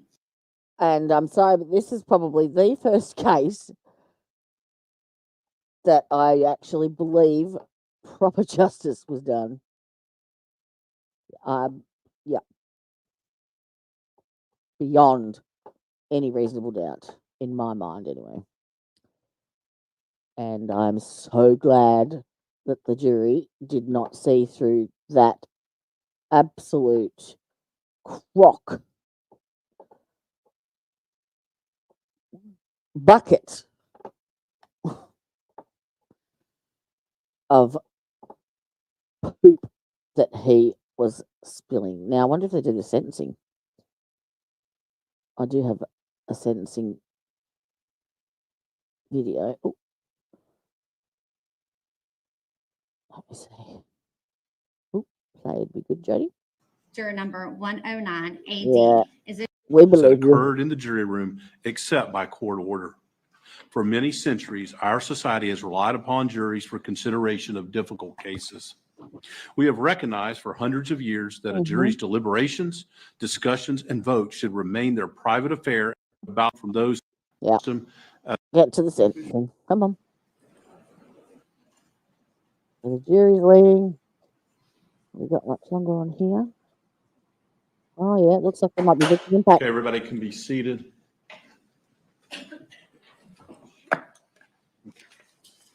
All right, is the state ready to proceed with sentencing? Woohoo! Yes, sir. Is the defense ready? Yes. All right, Mr. Alderman.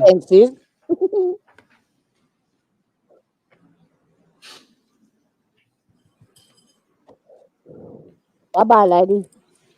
And if court security, if you could move the lectern back, or were you going to have them go on the witness stand?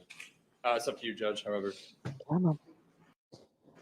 I actually think it's her parents, maybe, or his parents.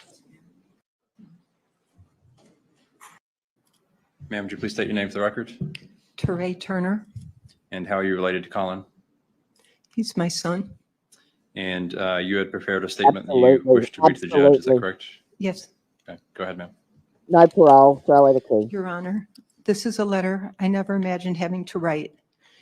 When I think of the impact the loss of Colin has made on my life, it is difficult to put into words. The grief can wash over at any time.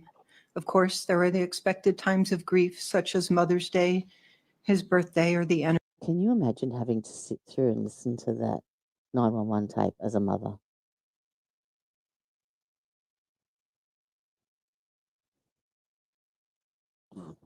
Anniversary of his death.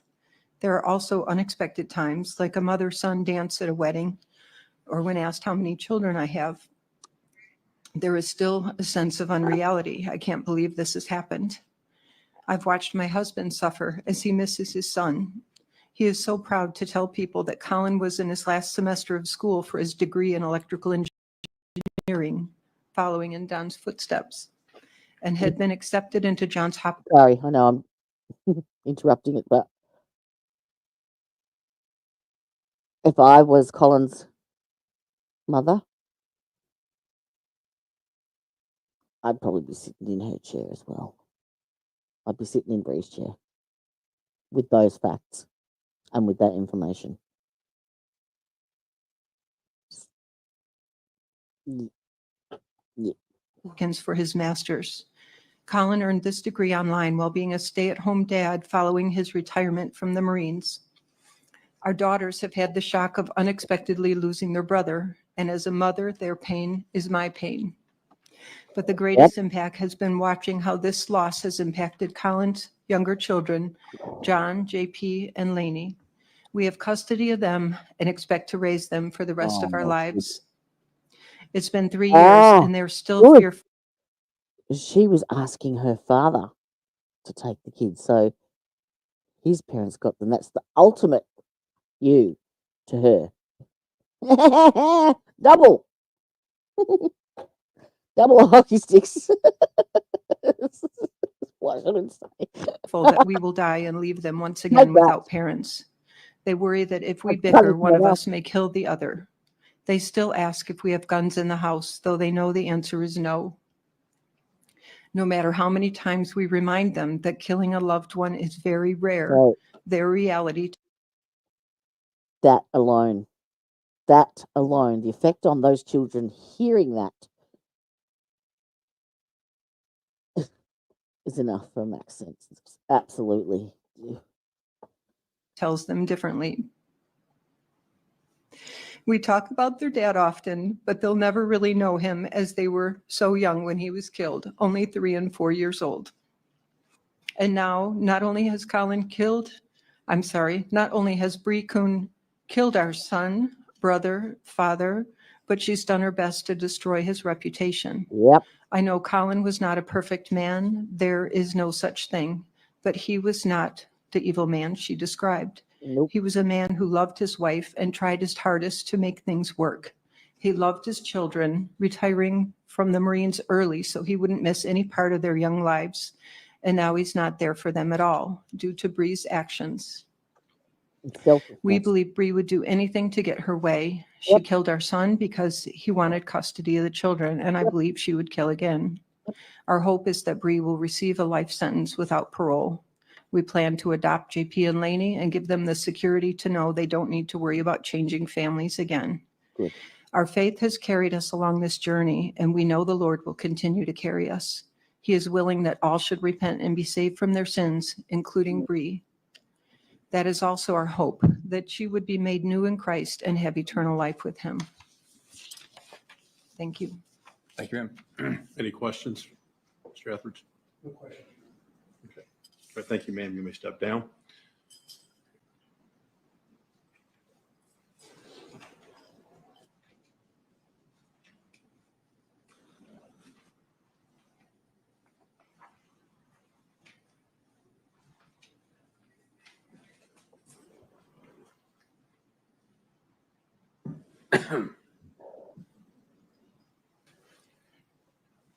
Mr. Alderman, you may proceed. Sir, would you please state your name for the record? Donald Turner. And how are you related to Colin? I'm his dad. And you had prepared a statement that you wanted to read to the judge, is that correct? Yes, sir.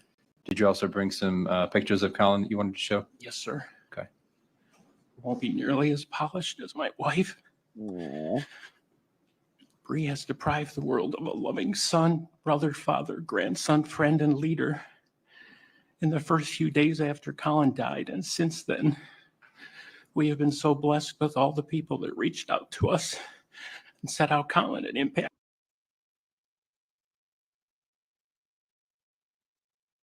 them in such a positive way. Neighbors, Marine friends, people we had never even met. We saw the love that he gave to the world. And the world desperately needs loving leaders like Colin now more than ever before. We call this God's light in the darkness. The darkness has not won. We know how this movie ends. The light wins. Hallelujah. There's the Marine that never dreamed of going to college, who is now about to complete his engineering degree, all because Colin gave him the confidence that he could do it. There's the Marine that would not accept payment for work on Colin and Bree's house because he was honoring Colin. And there's the Marine that told of a time that he overheard a conversation between Colin and me. We were having a very casual conversation, and the Marine said, "Who are you talking to?" And he said,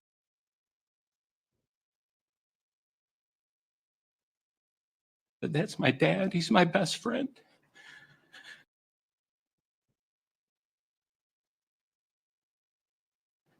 "12 Marines traveled from as far as California Stop it. to attend Colin's memorial.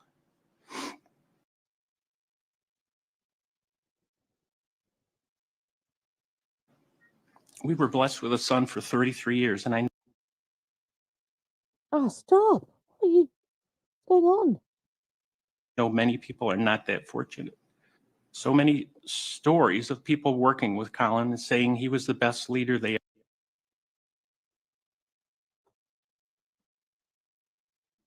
ever knew. He was only 2 classes away from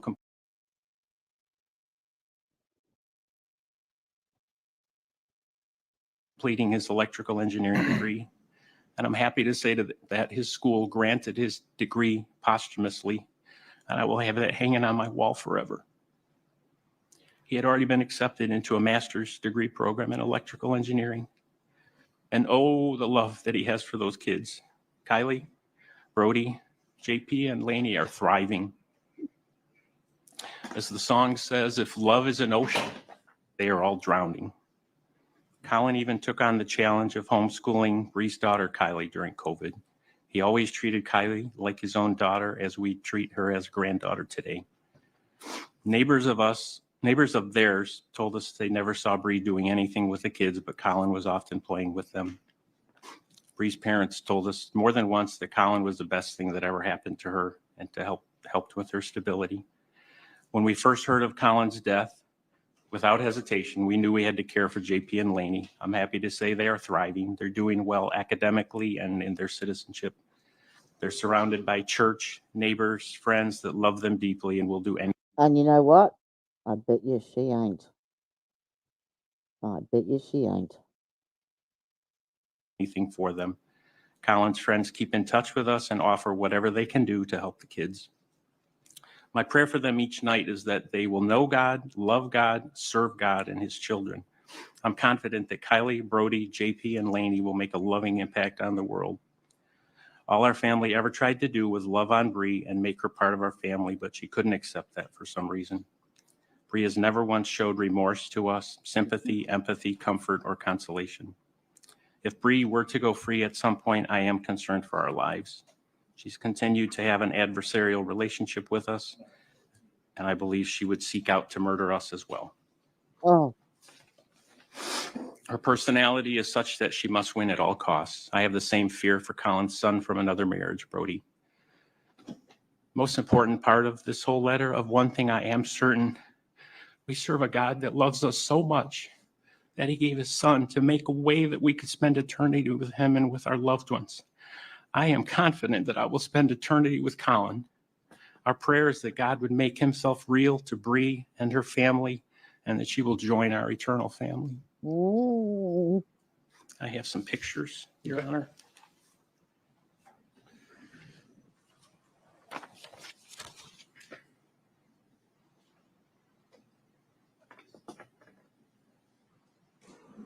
Okay. Any questions?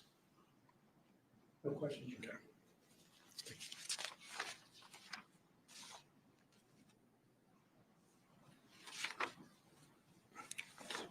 Mr. Alderman, do you want this as part of the record? Mr. Turner. Sorry.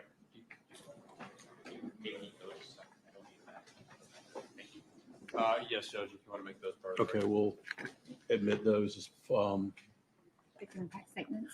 yes, as impact statements, yes. Mr. Alderman? No other witnesses from the state, Judge. Okay. Mr. Etheridge, Mr. Barnes?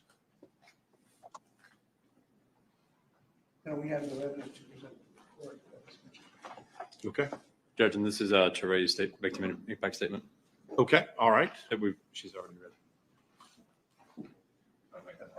Okay, we'll make this additional victim impact statement part of the record.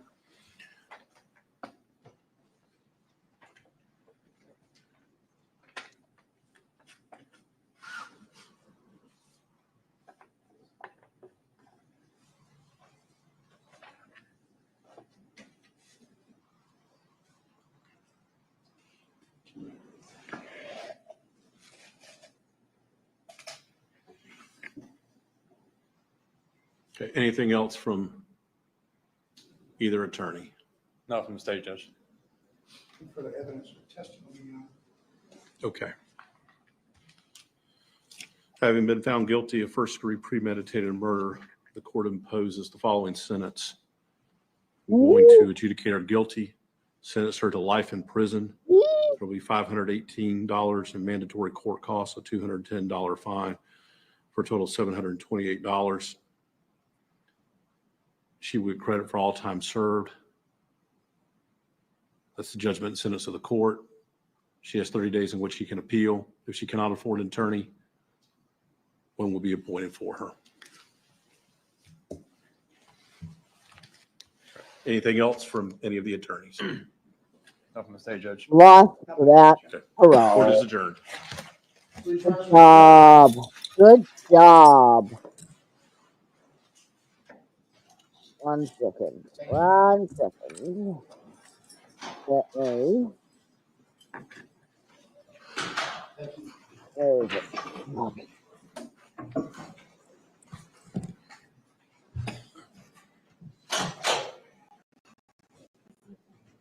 Where is it? There we go. Hang on. Just hold your horses 1 second. 1 second. I have ooh. Okay. Save.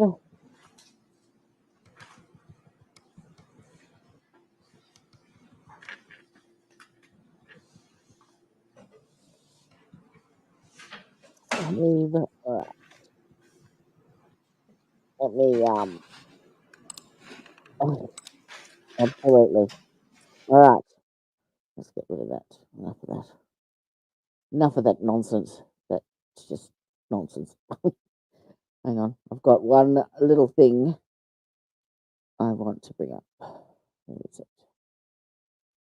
I can share it. Let me see. Oh, come on.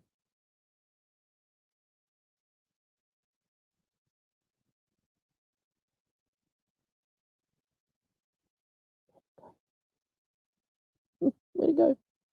Hang on.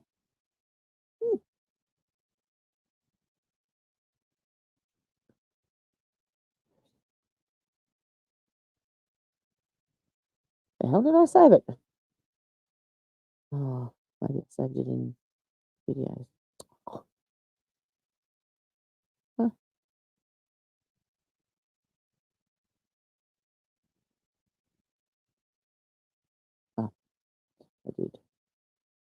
Who's I'm an idiot. Okay. Ready? Ready? What?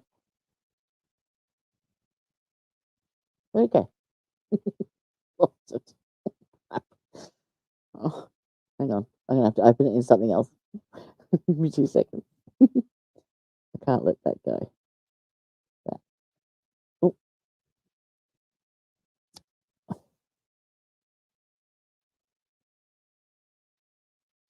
open with media player. Okay. And that full screen. Okay. Why is it fishing?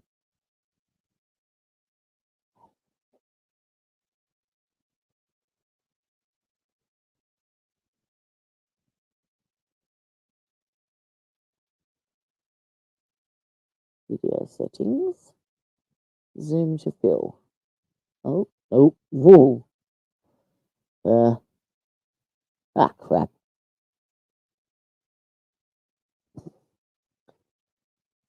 Please start it now. I don't want to seem to fill it because that made it. It won't even let me. I'm just going to have to upload it. You're just going to have to. You have to wait 5 minutes, and I will upload it as a short. Oh, let's get rid of this crap here, and let's get rid of that. And let's go back to there. Well.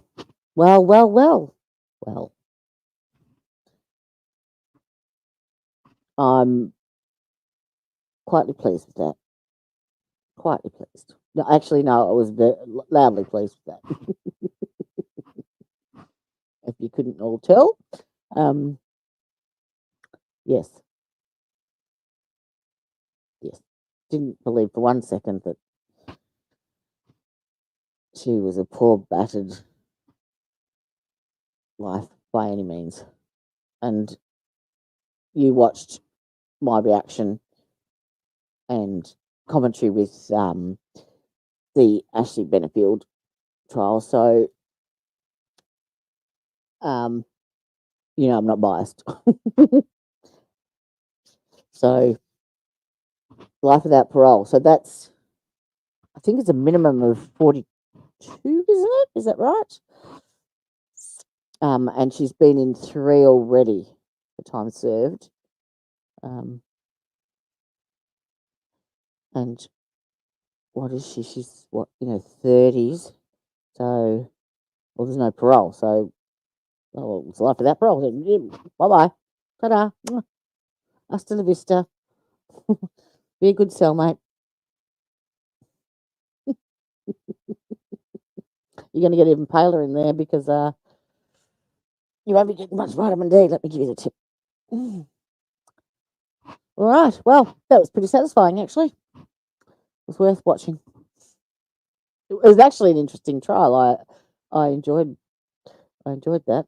Well, apart from the defence closing, but yeah, that was a good one. So, the plan is Monday. I'm tipping we'll have jury selection for another defendant for Miss Boone. I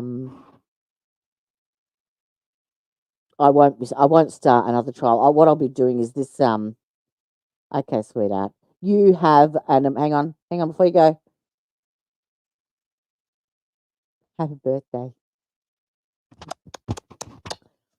Enjoy your chill day. Have a great one, sweetheart. Have a great one. Enjoy. And thank you for being here.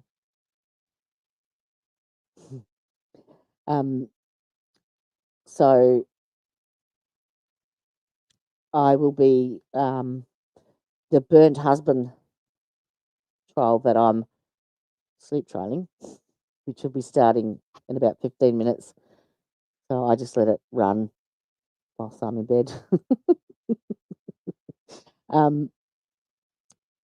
I actually caught bit of it yesterday. I caught a bit of the son's testimony. And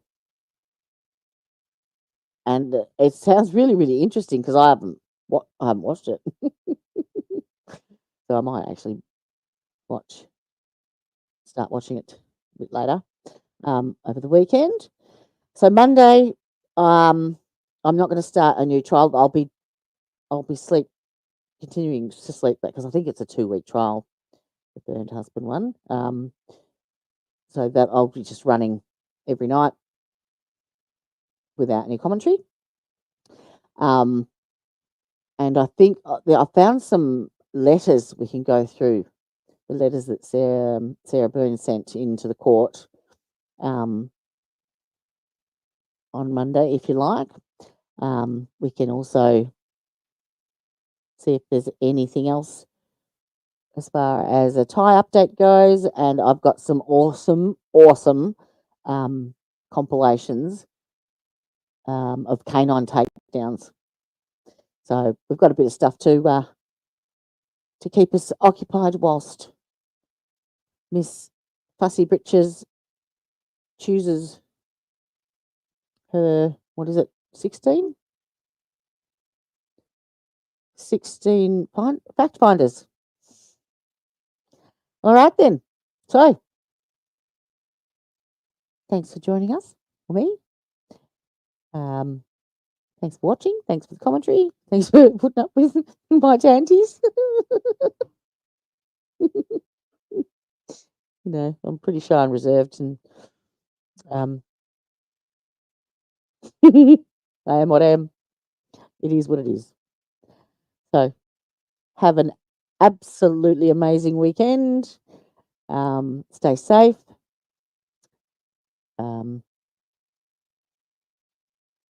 Stay warm. Make good choices. And get lots of rest. And Kelly, chill, eat, sleep, drink. That's it. Birthday rules. All right, my lovelies. Until then, I shall bid you adieu. Oh, check out my new outro. Bye-bye.